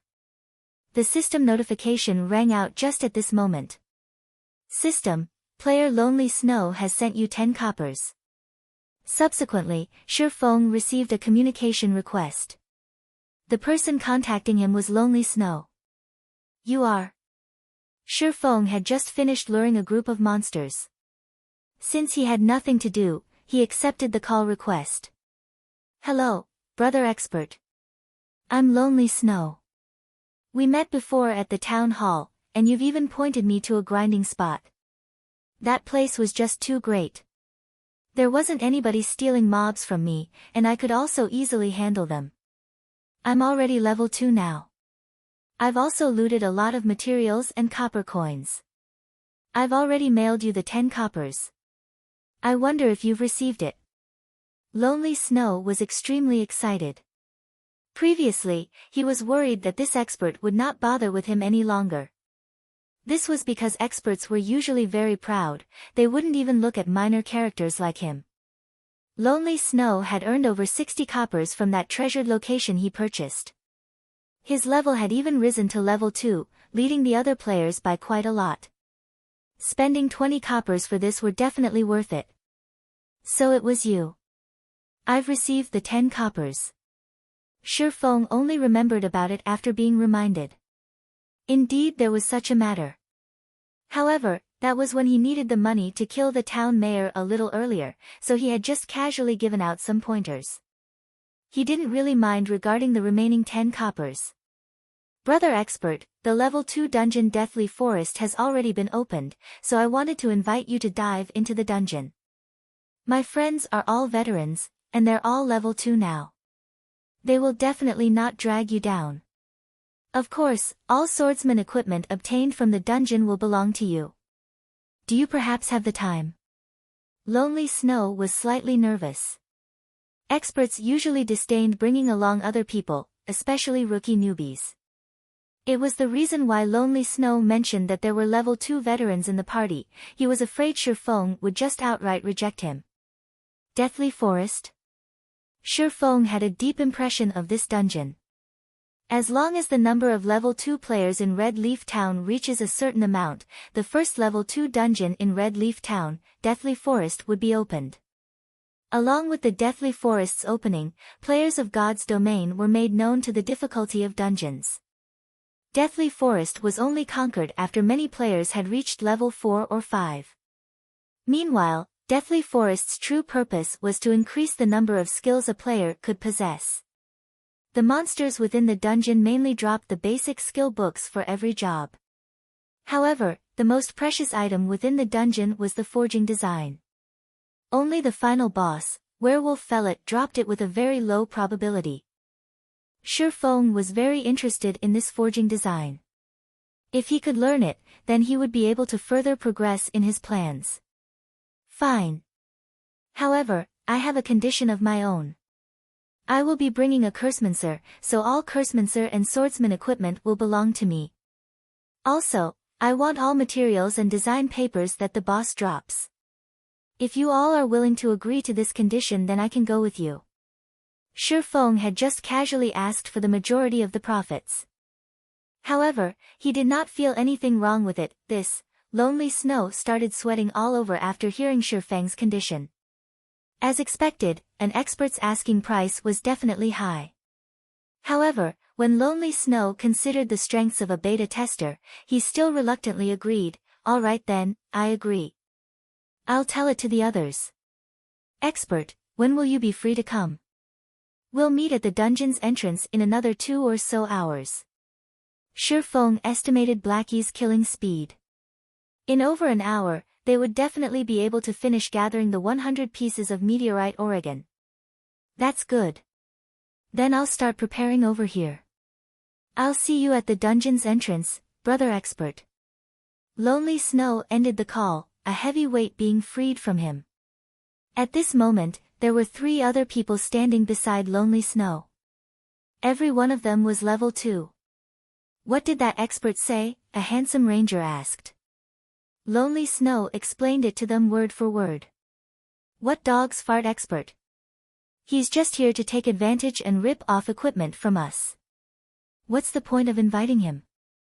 If we add another 2 damage dealers, we can enter the dungeon all the same, a shield warrior angrily cursed.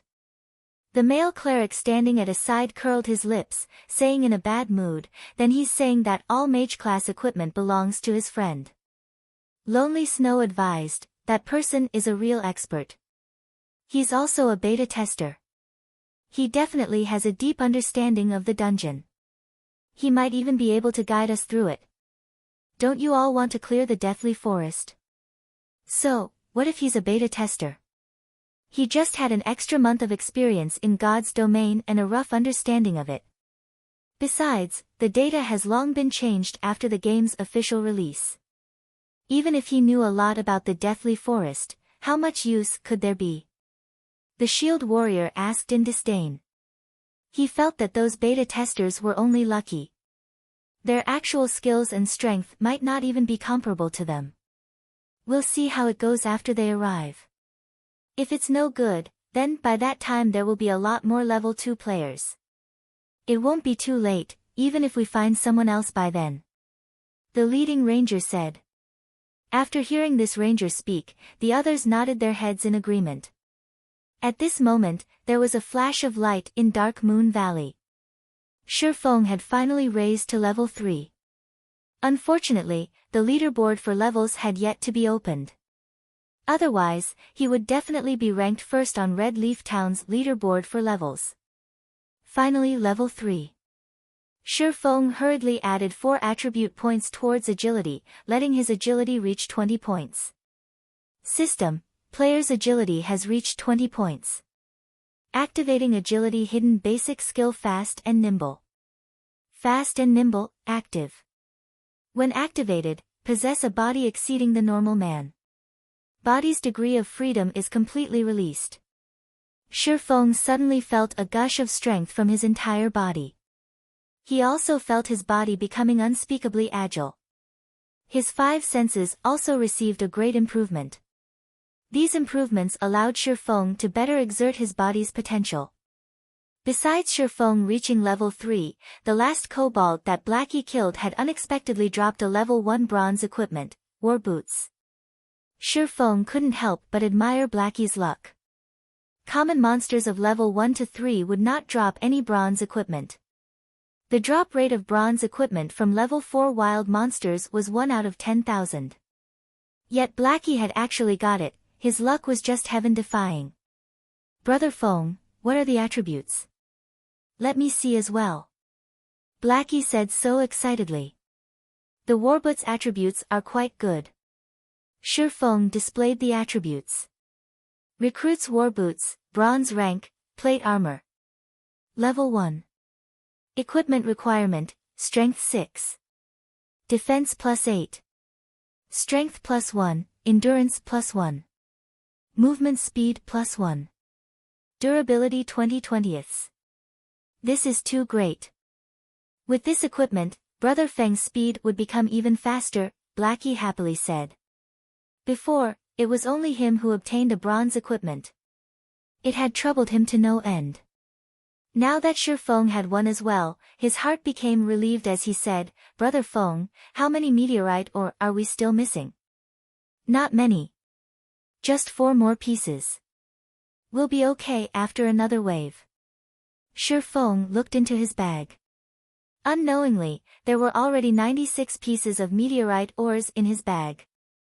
If someone else had come here to grind, they might have needed 5 to 6 hours to obtain this many. Luckily, there was Blackie. They had gathered most of it after just killing a few hundred kobolds. Just when Sherlock was about to lure more monsters, his keen senses detected 3 blurry figures were closing in from behind Blackie. Blackie, dodge quickly! Sherlock yelled as he pulled out his novice sword. With lightning speed, Sherlock rushed over. Blackie remained ignorant of the situation. He was still stuck being happy, unaware of the things approaching him. Only finding out now. You're too late. He'll be the first one.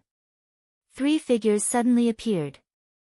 They were 3 assassin players, and one of them was Quiet Wolf, the person who was killed before. A mage being simultaneously ambushed by 3 assassins would die, without question. There would be no suspense to it, even if Blackie was 1 level higher than them.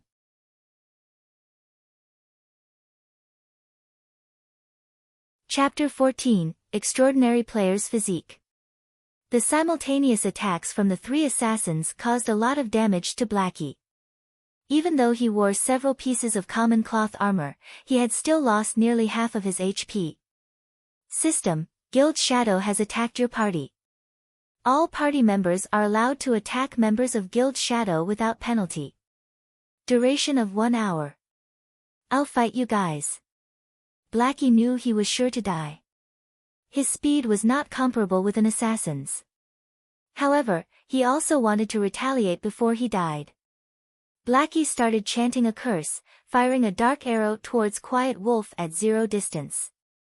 Quiet Wolf smiled in disdain. Although the arrow was unavoidable, he still had 80 HP at level 0. How strong could a Cursemancer's attack be? Could it possibly instant kill him? Hong! The dark arrow hit Quiet Wolf. A damage of 76 points appeared above Quiet Wolf's head, instantly leaving him with only some leftover HP. Quiet Wolf immediately became dumbfounded after seeing such damage, his eyes nearly popping out of their sockets. The other 2 assassins were equally shocked. How is this even a Cursemancer? This was just a cannon. The person who dealt the damage was also shocked. Blackie had never imagined that the level 3 dark arrow would be so powerful. In reality, however, it wasn't just the level 3 dark arrows taking effect. There was also the high damage Blackwood staff, the aura effect of Might of 1000, and the bonus damage from level suppression. Such extreme damage was only possible with all these added together. Crap, let's kill him, brothers. His staff is definitely a mysterious iron equipment. As a veteran gamer, Quiet Wolf quickly reacted, revealing his greed towards Blackie's weapon. Blackie being able to deal such a high damage was definitely due to a mysterious iron weapon. Otherwise, he wouldn't be able to nearly instant kill Quiet Wolf. Suddenly, the other 2 assassins became full of energy as they rushed towards Blackie. Not to mention a mysterious iron weapon, they didn't even have a common weapon. If they could get Blackie's mysterious iron weapon, then they would profit beautifully. The 3 assassins attacked again, leaving Blackie with only 6 HP remaining. When they saw that Blackie was about to die, the 3 assassins became even more excited. The mysterious iron weapon was about to come into their hands. At this moment, with unbelievable movement methods, Sherlock appeared in front, blocking Blackie. 3 sword strikes blocked the attacks from the 3 assassins, creating 3 sparks. All 3 assassins were sent flying backward. Before the assassins could get over their shock, streaks of thunder appeared within their vision. 3 streaks of thunder struck the assassins that were still floating in midair. Damages of -32, -41, -50 appeared on all 3 of their heads, all of their HP dropping to 0. Their bodies turned into starlight and disappeared within an instant. Because assassins had low defense and were under level suppression, the effect of a level 2 thundering flash was extremely horrifying. Brother Feng, Blackie became dumbfounded as he looked at Shifeng's back, dumbly saying, "Are you Brother Feng?" Everything had happened all too quickly. Shifeng had suddenly appeared and swung his sword 3 times, blocking 3 attacks from different directions. Then, he had followed it up with a thundering flash. All of these actions had been carried out within an instant. It was so fast that the assassins could not even react. Shifeng's actions and reactions were just inhuman. If Blackie wasn't familiar with the Shifeng in front of him, he might have even thought it was someone else pretending to be Shifeng. After sweeping his gaze around, Shifeng discovered 8 players surrounding them. Leading these players was Flaming Tiger. Shifeng no longer dared to stay behind, hurriedly saying, "Why are you still in a daze? Let's go." Shifeng had activated Fast and Nimble, completely releasing his body's degree of freedom. However, even though he had a constitution that could keep up and react to his thoughts, his actual body's attributes were too low. He had a very hard time controlling his body, and it was also mentally taxing. Taking explosive maneuvers 2 to 3 times was still possible, but doing it long-term was definitely too much. The enemies also consisted of numerous healers and jobs that equipped plate armor. Shifeng and Blackie's only choice, now, was to run away. Blackie continuously nodded his head. "Everyone go at them. You must definitely get me my bronze equipment and take over this mine." Flaming Tiger licked the corner of his lips. He was extremely excited. He did not mind the death of the 3 assassins at all. Originally, Flaming Tiger was still burning with rage. They had spent hours at Dark Moon Valley searching for Sherfeng and his partner, causing their leveling speed to fall greatly. However, they had accidentally discovered Sherfeng and Blackie grinding monsters. At first, Flaming Tiger had wanted to immediately surround and kill the 2. However, when he saw Blackie utilizing the smoke cloud at the cave's entrance to kill the level 4 kobolds, Flaming Tiger nearly died from excitement. His hatred towards Sherfeng had also reduced by a large half. He had even wanted to thank Sherfeng for giving him such a valuable location. The difficulty of killing monsters of a higher level was famously known. If he could kill level 4 monsters without any harm, then his leveling speed would be absolutely horrifying. It won't be more than 10 hours before he would be leading the other players. After he had gained a huge advantage over others, the task of uniting Red Leaf Town would be at his fingertips. When that time came, he might even become Shadow Workshop's captain. Countless virtual game companies had closed shop because of God's Domain's opening. There were billions of players joining God's Domain. To obtain their share in this, many enterprises and financial groups started investing in God's Domain, one after the other. God's Domain could be said to be the most profitable virtual game in the world. Flaming Tiger thought about how he would be able to stand out in Red Leaf Town. He thought about forcefully taking the large guilds down a peg. He also thought about becoming Shadow's captain. When that time came, obtaining expensive cars, beautiful ladies, and luxury mansions were only a matter of time. When Flaming Tiger thought of these things, he became unspeakably excited. He had to appreciate Sherfeng for giving all of these things to him. However, appreciation remained just appreciation. He still couldn't let the bronze equipment on Sherfeng and Blackie go. Brother Tiger, those 2 are too fast. We can't catch up to them. A berserker said. They're lucky that they run fast. However, this precious piece of land is enough. Flaming Tiger's eyes shone when he looked at the mine. He had already fantasized himself leading Red Leaf Town with flair. Brother Tiger, what about Quiet Wolf and the other 2? The 3 of them fell back to level 0. They also lost quite a lot of skill proficiency, an elementalist asked. Flaming Tiger rolled his eyes at his subordinate, asking, is this even a problem? You saw as well just now. The kobolds within the smoke cloud won't attack players if they're attacked from a distance. Those are level 4 monsters. Leveling will be easy, so hurry them over here. Brother Tiger is still the smart one. Being able to find such a precious spot, Brother Tiger will definitely become the number 1 person in Shadow. The elementalist started bootlicking Flaming Tiger. Scram! Number 1 person in Shadow. I am the number 1 person in God's Domain. Flaming Tiger angrily responded. The other members of Shadow also agreed, one after another, laughing at the elementalist for licking on the wrong boot. A moment later, 3 mage players started attacking from a distance. As for the other players, they lured the monsters into the smoke cloud. Under Flaming Tiger's command, they started killing the kobolds in an orderly manner. Great, this is just great. Even after sharing a kobold's EXP with so many people, my experience still increased by 2%. Brother Tiger, this is really fantastic. These monsters also drop ore and a lot of money. Not only that, but these kobolds also respawn quickly. We can grind here without limits until we reach level 6. By that time, we Shadow will definitely become Red Leaf Town's number 1 guild. The members of Shadow started laughing happily. It wouldn't take many hours before every one of them reached level 6. It was already great just imagining how they would suppress the other guilds in Red Leaf Town. Ha ha ha. Consider yourselves lucky for following me. The other team leaders are nothing. When the time comes, I'll become Shadow's captain. Flaming Tiger was in a great mood. With such an increase in experience, it wouldn't take an hour before he rose to level 2, compensating for his previous losses.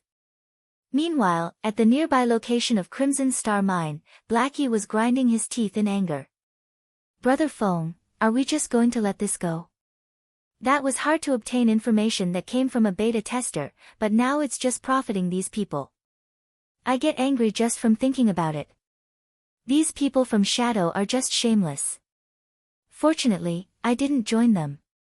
Feng shook his head as he looked at the system panel's clock, smiling indifferently. They dare to steal my things.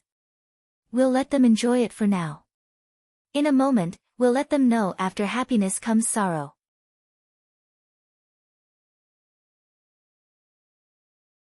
Chapter 15, After Happiness Comes Sorrow. Time passed, bit by bit. Feng and Blackie did not just do nothing. They were killing level 4 roaming gnomes in a place not far from Crimson Star Mine. Roaming gnome, common. Level 4. HP 400. Compared to the kobolds, the roaming gnomes were much agiler. They were very good at dodging. However, their attack and defense weren't all that good. Moreover, Dark Moon Valley had yet to be developed. The monsters here were more numerous, and there was nobody here to compete with. There was no need to search for monsters to kill. Feng was already a level 3 swordsman, while Blackie was a level 2 cursemancer. After activating Fast and Nimble, the roaming gnome's dagger had no chance of even touching Feng. As for Blackie, his damage was even fiercer after drinking a black steel beer. With Feng entangling the gnomes in the front, and Blackie dealing damage from behind, killing off the roaming gnomes became very easy. The efficiency was even better than grinding off the kobolds. In the front of the Crimson Star Mine, groups of kobolds laid still before the mine's entrance. Copper coins and various kinds of ores were scattered all over the ground. Brother Tiger, this place is just too great. It's just been over half an hour, and everyone is already level 2. So much money dropped, as well. Ha ha ha, keep up the effort everyone. You three, lure more monsters. As long as we continue grinding this way, it will only be 3 to 4 hours before we can rise to level 3. Flaming Tiger excitedly commanded the 3 assassins that just recently arrived to lure the kobolds. The mages were already level 2, so the speed of killing the kobolds had increased by a big leap. Luring a group of over 30 kobolds was not enough for them. Brother Tiger, something dropped here. A berserker held on to a book as he shouted. Bring it here, let me have a look at it. Flaming Tiger said while smiling. He licked his dried lips when he saw something dropped. After Flaming Tiger received the book, he suddenly started laughing loudly. Great, really great. Not only has the spot that kid found after much effort been taken over by me, but if he knew a rare skill for swordsman was even in my hands. I really want to see that kid's look of regret. Brother Tiger, I saw that kid when I came here. They were still nearby killing roaming gnomes. I'm guessing that they're still unwilling to leave and still thinking of this place. Why don't we go over and kill them? Save us some trouble. A cold glint flashed through Quiet Wolf's eyes. They were filled with killing intent. He was overcome by a great resentment after being killed twice by Feng. Flaming Tiger waved his hand, with a disdainful smile on his face as he said, then let them look. Watch at how fast we level up and earn money, and at how we become the tyrants of Red Leaf Town. Meanwhile, they can only watch from a side with their hearts full of regret and unwillingness. Ha ha ha, I feel great just thinking about it. Although Quiet Wolf still held some resentment over it, when he imagined Feng's unwilling appearance and how he could only exhaust himself killing roaming gnomes, Quiet Wolf's heart felt a great gust of pleasure. Just you wait. The moment I reach level 6 will be your death. Quiet Wolf did not actually give up on killing Feng. Instead, when he thought about the pleasure he would feel after killing Feng when he was level 6, he couldn't help but look forward to it. Meanwhile, in the forest 60 yards south of the Crimson Star Mine, Feng was using a tree to hide while he observed Flaming Tiger and the others. Brother Feng, can the two of us handle it? Blackie asked in a worried tone. These 11 people were not just any average players. They were experts that had passed Shadow Workshop's examination. Moreover, there were 2 healers on their side. It was impossible to kill all of these people just by depending on the 2 of them. Relax. The time is almost up. We'll just watch the show. Shifeng looked at the time, indifferently saying, in a moment, you go stand at the back. Kill whoever has low HP, don't let even one of them get away. Time is almost up. Blackie didn't understand what it meant. Shifeng pointed towards the smoke cloud in front of the Crimson Star Mine's entrance, saying with a smile, that flaming tiger must think that killing monsters of a higher level is easy. The smoke bomb that we placed before we left has a time limit, and only 2 minutes are left before the hour is up. Did they think they could continuously enjoy my domain after stealing it from me? Now, I'll teach them how to be proper human beings. Blackie was struck with a realization. His worship towards Shifeng became even greater now. Brother Feng is still the smartest. Those brats from Shadow are definitely goners this time. Blackie said with a grin. The reason they could cross levels and harmlessly kill kobolds was that of the smoke bombs. They definitely couldn't do without them. If there were no smoke bomb, then the consequences would be horrifying. 2 minutes later, the smoke cloud in front of the Crimson Star Mine slowly dispersed. Brother Tiger, why is that smoke cloud disappearing? An elementalist asked Flaming Tiger after noticing the disappearing smoke cloud. The smoke cloud disappeared. It can't be. Flaming Tiger abruptly woke up from his nap. When he looked over at the mine's entrance, the smoke cloud really did disappear. If it's gone, then fine. The smoke cloud might be a periodic thing. Don't bother with it, keep on grinding. Just as Flaming Tiger finished speaking, the usually stupid-looking kobolds that did not retaliate suddenly looked towards the members of Shadow Workshop in unison. There were over 40 kobolds with blood-red eyes. The kobolds let out angry growls after finally discovering the people who had been attacking them. Suddenly, they all came rushing forth. The members of Shadow did not react at all. Within an instant, they were surrounded and given a beating by the kobolds. A level 2 player could hardly take 3 hits from a kobold, not to mention a group of kobolds. 7 players died within a blink of an eye. The backline players became a mess as they ran for their lives. However, the kobolds were very fast. It only took them moments to catch up to the escaping mages. For each mage, they were gifted a hammer to their heads. The mages quickly lie still on the floor, never to rise up again. Crap, what is going on here? Why did these kobolds suddenly become insane? Flaming Tiger cursed. He quickly turned tail and ran the moment he noticed the situation turned bad. They had risen to level 2 after much effort. However, this death sent them all back to level 1. There were even 3 assassins who were level 0. It was an absolute loss. With such an increase and decrease, the dream becoming the tyrants of Red Leaf Town also perished. Instead, the current members of Shadow weren't even up to par with the average player. They were even further away from the other guilds. Flaming Tiger's heart started to bleed in pain.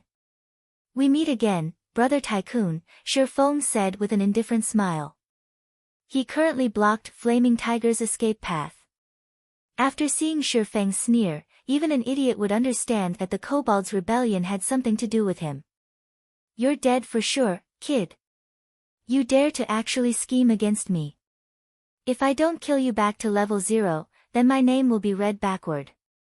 All of Flaming Tiger's hair stood up in anger. He raised his shield and swung it at Shifeng. Compared to the other members of Shadow Workshop, Flaming Tiger's skills were clearly a tier higher.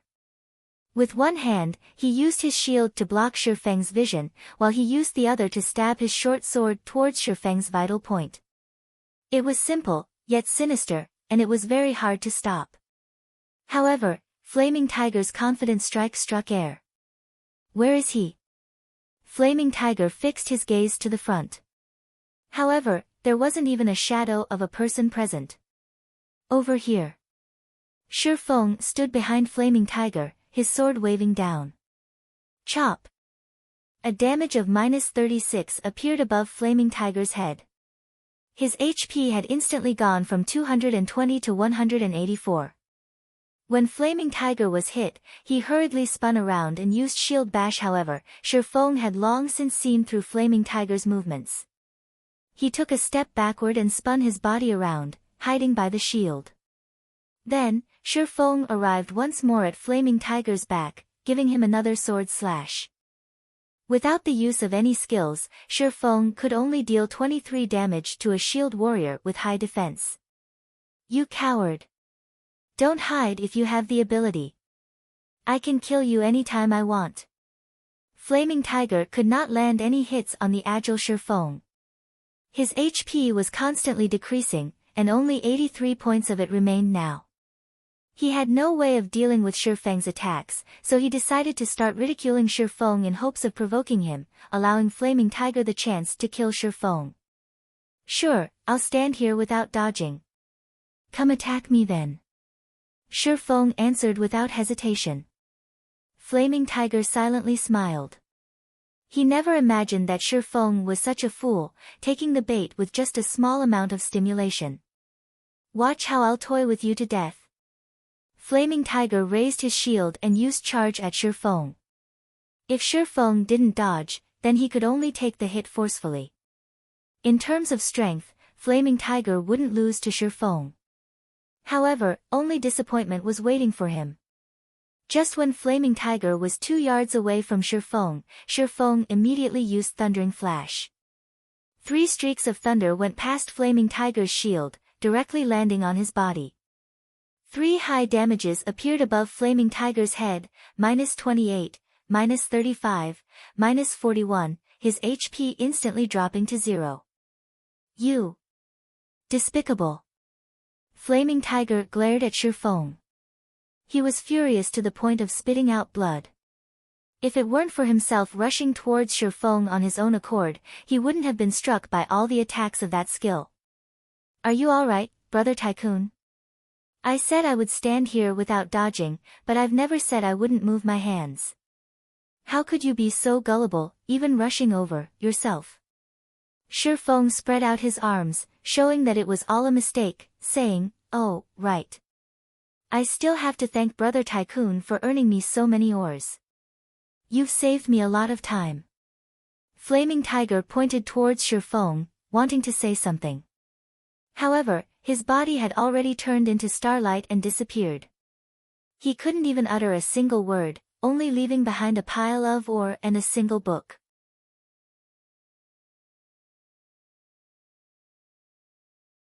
Chapter 16, Everyone's a Liar. In Red Leaf Town's noisy plaza, flashes of white light appeared. Following which, figures of players appeared, one by one. These players were the revived members of Shadow. These people had down and extremely depressed expressions on their faces. Nothing could beat the pain and entangled feeling of having recently gained something, then losing it again. Just a moment ago, they were still dreaming of becoming the tyrants of Red Leaf Town. Their levels were increasing, it was like flying. In the next second, however, they died. Not only had their levels and skill proficiency decreased, but the experience they had at level 1 was also lower than before. They were much worse off compared to the average player. Flaming Tiger's expression after reviving was even more livid. His eyes alone could eat a person alive. System, player Yifeng has killed you. You will be revived in Red Leaf Town after 3 seconds. At the same time, you will lose 1 level, and all your skill proficiencies will be reduced by 100 points. Yifeng. I will not let you off. I will definitely make you wish for death. Flaming Tiger let out an angry bellow after looking at the numbers displayed by the system. His actions had caused the other players to quickly avoid him, not daring to look at this madman. After venting for a while, Flaming Tiger ordered the other members of Shadow to check their bags, checking for the items they dropped. Although this death caused great losses for everyone, there wasn't just the EXP gained from killing kobolds. There was also loot. This was also the only thing they could be happy about. At the very least, they did not busy themselves for nothing. When Flaming Tiger took a look into his bag, a sweet taste suddenly entered his throat. He spat out a mouthful of blood. At once. Immediately. We head for Dark Moon Valley, now. I must kill that kid. Flaming Tigers bellowed, his anger reaching up to the skies. The skill book that he planned on using to ridicule Sherfong was gone. It was an extremely rare skill for swordsmen, and it was also the most valuable item they got from grinding kobolds. Now, it was gone. However, the most unforgivable thing was that the skill book had fallen into Sherfang's hands. In the end, all of Flaming Tiger's efforts had become Sherfang's gains. This was something that he would not tolerate. His hatred was something that could not be resolved, even if he were to kill Sherfang back to level 0. The other members of Shadow did not understand what had happened to Flaming Tiger. Going to search for Sherfang right now was just a futile effort. Nobody would be foolish enough to wait for them to take revenge. Sherfang would definitely slip away, snickering at them in some other place. At this moment, Flaming Tiger's system communication rang. Who is it? Disturbing me at this time, are you trying to die? Flaming Tiger cursed after the call connected. Flaming Tiger, your temper sure has grown after not meeting for a day. The voice on the other side was ice cold, as if in a furious rage. Flaming Tiger felt the familiarity of that voice. When he found the corresponding identity to the voice, his face suddenly turned extremely ugly. Brother Zhang, it is you. I'm currently educating my subordinates. I never thought Brother Zhang would contact me. Brother Zhang, please don't mind it. I wasn't speaking about you just now. Enough. I already know about your problem. Just looking at the damage you've caused towards Shadow's development in Red Leaf Town, looking at what the good you've done has accomplished towards Shadow's development in Red Leaf Town, I'll come to you immediately. From now onwards, you don't have to continue being Red Leaf Town's team leader. Silent Rain, the team's elementalist, will take over temporarily. If you're still not level 2 by the time I arrive in Red Leaf Town, then you can just get lost. Shadow doesn't need garbage. Flaming Tiger became spiritless after hearing these words. His hatred for Sherfang would never be washed away, even by the 5 lakes and 4 seas. Meanwhile, in Dark Moon Valley, Sherfang and Blackie were picking up the drops from the members of Shadow. Sherfang was currently holding the skill book dropped by Flaming Tiger. Flaming Tiger really is too generous. He had even left me such an item. Sherfang chose to learn the skill without hesitation. Wind Blade, Action Type. Requires, Sword. Level 1. Proficiency 0/300. Ambush an enemy outside 5 yards and within 30 yards. Movement speed will be increased by 40% when rushing towards the target, and attack speed increased by 20% for 3 seconds. Cooldown, 25 seconds.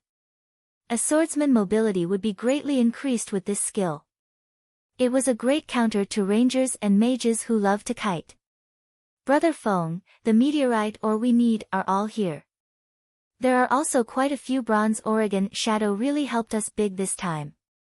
Blackie laughed loudly. As he was collecting the ore from the ground, he noticed a piece of dark green Oregon. Picking it up, he asked, Brother Feng, what is this star crystal? When Sherfang heard about the star crystal, he ignored the meteorite ore below his feet, instantly turning around and running towards Blackie. Damn, it really is a star crystal. Blackie, your luck is really too good. You even picked up such a thing. Sherfang said excitedly as he carefully looked at the dark green ore after receiving it. Every monster in the world had a chance of dropping a star crystal. The chances were 1,000,000 to 1. Maybe it was trash to other people, but to Sherfang, it was a priceless treasure. It was also the thing he needed the most. Brother Feng, what is this star crystal for? Blackie curiously asked. Sherfang was usually calm and indifferent. Such an excited reaction from him displayed the preciousness of the star crystal. It's for eating, but not for players. Shifeng smiled slightly but did not continue explaining as he kept the star crystal. It's for eating. Blackie was slightly confused. Who would eat a rock? However, Shifeng must have his own reasons for not explaining, so Blackie did not continue asking about it. A moment later, all the drops were collected. They had received a total of 14 pieces of meteorite ore, and 32 pieces of bronze oregon. Not only had they completed Shifeng's quest, they even had some leftovers. Subsequently, the two of them arrived at the smithy. Master Jack, I have collected the meteorite ore you asked for. Shifeng handed over all of the meteorite ore, not leaving even one behind. These were all quest items. A stack of them would only sell for 1 copper to an NPC.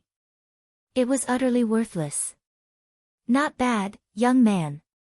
However, if you wish to become an outstanding forger, you still need to have enough strength to obtain precious ore. There is a powerful kobold chieftain. Go kill it to prove your strength. Master Jack said eloquently as he stored away the meteorite oregon. System, Hidden Quest, Road of Forging. Kill the kobold chieftain inside Crimson Star Mine. Time limit of 1 hour. When Shifeng saw that there was still a second stage to the quest, Shifeng wished he could curse Hammer Trading. He had caused Shifeng big trouble this time. As expected, everybody would have kept something to themselves. Nobody could be trusted. Everyone's a liar. In Shifeng's previous life, Hammer Trading had not mentioned a second stage of the quest. Now a second stage, time-limited quest had appeared. It was even against a chieftain monster. That wasn't an elite monster you simply run across. A chieftain was even stronger than a special elite. It was the equivalent of a dungeon's boss. Shifeng was just level 3, and a leader monster was just too deadly to him. In Shifeng's previous life, Hammer Trading was level 16 when he accepted the quest. Completing the quest was extremely easy. Forget it, let's have a look at it first. He could do nothing about being tricked. However, Shifeng did not plan to give up. The forging talent had too great of a use, and Shifeng must learn it. Following which, Shifeng and Blackie cleared the way of kobolds as they headed towards the deeper parts of the Crimson Star Mine. Compared to the kobolds at the entrance, the kobolds inside were no longer level 4, they were level 5. They took more time and energy to kill. Often, another kobold would respawn before one was killed. If there weren't enough black steel beer to reduce the kobold's level by 2, then Shifeng and Blackie's killing speed would be completely unable to keep up with the respawn rate. Half an hour later, Shifeng and Blackie arrived at the deepest part of the Crimson Star Mine. It was a large piece of empty land. There were over 10 kobolds mining for ore in the surroundings. There was a huge figure standing in the center of the empty area. It was a kobold that wore armor, and it was constantly giving out commands to the other kobolds. Kobold Chieftain, Chieftain rank. Level 5. HP 2100/2100. Just its HP alone could cause a person despair, not to mention the heavy armor worn on the kobold chieftain. Its defense was definitely high. It was nearly impossible for physical type attacks to cause a lot of damage. Moreover, chieftain rank monsters had a recovery speed of 2% HP every 5 seconds when in battle. That meant the kobold chieftain would recover 42 HP every 5 seconds. It was not a number to look down upon. An average level 5 player with physical type damage might not even be able to deal 42 damage within 5 seconds. As for using the smoke bombs to kill the kobold chieftain safely, that was completely impossible. A chieftain monster's range of vision was extremely wide. Even a kobold would have a vision range of 55 yards. Using the smoke bomb to reduce its vision by 10 yards would still leave it with 45 yards. Even for rangers, who had the furthest firing range of 40 yards, it was not enough. Shifeng thought through it again and again as he looked at the kobold chieftain before him, helplessly laughing. Do I really have to use that?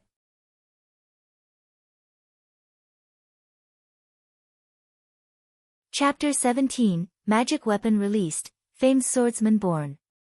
Brother Feng, can we really beat this kobold chieftain? Blackie had not an ounce of confidence in him when he looked at the kobold chieftain. Ignoring its horrifying amount of HP, the giant axe on its back was enough to terrify someone. If Blackie were hit with that axe, he would definitely turn into meat paste within an instant. I don't know. Feng shook his head. Plans can never keep up with change. There was not a single terrain within the mine that could be used. They could only fight the kobold chieftain head-on if they wanted to kill it. The kobold chieftain was the most powerful monster Feng had met up with to this point. If he had enough time, Feng would come here when he was level 5, with a full body of bronze equipment. He would have an 80% chance by then. However, there was little left of the time that Forging Master Jack gave him. If he wanted to finish the battle within the 20 minutes remaining, then he would need to send out a small party of level 5 elites to do so. However, there were only 2 of them. Their equipment was also poor. Trying to kill the kobold chieftain within 20 minutes was utterly impossible. However, there would be dire consequences if the quest was not finished. There was only one chance to do this hidden quest. If it failed, Feng would not be able to receive it ever again. Thus, Feng was even more unwilling to give up this quest. I can only try it. Feng unwillingly took out the magic weapon, Abyssal Blade. In his previous life, the number of magic weapons Feng had personally witnessed could be counted on his fingers. Anybody who had seen a magic weapon's power would be brought to submission by it. Whereas, those who could properly wield a magic weapon was as rare as a phoenix's feather. Crimson War God was one such person. He had grown to fame within a guild war that had involved over 100,000 people. During that war, Crimson War God held a bloodied magic weapon, the Crimson Ghost Axe. He rushed into groups of thousands of warriors with the axe and slaughtered. There was no one who could block his giant axe. In the end, the enemy guild was forced to retreat in embarrassment. Crimson War God had created the scene of one man defending against 10,000. After that war, he built up the glorious War God Empire. There was also the madman, Windchaser. He held the magic weapon, Evil Spirit's Roar. With only the bow in hand, Windchaser had single-handedly defended a city. Of the thousands of enemy players, not one of them could enter within 100 yards of the city. Using a single arrow, Windchaser had even sniped Outstandingly Extraordinary, the guild leader of Imposing Expert. Outstandingly Extraordinary had been standing further than 100 yards from the city at that time. As long as they were a magic weapon user, then they would be famous, top-tier experts in God's domain that were respected by all. System, do you wish to bind the Abyssal Blade? Feng sucked in a deep breath, choosing to bind. He did not care anymore about the backlash of the magic weapon. Since those people could control the magic weapons, then how could he, as a reincarnated person, lose to those newbies that had yet to grow up? The moment the binding was finished, Feng could clearly feel his entire body's strength being sapped away. His levels, as well, dropped one after the other, becoming level 0 within an instant. In another moment, however, a force of strength started flowing through his body. His body's current constitution was even stronger than when he was level 3. When he checked the Abyssal Blade attributes, Feng became even more shocked. Abyssal Blade, magic weapon, one-handed sword. Attack power 24. All attributes plus 10. Attack speed plus 3. Ignore monsters level by 5. Attacks have a 15% chance to cause 2x damage, 10% chance to induce Doom Curse, reducing all stats by 30%, lasting 20 seconds. If wielder belongs to any swordsman job, all skill levels plus 2. Increase free ability points received by 2 points for every increase in level. Equipment level 0. Can be leveled up. Devour 10 level 5 bronze equipment and 1 level 5 mysterious iron equipment to level up to level 5. Can be evolved, unknown, additional skill 1, Phantom Kill. Instantly creates a doppelganger. You can control this doppelganger. Doppelganger will have 50% of original body's attributes and all skills. At the same time, doppelganger and the original body can be swapped. Duration of 30 seconds. Cooldown, 5 minutes. Additional skill 2, Abyssal Bind. Binds enemies and prevents movement, reducing defense by 100%. Duration of 3 seconds. Cooldown, 1 minute. Additional skill 3, 9 Dragon's Slash. Instantly create 9 phantoms of the Abyssal Blade for the wielder to use. Each phantom sword is capable of dealing up to 30% damage. Duration of 20 seconds. Cooldown, 5 minutes. The Abyssal Blade was personally created by Master Smith Alices, using the Black Dragon King's fangs as material. It is one of 36 famed swords, and it is ranked 31st. However, this sword has been cursed by the Black Dragon King. Aside from being able to provide the wielder with immense strength, there would be a backlash after a certain period of time.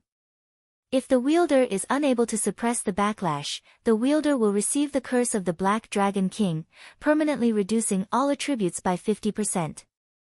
Unable to be dropped. Unable to be traded. Seeing such attributes and these many additional skills, the Abyssal Blade was no different than a god's weapon. However, there were still 35 of these famed swords, and the Abyssal Blade was just one of the lower-ranked ones. It was hard to imagine what kind of sword the first-ranked was. Brother Feng, please don't scare me. How did you become level 0? Glancing at Shi Feng from the side, Blackie became shocked. It had already been troublesome just facing the Kobold Chieftain. Now that Shi Feng had fallen back to level 0, how could they fight it? Relax. Use the smoke bombs to clear off the small mobs first. Leave the Kobold Chieftain to me. Shi Feng called up the attribute panel, placing all 6 free attribute points into agility. His agility had reached 20 points exactly, activating fast and nimble. Shi Feng was very eager to test his sword on the Kobold Chieftain. Character, Yi Feng, Human. Affiliated Kingdom, Star Moon. Title, Might of 1000. Job, Swordsman. Level, 0, HP, 460/460. Attack power, 72. Defense, 4, attack speed, 10. Movement speed, 8, attributes, strength 24, agility 20, endurance 22, intelligence 13, vitality 13. System, strength has reached 20 points. Activating hidden basic skill, smashing fists. Able to destroy trash weapons with bare hands. System, endurance has reached 20 points. Activating hidden basic skill, robust physique. Along with the activation of the hidden basic skills for strength and endurance, Shi Feng could now utilize the full potential of his current body. He was no longer a 3-second hero. Although he was level 0, his current attack power and attributes were far above that of when he was level 3. His HP was even more awesome. It wasn't any worse than a level 5 shield warrior's HP. Not to mention Shi Feng still had a bunch of high-level skills. He could definitely fight it out with the Kobold Chieftain. While Shi Feng was getting used to his body, Blackie had cleared all of the kobolds in the surrounding areas, leaving behind only the Kobold Chieftain. Wait for me to pull aggro, then you can start madly attacking. Shi Feng instructed. Taking a step forward, Shi Feng rushed towards the Kobold Chieftain. Wind Blade. In the blink of an eye, Shi Feng had arrived in front of the Kobold Chieftain. The Kobold Chieftain had yet to react before 2 streaks of black light slashed at its neck. Suddenly, blood splashed from its neck, causing the Kobold Chieftain to scream in pain.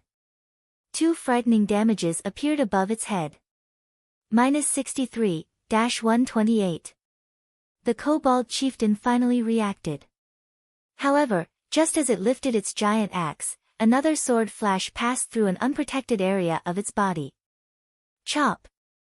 Another -105 damage appeared on the Kobold Chieftain. The power of a level 4 chop was shocking. When the giant axe landed on the ground, it created a large crater. However, Sherfong had long since retreated and followed up by using a level 4 thundering flash. 3 streaks of violent thunder passed through the Kobold Chieftain's gigantic body, creating damages of -84, -101, -123. Sherfong had taken over 600 HP away from the Kobold Chieftain after just a single exchange. The might of the famed sword, the Abyssal blade, even shocked Sherfong himself. Blackie, who stood a distance away, was even more dumbfounded.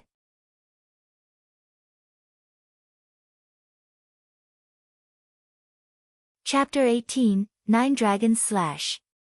The Kobold Chieftain became enraged when he was dealt the heavy damage by Sherfang's surprise attack. The blood that leaked from its wound became its stimulant. The Kobold Chieftain raised its giant axe, bombarding Sherfong with one attack after another. The Kobold Chieftain could not react appropriately towards Sherfang's previous surprise attack. It could only instinctively attack, so its attacks were aggressive. Against the wild attacks of the Kobold Chieftain, even a level 5 shield warrior or guardian knight would die within an instant. Sherfong could only retreat under such intense attacks. He did not have any chance to retaliate. He also needed to dodge the incoming rubble the size of fists. If they hit him, it would cause quite an amount of damage. A man and a beast exchanged moves at high speeds. If it were an average man, he most likely would not be able to make a single move. He would be halved by the giant axe, becoming very much dead. Blackie, hurry and attack it. I can't hold on for much longer. Sherfong had been dodging for a whole 7 or 8 seconds now. When he saw Blackie, having yet to attack, he shouted loudly. They were currently facing a chieftain boss, not a little elite. The attack patterns of a chieftain boss were not as monotonous as an elite's, it had a variety of attacks. The chieftain boss was a monster that possessed intelligence. It would even change its attack pattern for specific players. Couple that with a strength that was 2 to 3 times that of a normal elite, the chieftain boss was stronger than an elite by at least 4 times. Although Sherfong had only exchanged blows with the Kobold Chieftain for 7 or 8 seconds, it felt like several minutes had gone by. Just from blocking attacks and the occasional counter-attack had already taken over 100 HP from Sherfong. If this situation continued, it wouldn't be long before his HP reached 0. With the famed sword, Abyssal blade, Sherfang's attributes were greatly increased. It allowed 3 hidden basic skills that were most important to a melee player to be activated. With these skills, Sherfong was able to exhibit extraordinary attacks and dodges continuously. If he did not possess the Abyssal blade, Sherfong would have died long ago. Ah, I'll come help you, brother Fong. Blackie realized his mistake as he finally reacted. He hurriedly waved his staff, his mouth chanting a curse. After aiming at the Kobold Chieftain, he shot a dark arrow. The dark arrow landed on the Kobold Chieftain's body, only dealing 17 points of damage. Blackie's mouth became wide open after seeing this damage. He couldn't help becoming astonished by a chieftain monster's defense. Blackie could cause over 50 damage if he attacked a level 5 monster, however, it was only a third of that amount now. It could be seen how shocking a chieftain monster's defense was. On the other hand, Sherfong could deal over 100 damage in a hit. What kind of attack power was that? Sherfong abruptly slashed the Abyssal blade in mid-battle. Chop! A black light dug itself through a gap in the Kobold Chieftain's attack. Pang! Sherfong took 3 steps backward before stabilizing his body, over 30 damage appearing above his head. On the other hand, only the Kobold Chieftain's giant axe was pushed back, pausing slightly in midair. It worked. It seems like my strength is just barely enough. Sherfong was very satisfied with the attack this time. During battles within God's domain, not only could players defend and dodge, but they could also interrupt a monster's attack. This would cause the monster's attack to stop briefly, ending the monster's offensive. It was a high-leveled battle technique. Such techniques only started becoming popular half a year after God's domain's opening, especially in boss battles. If the main tank, did not learn such techniques, the end result would be a party wipe. This was because there were no players capable of blocking a boss crazed and continuous attacks. The Kobold Chieftain's momentary pause had caused it to reveal a weak point. Shifeng rushed in without hesitation. Gathering all his strength into his hand, Shifeng gripped the Abyssal blade tightly and continuously struck the Kobold Chieftain. 4 streaks of sword light hit the unarmored parts of the Kobold Chieftain. With the damage amplification effect, Shifeng's attack instantly took to 300 HP away from the Kobold Chieftain. Adding in Blackie's attack, the Kobold Chieftain only had little over 900 HP remaining. AO. AO. AO. The Kobold Chieftain started going into a frenzy. It threw its giant axe to a side, pulling out 2 machetes from its waist. The change in weapons caused the Kobold Chieftain's attack patterns to change. If the Kobold Chieftain was a berserker when he held the giant axe, then after wielding the pair of blades, the Kobold Chieftain was a dual-wielding swordsman. The Kobold Chieftain now combined strength with agility, no longer just using violence to oppress its opponent. The attack pattern of the pair of blades was no longer monotonous. The Kobold Chieftain's attack speed had a large increase as well. Just after Shifeng dodged one of the blades, the other came following behind. Shifeng hurriedly used the Abyssal blade to block it. Dazzling sparks were created when the blade and sword intersected with each other. Shifeng's entire person was sent flying away. When Shifeng was still in midair, he saw the Kobold Chieftain leaping with all its might, its machete raised high for a frontal assault. Is it going all out? Shifeng was shocked, hurriedly using Parry. Hong. The Abyssal blade blocked the machete. However, Shifeng was like a meteorite as he fell heavily to the ground. Shifeng had thought the Kobold Chieftain's attack to be over. However, as it fell from the sky, its twin blades plunged downwards as well, with Shifeng's chest as their target. Shifeng was unable to move to dodge the attack. Phantom kill. Instantly, a doppelganger of Shifeng appeared 3 yards away from him. With lightning speed, Shifeng swapped places with his doppelganger. When the Kobold Chieftain landed, both its blades stabbed into the doppelganger's chest. The doppelganger's HP madly fell, over 300 HP disappearing within an instant. Just as the Kobold Chieftain revealed an excited smile, Shifeng appeared behind its back. The Abyssal blade in his hand was also letting out a faint black glow. 9 dragons slash. 9 phantoms of the Abyssal blade appeared, silently floating in midair and circling Shifeng. Although Shifeng could not completely control all 9 swords, using the 9 of them for a simple attack was not a problem. Shashasha. 9 Abyssal blades danced as if they were playful sprites, continuously penetrating the Kobold Chieftain's body. Small values that were just over -10 continuously appeared on the Kobold Chieftain's head. Although the damage was very low, the quantity was high. Including Shifeng's chop and normal attacks, the Kobold Chieftain's HP fell close to 500 HP. Seeing the Kobold Chieftain wanting to turn around, Shifeng did not dare give it any chance for a counterattack. Immediately, Shifeng used Abyssal Bind.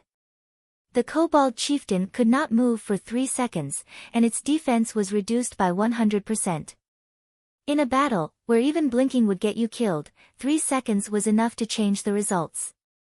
The Kobold Chieftain could not move after being bound by the pitch-black chains which came from the Abyssal blade. The 9 Abyssal blades continued attacking without stop, creating damages of over -20 with each hit. The Kobold Chieftain's HP madly fell, leaving it with only around 200 HP within a moment. Awoo! The Kobold Chieftain bellowed as it became thoroughly berserk, its body size becoming 2 folds larger. Shifeng watched as the 3 seconds passed by. The Kobold Chieftain's strength was no joke after becoming completely berserk. Its strength had increased by at least 30%. However, all of Shifeng's attacks and life-saving skills were still on cooldown. As if having seen through Shifeng's distress, the Kobold Chieftain's face revealed a mocking expression. Two large blades came crashing towards Shifeng, their speeds like that of flying arrows. At the moment of life and death, Shifeng noticed a kobold miner respawning from the corner of his eyes. Immediately, Shifeng activated gravity liberation, followed by wind blade with lightning speed. Shifeng dodged the chop from the twin blades and rushed towards the kobold miner's front. AO. AO. AO. When the kobold chieftain saw the near-death Shifeng actually dodging its attack, its strong legs abruptly stomped on the ground, pushing it straight towards Shifeng. Blackie felt chills down his back as he watched Shifeng fighting. Regardless, his mouth never stopped chanting curses, sending out one dark arrow after another.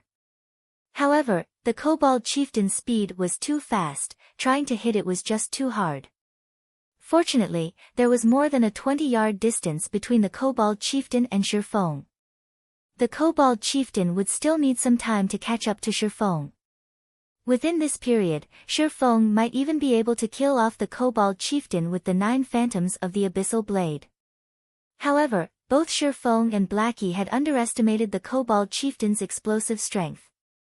Not only were its strength and defense greatly increased, even its agility had a great increase.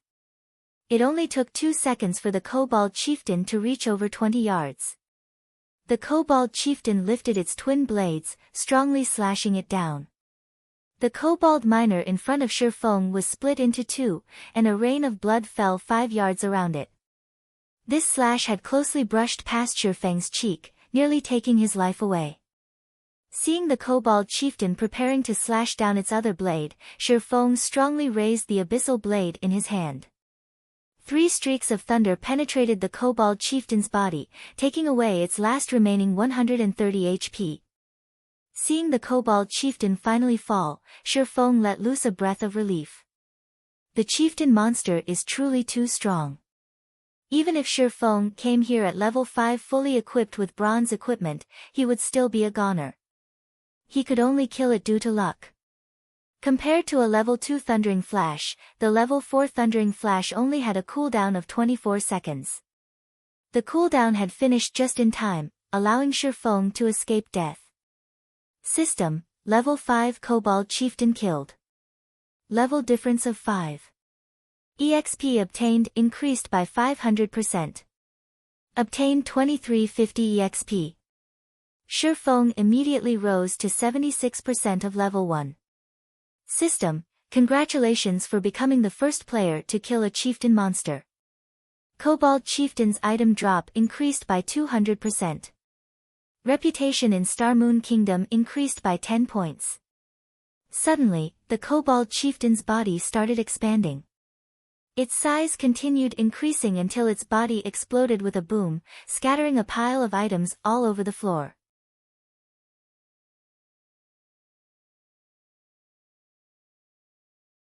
Chapter 19, Evil Whip. When the Kobold Chieftain exploded, items scattered all over the floor. Copper coins paved the floor as well in a copper glow, shining through the entire mine as if celebrating Shifeng's success. At the moment, Blackie sat paralyzed on the ground, cold sweat pervading his entire body. It was as if all of his strength was sapped out from his body, he could not care less about the drops on the ground. This battle was truly difficult. There was no time to even take a breath, every minute and every second were a soul-shocking moment that stimulated the eyes. Every moment of the battle just toyed with Blackie's heart. He would not be able to take it at all if he did not have a strong heart. As for Shifeng, who could battle against the Kobold Chieftain head-on, what kind of heart did he possess? This is too great. We won, Brother Feng. You really are my idol. Blackie loudly shouted in extreme excitement. Seeing Shifeng's calm face, Blackie was filled with respect for him. Although Shifeng's former strength was quite good, surpassing many average players, he was still just an average professional player. Shifeng's skill had never been out of reach for Blackie. Shifeng had been previously quick to get excited. He would even get into an endless conflict over a piece of common equipment as if he was an unsheathed blade. However, the current Shifeng was hugely different than before, it was as if he became a different person. The present Shifeng was extremely calm and did things without hesitation. He gave off a certain serenity that resembled that of a dormant dragon. He did not do anything outstanding normally, yet when he did, it would shock the world. Blackie, wasn't your idol gentle snow? Shifeng slightly smiled as he said so. Of course gentle snow is my idol. However, you're awesome as well, brother Feng. Usually, you keep quiet without revealing anything, but now that you've shown it, even such a powerful kobold chieftain was done in by you. Not even a true professional gamer could compare to you, so how could I not admire you? As they said, the shade is better under a large tree. Brother Feng, you should teach me how to play a cursemancer. Even in my dreams, I've dreamt of becoming a professional gamer. In Blackie's eyes, Shifeng was just like a mountain of gold. He was glad for the choice he had previously made. If he had gone to Shadow Workshop, he would probably still be a nameless gold farming member. He wouldn't even have the chance to meet an expert, forget about becoming a real expert. Alright. Shifeng smiled. Blackie's character was just so straightforward. When Shifeng was fired in his previous life, Blackie had resigned as well, without hesitation.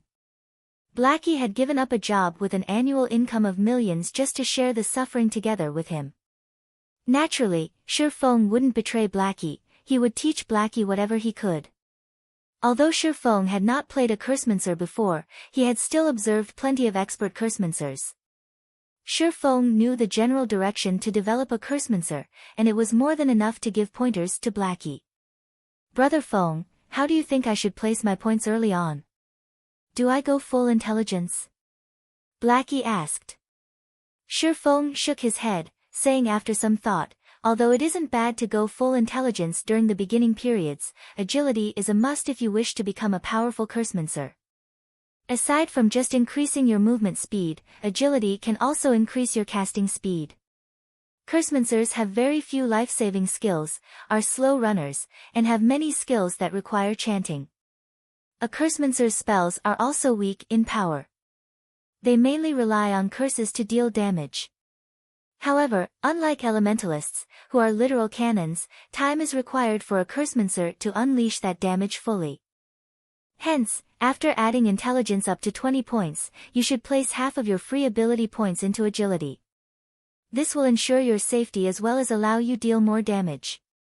In Shifeng's previous life, there was an extremely powerful cursemancer.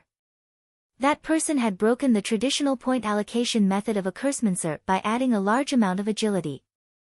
Not only could he deal damage both quickly and fiercely, but he was even more powerful in PK. He had destroyed assassins that were counters to mages. Even in death, those assassins had not landed a single hit on that cursemancer, breaking the law that stated mages would die if they were closed in by a melee player. After that incident, many cursemancers had started adding agility, causing assassins to be endlessly depressed as they became bullied constantly by cursemancers. Blackie nodded his head. He felt that Shifeng's words made sense, saying with a smile, "All right then. After my intelligence reaches 20 points, I'll go full agility." After finished discussing how to add points for a cursemancer, Shifeng and Blackie started picking up the drops. The Kobold Chieftain deserved to be a chieftain-ranked monster. Adding on that it was the first kill, its drops were extremely bountiful. It had dropped a total of 8 pieces of bronze equipment, 1 grey giant axe, 2 plate armor, 2 leather armor, 3 cloth armor. Aside from those, there were also 273 coppers and 3 skill books. There was Mock for shield warriors, Silent Steps for assassins, and Evil Whip for cursemancers.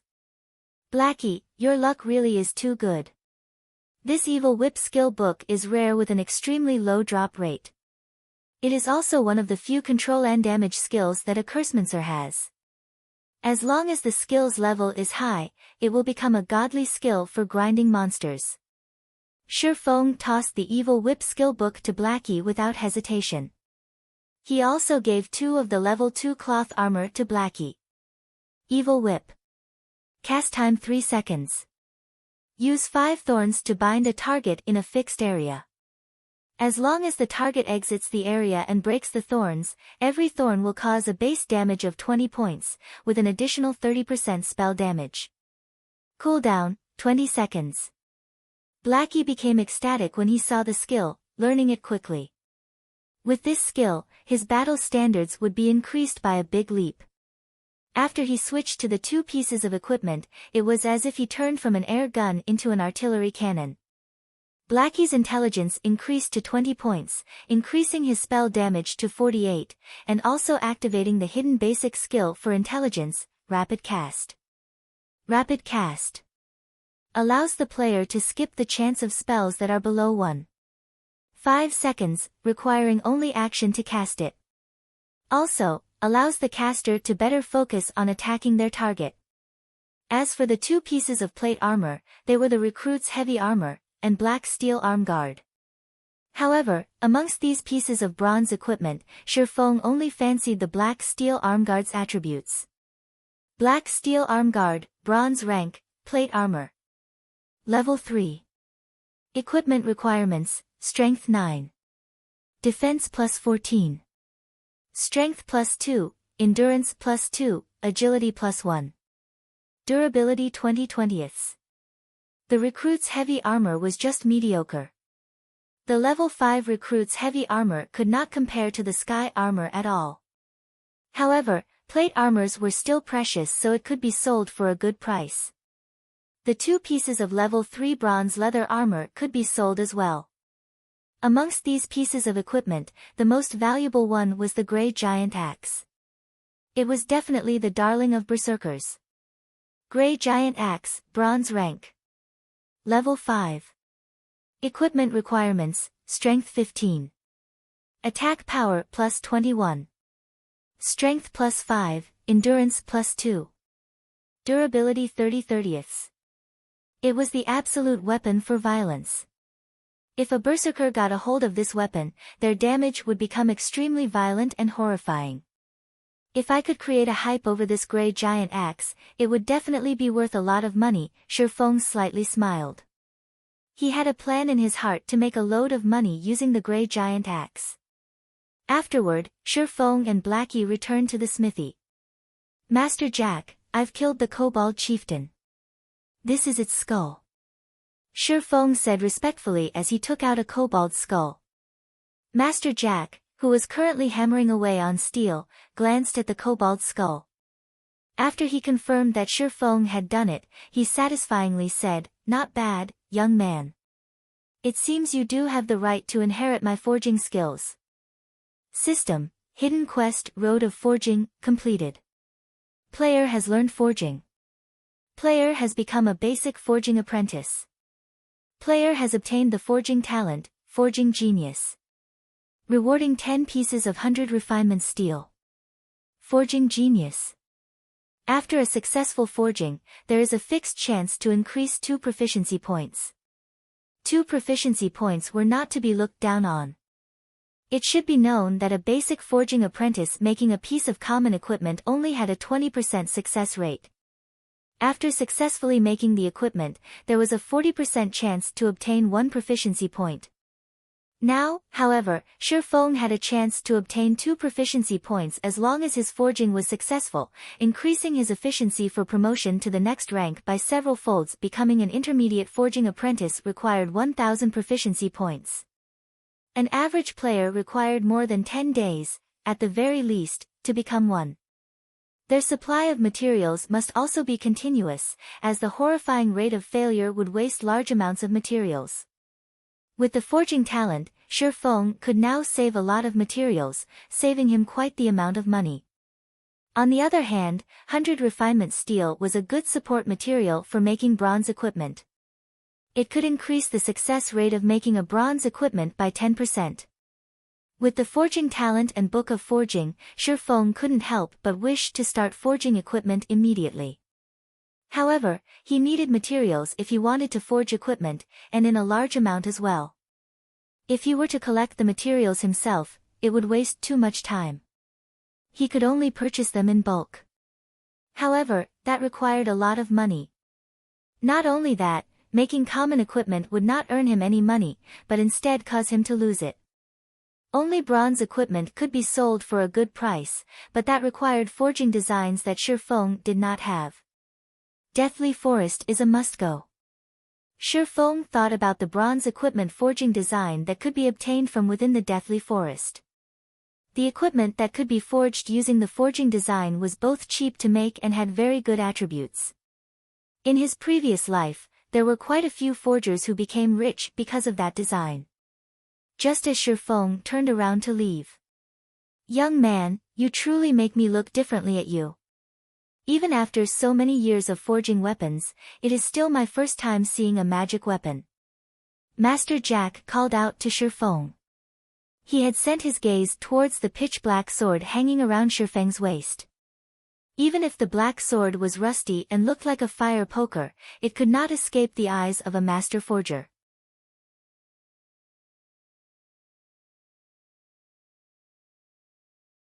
Chapter 20, Curse of the Abyssal Blade. Shifeng was surprised when Master Jack stopped him. "Young man, are you willing to let me have a look at this sword?" Master Jack looked at Shifeng with eyes filled with a burning desire. His tone was no longer indifferent, but instead a little whispered. Shifeng was at a loss at Master Jack's sudden initiative request. However, it seemed logical after Shifeng gave it some thought. The preciousness of a magic weapon, not to mention a famed sword forged by a master smith, went without saying. A famed sword was the lifelong pursuit of every master forger. They would definitely want to experience it after seeing one. Seeing Shifeng hesitating, Master Jack quickly said, "You can be at ease. I only wish to see it, and I won't let it be for nothing. If you have any requests, do mention them." When Shifeng heard this sentence, he became extremely excited. This was a master forger. Just by simply forging, he could create a piece of equipment of mysterious iron rank, secret silver rank even. His request was just to have a look at Shifeng's sword. Shifeng agreed without hesitation. He passed the abyssal blade over to Master Jack. NPCs couldn't steal items from players, so he was completely unworried whether or not Master Jack would do away with the abyssal blade. He would allow Master Jack to look at it however he wished afterward. Shifeng would ask for a secret silver one-handed sword. By then, he would be able to fully display a swordsman's true strength. Master Jack held the abyssal blade that looked like a fire poker, both praising the delicateness of the blade and marveling at its strength. After looking at it for over 10 minutes, Master Jack unwillingly returned the abyssal blade to Shifeng. "Young man, this is a good and infinitely powerful sword. However, the curse on this sword is extremely evil. The more you unleash the power of this sword, the stronger the curse will get. At the very end, its wielder will become trapped in the endless abyss. It will be too difficult if you wish to control this sword with your strength, and the curse will easily devour you," Master Jack earnestly cautioned. Shifeng knew about this point. Otherwise, he wouldn't have hesitated for such a long time before binding the abyssal blade. "Master Jack, do you perhaps have any methods to weaken the curse?" Shifeng asked. Although he knew some weakening methods, he did not have the ability to carry them out right now. "Young man, you should know that the master smith Ulysses forged this sword. There is only one of it in God's domain, and only one of the other 35 famed swords could match up to it. Many unimaginably terrifying existences were killed in order for these famed swords to possess unparalleled power. After death, these existences were sealed into each sword by master smiths. It was impossible to suppress these swords without extremely great power." Master Jack's tone was filled with unparalleled reverence, but he immediately smiled and said, "However, it isn't that there is no way to weaken the curse." "May I ask what kind of method is there?" Shifeng quickly asked. "If you wish to suppress a great power, you would need an equally great power to do so. The power sealed within the sword is a curse. If you wish to weaken it, you will need to have sufficiently great luck." Master Jack lamented, "In the continent of God's domain, some stones have gathered the luck of God's domain. These stones are named lucky stones. As long as you have a lucky stone, then you could counterbalance the curse. Although this piece of stone could be found throughout the whole continent, there are only a very few people who could obtain it. Even I have not seen it before. Trying to find one is truly too difficult. If you can find a piece of this stone, then I can help you weaken the curse on your sword. Seeing Shifeng's slack expression, Master Jack shook his head in consolation, saying, "Young man, you have to know that the lucky stone is extremely rare. You shouldn't feel discouraged. It is normal not being able to find one. Only those who are blessed by God can obtain a lucky stone, and they are people that we cannot compare to." "Master Jack, is it this piece of stone?" Shifeng slightly smiled as he took out the dark green-colored star crystal. "Right, this is a lucky stone." Master Jack nodded his head after seeing the dark green-colored star crystal. However, he became stunned a moment later. He was looking at Shifeng as if he were looking at a monster. Shifeng shrugged his shoulders, indicating that it was nothing. Shifeng had been sluggish before because he found out that Master Jack was able to use the lucky stone to suppress the Abyssal blade. It should be known that there was quite a few Master Forgers in the Star Moon Kingdom. However, the number of Master Forgers capable of using a lucky stone to suppress the curse of a magic weapon could be counted on a single hand. Shifeng had never thought that the Master Jack in front of him would be one of them. "Master Jack, can you weaken the curse now?" Shifeng asked with anticipation. After a few moments, Master Jack finally recovered to his previous calmness. Pretending to be indifferent, he said, "Okay, no problem. I can finish it within half an hour." To the side, Blackie held on to his stomach as he tried his best not to laugh. However, Master Jack's stupefied expression was truly too much for Blackie. He had to run off into the forest before laughing loudly. Half an hour later, Shifeng received the Abyssal Blade. He discovered some changes to the Abyssal Blade's introduction. The Abyssal Blade was personally created by Master Smith Alices, using the Black Dragon King's fangs as material. It is one of 36 famed swords, and it is ranked 31st. However, this sword has been cursed by the Black Dragon King. Aside from being able to provide the wielder with immense strength, there will be a backlash every so often. However, after being remodeled by Jack using a star crystal, the strength of the backlash has been greatly reduced. If the wielder is unable to suppress the backlash, then the wielder will receive the curse of the Black Dragon King, permanently reducing all attributes by 50%. Shifeng's heart relaxed by a lot after seeing the description in this paragraph of words. At the very least, the backlash won't be too powerful in a short period of time. Shifeng stored away the Abyssal Blade. Suddenly, he noticed a lot of messages that had been sent by Lonely Snow. All of the messages asked why Shifeng had yet to arrive, and how much longer would he need to reach the Deathly Forest. "Blackie, let's go dive into a dungeon." Shifeng sent a reply message stating that he would come immediately. Because of the issue with the Abyssal Blade, Shifeng had completely forgotten about the appointed time. He let Lonely Snow wait more than half an hour. However, Shifeng would make the appropriate compensations within the Deathly Forest. "Okay. I was just worrying that I won't have a chance to try out my new spells," Blackie said excitedly. When Shifeng and Blackie arrived at the dungeon area of the Deathly Forest, the entire Deathly Forest was filled with people. Level 2 players were everywhere, and many players were forming parties to enter the dungeon. Open party for Deathly Forest, welcoming violent damage dealers, for waiting for 2. Effective party for Deathly Forest, we are just missing a powerful healer, guaranteed to clear. Seeing such a scene, Shifeng shook his head slightly. He walked towards Lonely Snow who was waving his arm. In Shifeng's previous life, the players had been stuck at the Deathly Forest for a long time. The dungeon was only cleared and the majority of players were level 5. "Brother Expert, you're finally here. Those friends of mine are already becoming impatient from waiting. Let us hurry." Lonely Snow was burning with anxiety when he saw Shifeng leisurely walking over. Afterward, Lonely Snow brought Shifeng and Blackie to the gathering point of the party. "Lonely, This is the expert you said? I thought he was a person with 3 heads and 6 arms, but it seems he's nothing more than this. The male cleric, Wordless Summer Night, saw Shifeng wearing novice equipment. There was also a fire poker that hung around his waist. It looked as if it was some trash weapon he had randomly picked up.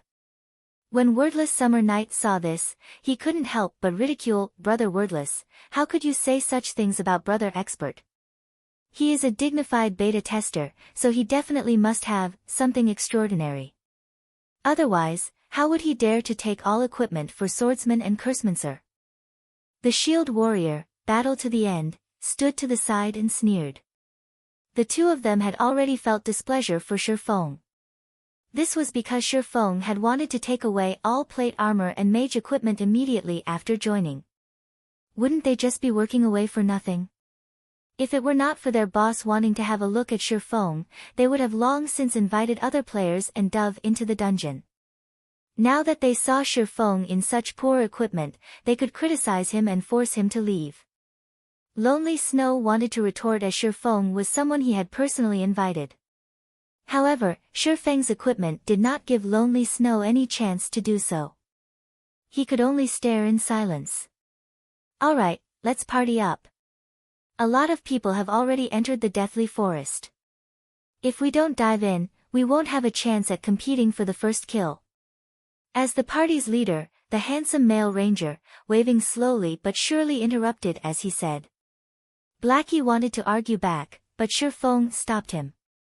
Shifeng thought nothing of the two people's ridicule. No matter what he said, he and Blackie had left them waiting for more than half an hour, so couldn't he just let them speak a few more sentences? Just as they finished partying up, the Shield Warrior furiously said, "Crap, this noob is just level 1. He's just here to swindle equipment. Boss, Deathly Forest is a level 2 dungeon. If we let a level 1 noob enter the dungeon, aren't we just waiting to get wiped?" Wordless Summer Night looked towards the ranger, waving slowly, showing his displeasure. Lonely Snow was equally shocked when he saw Shifeng's level. It should be known that many players had already risen to level 2. How was it possible for a beta tester not to reach level 2?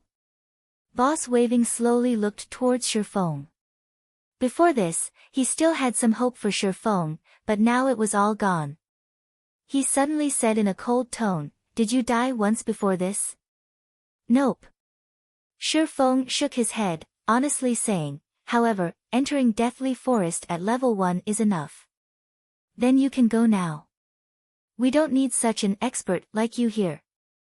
We hope you can understand."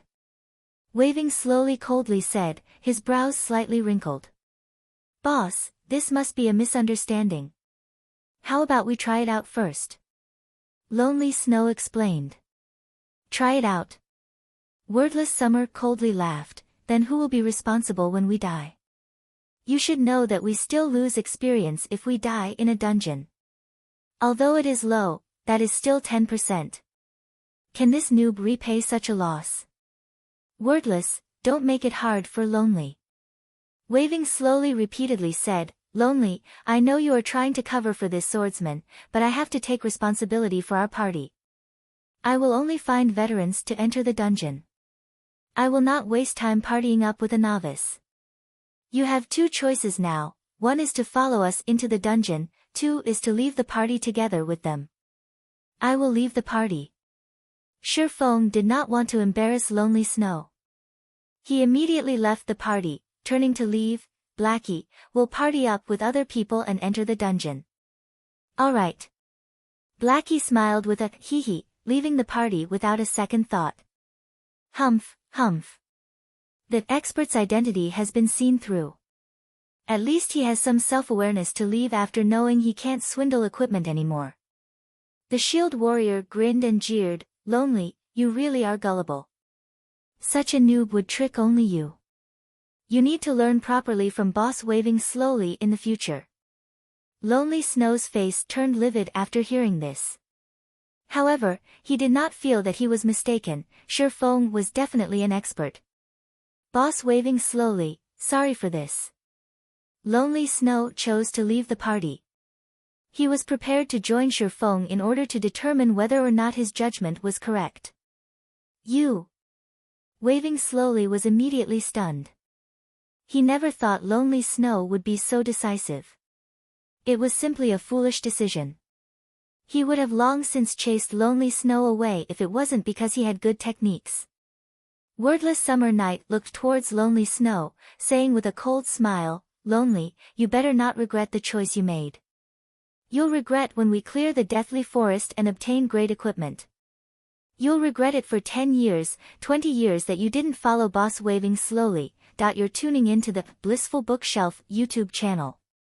We're so grateful for your support, and don't forget to subscribe to join us on this incredible journey through captivating stories. Your generosity through donations truly makes a world of difference, as it's the primary source of revenue that allows me to expand and enhance this channel for you. Thank you from the bottom of my heart for being a part of this adventure.